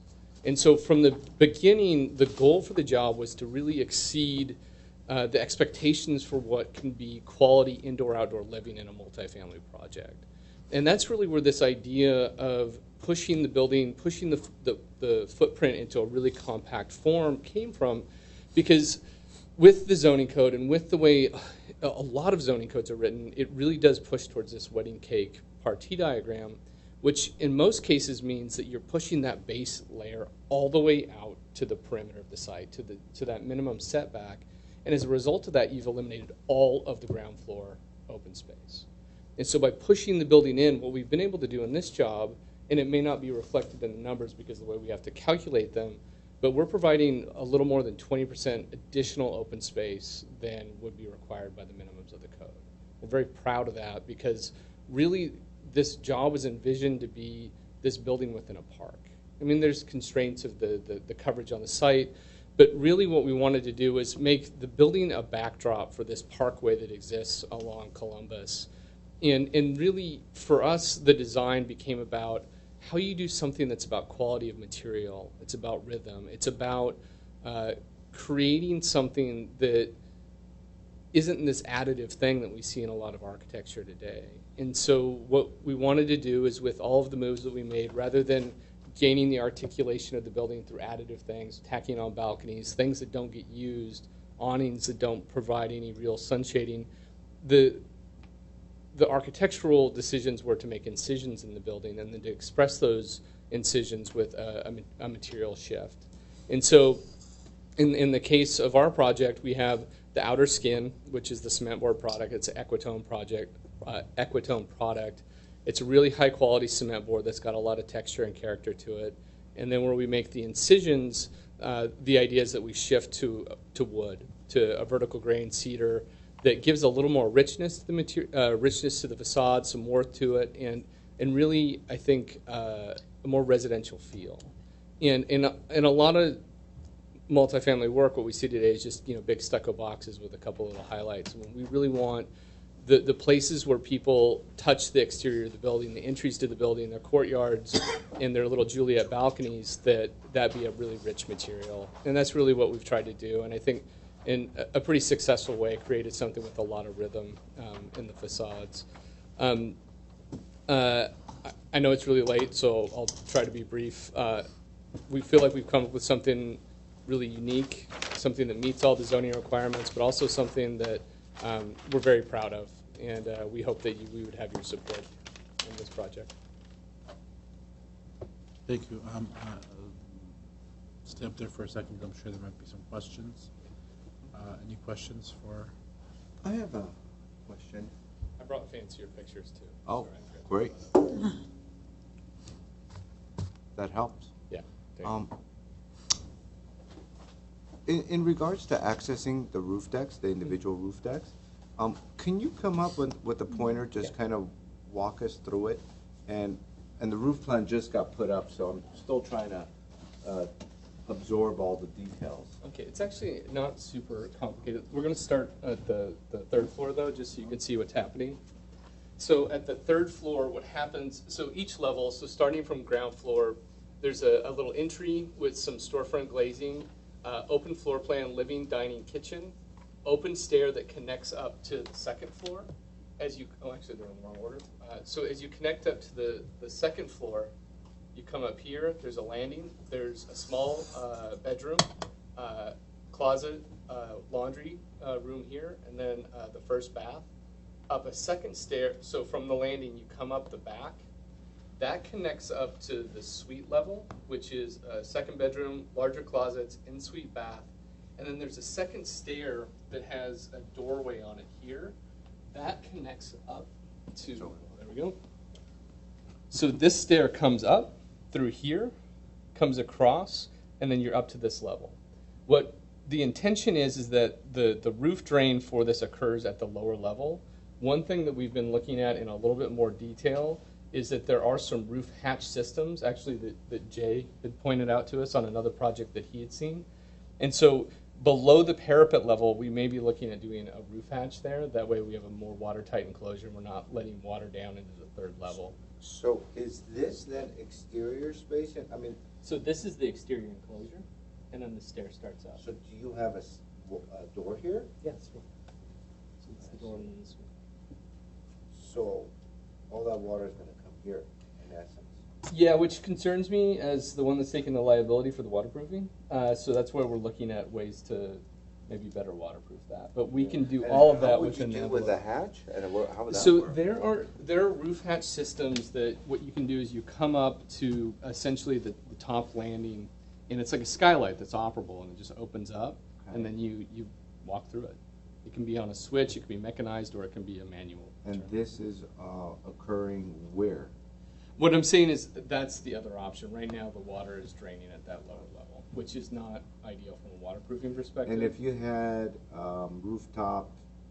little rooftops over these stair towers, would that put you over the code requirement? It would. Correct. And that's one of the reasons that we stayed at that level. And are you popping your deck above? What is the finished floor elevation of your podium compared to the top of curb? All the way over on the ground floor plan? What is finished floor level here? Yeah. In other words, is your podium what is the highest that your podium is popping up? Out of grade. Out of grade. So the slope of the site sort of goes from the low point here to the back. The high point here is a little less than 2 feet out of grade in the corner. And you had to do that for slope? Make it flat, yeah.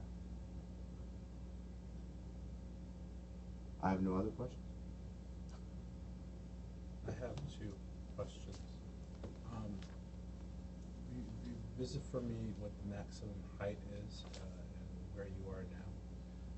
I think Villia had said it was 41 feet. I believe that our maximum height is actually 36, and we're at 34 and a half to top of parapet. Correct. It would be 36 feet for a flat roof and 41 feet for a pitched roof with a minimum slope of 3 and 12. So basically you have 2 inches, maybe. No, we have 2 feet. 2 and a half. 2 feet, I'm sorry. You have 2 feet. Lay that word. Foot and a half. Foot and a half. Foot and a half. Foot and a half. It is a little late for math. And then the other question I had is, where is the mechanical? Is it on the roof? Yeah, so you can actually see it in the section here. So what we're doing is, so the stair connects up, and then we have a little mechanical well that's in the middle of the roof, and then the main sort of roof area that people can occupy is up at the front. So it's just enough that somebody can get some furniture up there and a little hangout space.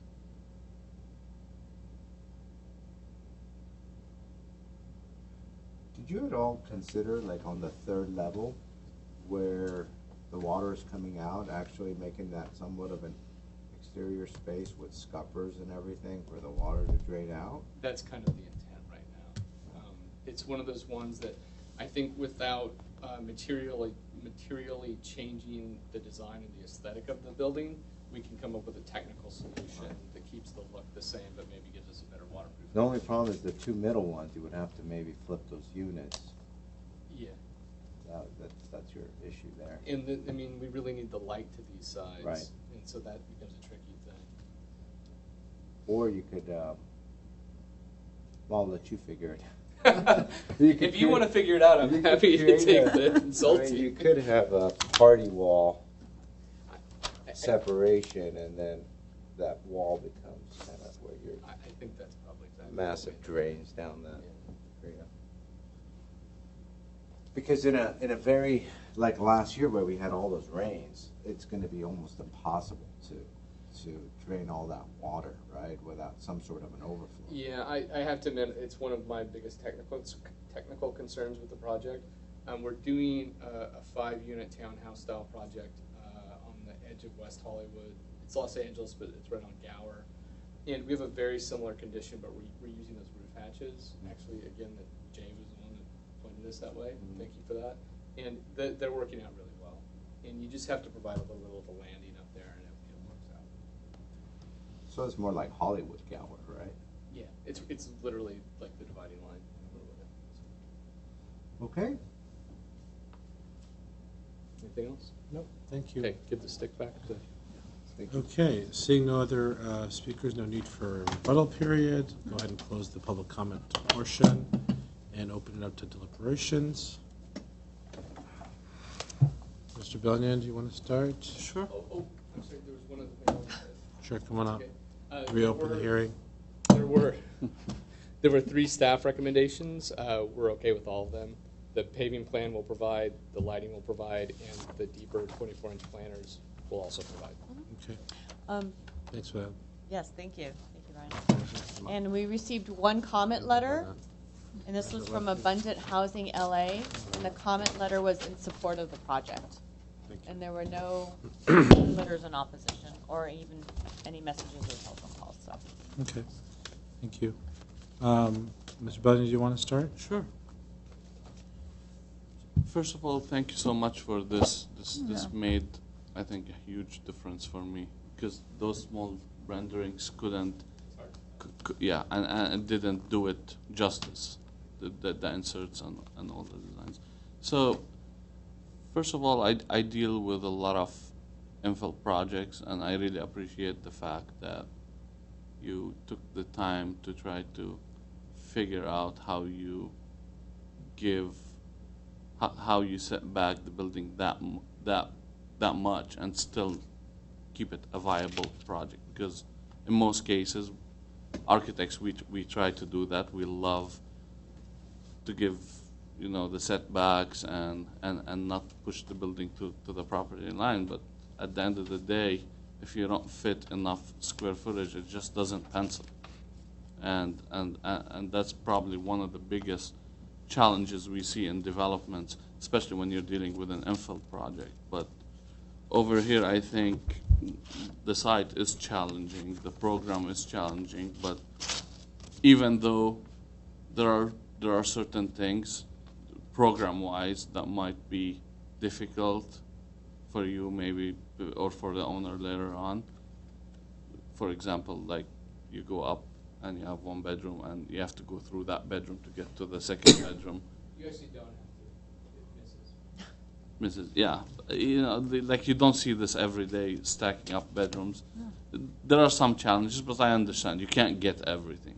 So I really love the roof deck ideas. I think they make all the difference in terms of providing quality life to the residents, because most of these newer projects you see, they provide you with a balcony that's very small, and there is maybe a common space, but you have to share it with everybody.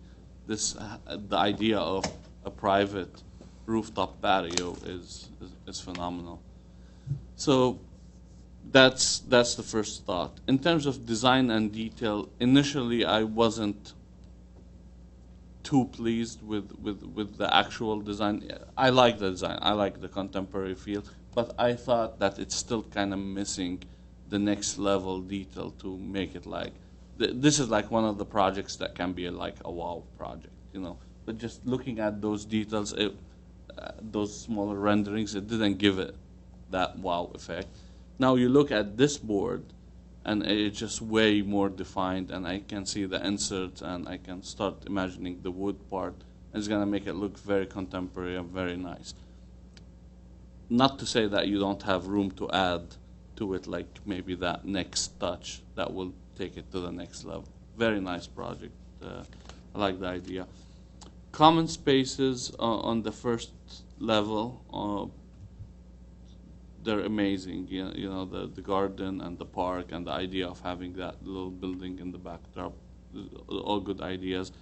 But I don't know how much did you look at what are you going to do with it? Is it just going to be landscape, or are you going to add program to it? Is it going to be accessible by the public, or is it going to be just private? Is it going to have any amenity spaces for the tenant? And if it does, how do you stop people from the street entering? So these are all things that you probably need to to figure out in the next step. But overall, I like the project. I like the details. I like the material. I mean, you're picking high quality material. I like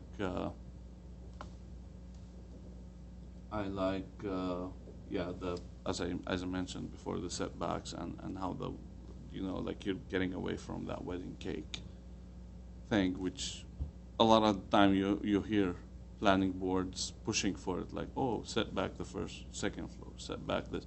But I mean, this is one project that if you do that, maybe you end up with that weird wedding cake effect where this is nice. Personally, I like it. So these are my comments, and I'd like to see what my colleagues have to say. Sorry. I'm sorry. Sure. I don't have much to add to it. I really like the open space area in the front, and I think it's a very creative way of figuring out how to get the space that you need, at the same time provide the setbacks and open area. Obviously, I really love the design, the windows, and the rooftop area for each unit. Overall, I can support the project. It looks fine with the stated conditions. Mr. Simonian? I agree with the board members in that the project is well thought out. It's very different than what we're used to seeing, and there are very economical reasons to straighten out your walls. You know, line up all your shear walls and etc. So it absolutely makes a very big difference on the economics of the deal. At the same time, it does create challenges because you get these straight walls going up.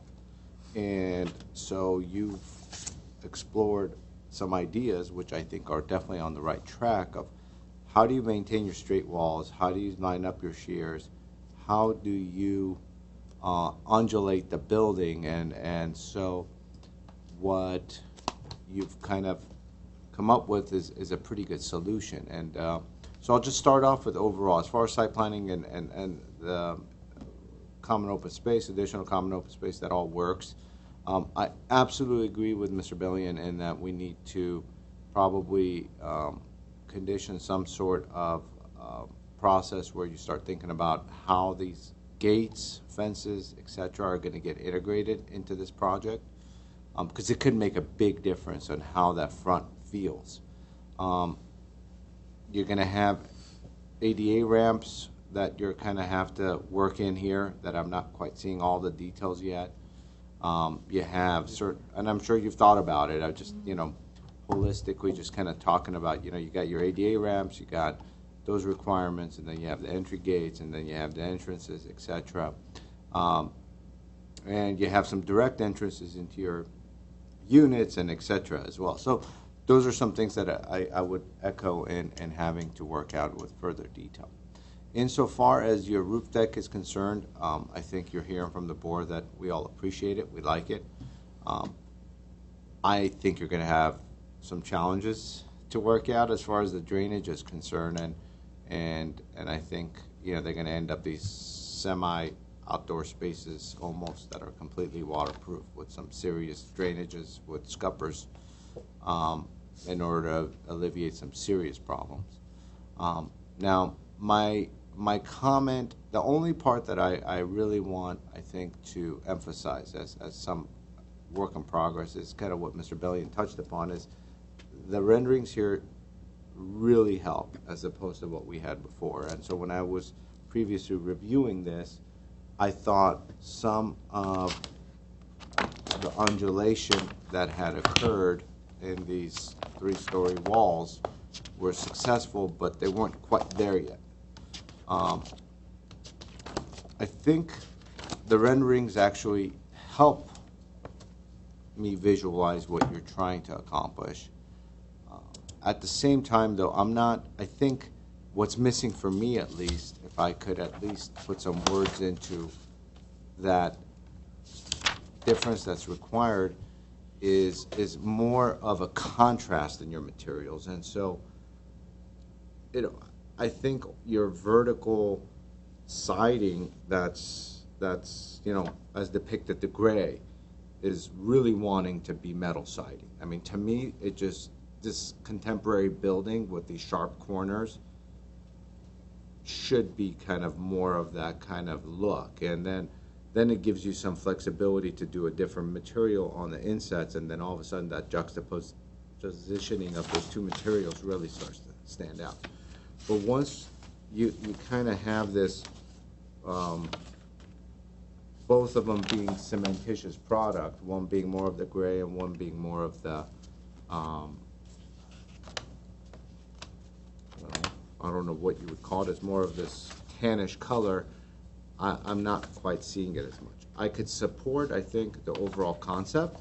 I could support the direction, but I would like to see some variety and materials to really make those insets pop. It's actually wood siding on the insets, and there was a. So I'm looking at this. Are we talking about real wood or That's is this real wood. cementitious wood siding? It's actually real. And then the outside is the cedar panel. No, the outside is a cementitious fiberboard panel. Correct. So I'm reading fiber cement panel siding. That is the gray that you see the vertical lines. Right, and that's what I'm talking is what about. and More then- of a metal. And then you're saying this is natural wood. Correct. But With the this inset. proposed siding is not metal. It's a fiberboard material. Right, and I he's get it. saying that I'm it should be saying- metal. Oh. I like the metal. Oh, well, if you could make that a consideration, because staff is thrilled with Staff, this yeah, material. actually, it is an 11-unit You're the project bosses, with- we know that, so I just want to put it out there. Without knowing what your discussions were, whether it's natural wood or cement siding, I think they're both. I think what Mr. Simone is trying to say that they're too close to each other. Yeah, I think some variety would help. So those were my comments, and I think overall, you know, the way you've handled the mass and bulk of the building and the design, I'm in support of. But that's one area that I maybe have a difference of opinion. Right, and that's fine. So those were my comments. Okay. Who's left? I'm sorry, I forgot. It's you. I think it's you. Oh, okay. At 10:15. 10:15. Lots of pressure, right? I'm not going to comment on the design. I think that we've heard enough on the design. I think it's good. I think I want to talk about a couple of areas that I have concern about, just to get to the meat of it. And I'm going to start with something I started with 4 years ago when I first started on the board, and that's your trash enclosure next to your handicap accessible point, next to your lobby entrance. That seems like it needs to get a little bit more attention with the way that pickup would occur. I'm then going to go to your handicap accessibility. Although these are basically 3-story units, and I don't foresee someone living in this project that's in a wheelchair. You might have visitors, so you have this vertical lift. I think that needs to be studied as far as access for the ADA compliance. That can dictate a lot as to the exterior treatment there. And then I want to talk about the roof. Although this is a great amenity and one that's lacking in some of the projects that are in downtown, for example, I am not convinced that this is going to be well executed, well used, or well executed. Because of the fact that I think that the parapet is just too short. I don't envision myself, if I was living here, standing in the front of basically Palm Drive, which is a street that goes almost head-on into the property, with only a 40-inch parapet. I mean, I'm 6'2", that would be about here, so I would be looking onto the street. I think that you would need to increase that parapet size to the maximum and get that 1.5 feet or 1 foot 8 inches additional height. It might make it a little bit more claustrophobic, but I think that is going to, in my opinion, create more usable private space. Is your intent to buffer individuals that are up there from the street? Well, no, it's for privacy. It's a privacy concern. You know, if I was living, for example, across the street on Columbus, I don't necessarily think it would be wise to have 5-6 people, you know, having a barbecue on a rooftop where there's a 40, you know, just a 40-inch parapet between me and those folks. So basically, if I'm 42 inches is the standard height for a railing on any balcony that we ever look at. So it's the same situation on a balcony as it would be on the roof. Yes, but balconies are usually positioned in ways that minimize privacy concerns, and here there are a lot of buildings around this area. So I'm having trouble envisioning this being a space that utilized. If it's overutilized, there's a lot of people up on top. It would be like this. Yeah, it would be, I think, a concern. I think it's just something that needs to be thought about. It might be the height of a regular balcony, but it just seems that the positioning of where Palm Drive comes in and where the apartment buildings are in Columbus, and the fact that some of those are 2-story buildings, it gives me pause.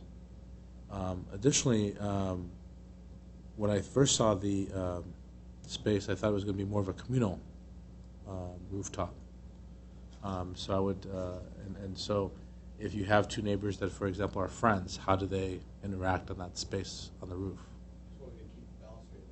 And they jump over, right? Yeah, they jump over, or maybe incorporate a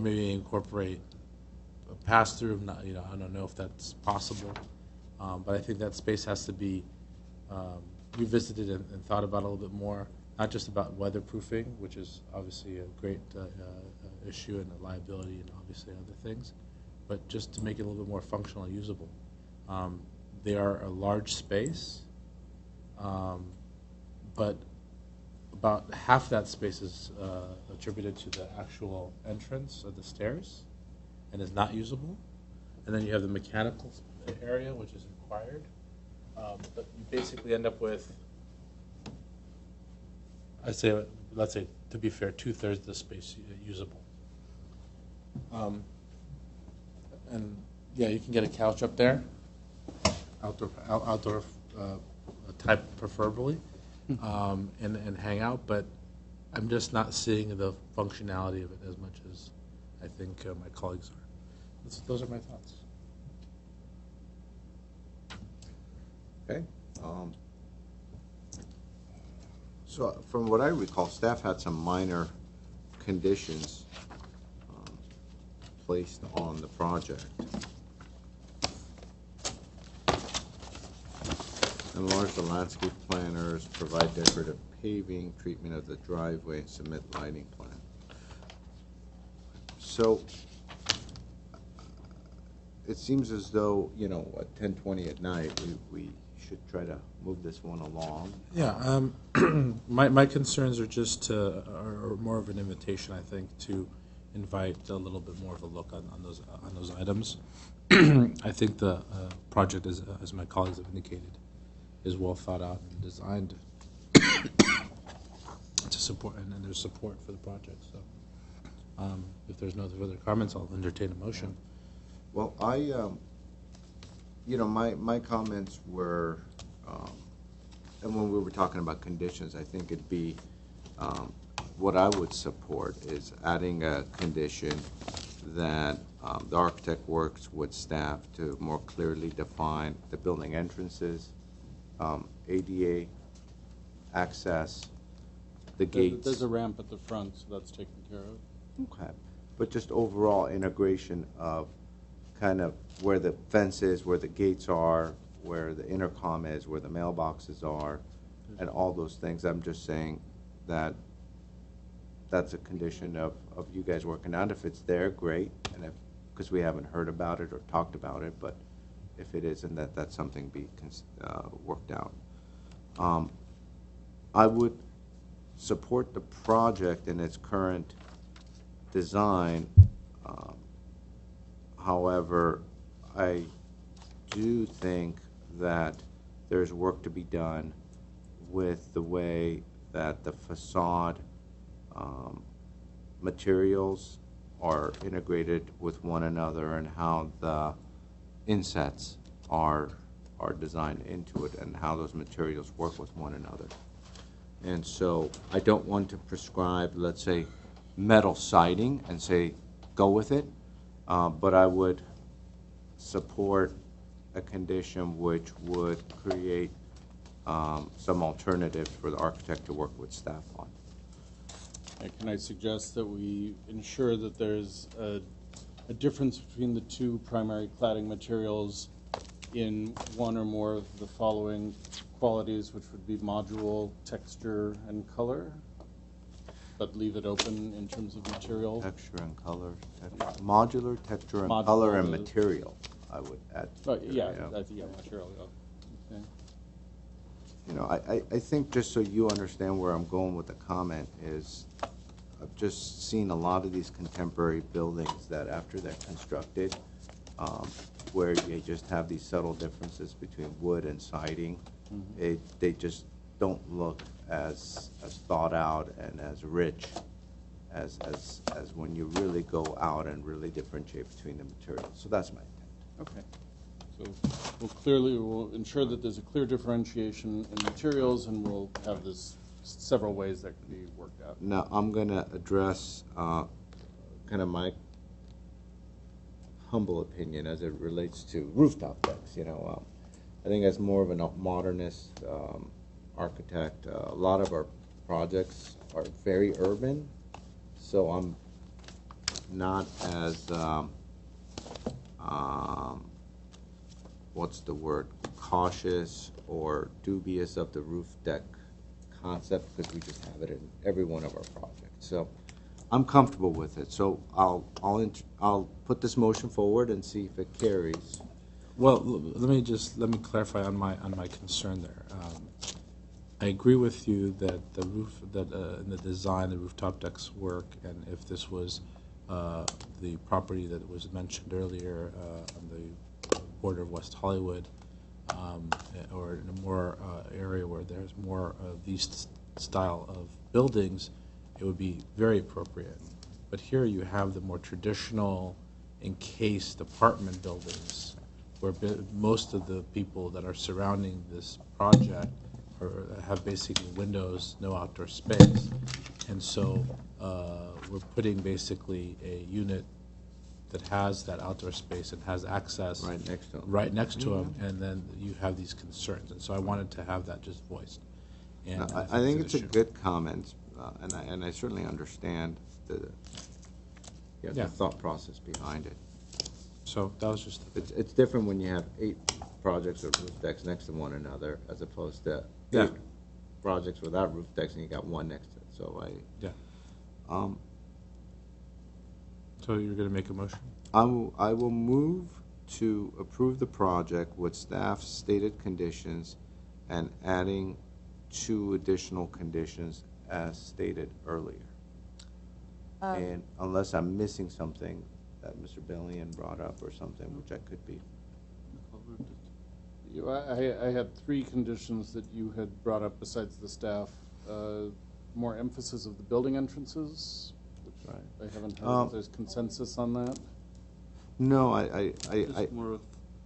It was more of a clarification insofar as the pathways, the ramps, the stairs, the gates, the whole, etc. Yeah. Okay, because our understanding is that there aren't gates, there isn't an intercom. Correct. This is going to actually be a fairly porous site to the street, which is another unusual aspect of the project. And if they come back in 5 years and say, "Oh my God, we got to do something," we'll probably be bringing it back to the board. But, or we'll do it administratively. well, possibly. Are these going to be apartments or condominiums? Apartments. Right. Very unusual. Okay. Well, then, on that, then I would modify my conditions that you work with staff in order to meet ADA. Access number 2 is integration of the planners to create more of a definition between the street and more of the private area. making sure those planters are deep enough to accommodate, mature trees, and hopefully creating enough buffer between this property and the property next door, insofar as privacy is concerned and the edge of this development. And Three staff conditions, 2 new conditions, one about the cladding materials that we discussed, clear differentiation, and another to ensure that ADA access is meant and that there's a clear separation from the public and private space with the planters and the... But there is no private space. From the street to the project is, I thought, what I heard. Maybe I'm wrong. Yeah, but we scratched that one, I guess, right? Yeah. So you just said whatever you just said about integration of planters. I'm not sure what you meant then. See what happens when we have 5 cases in one night. Yeah, So I know. flat. I'll go You need to like go back and revisit. What I'll reiterate it. I think architect to work with staff to make sure all the ADA ramps are acceptable. 2 is to work on the planners to make sure they're integrated into the site plan properly. 3 is to make sure that the planters are deep enough to accommodate mature trees. That's already been done by another person. And lastly is to ensure that the planners provide adequate buffers and landscaping along the edge of the property from the adjacent properties.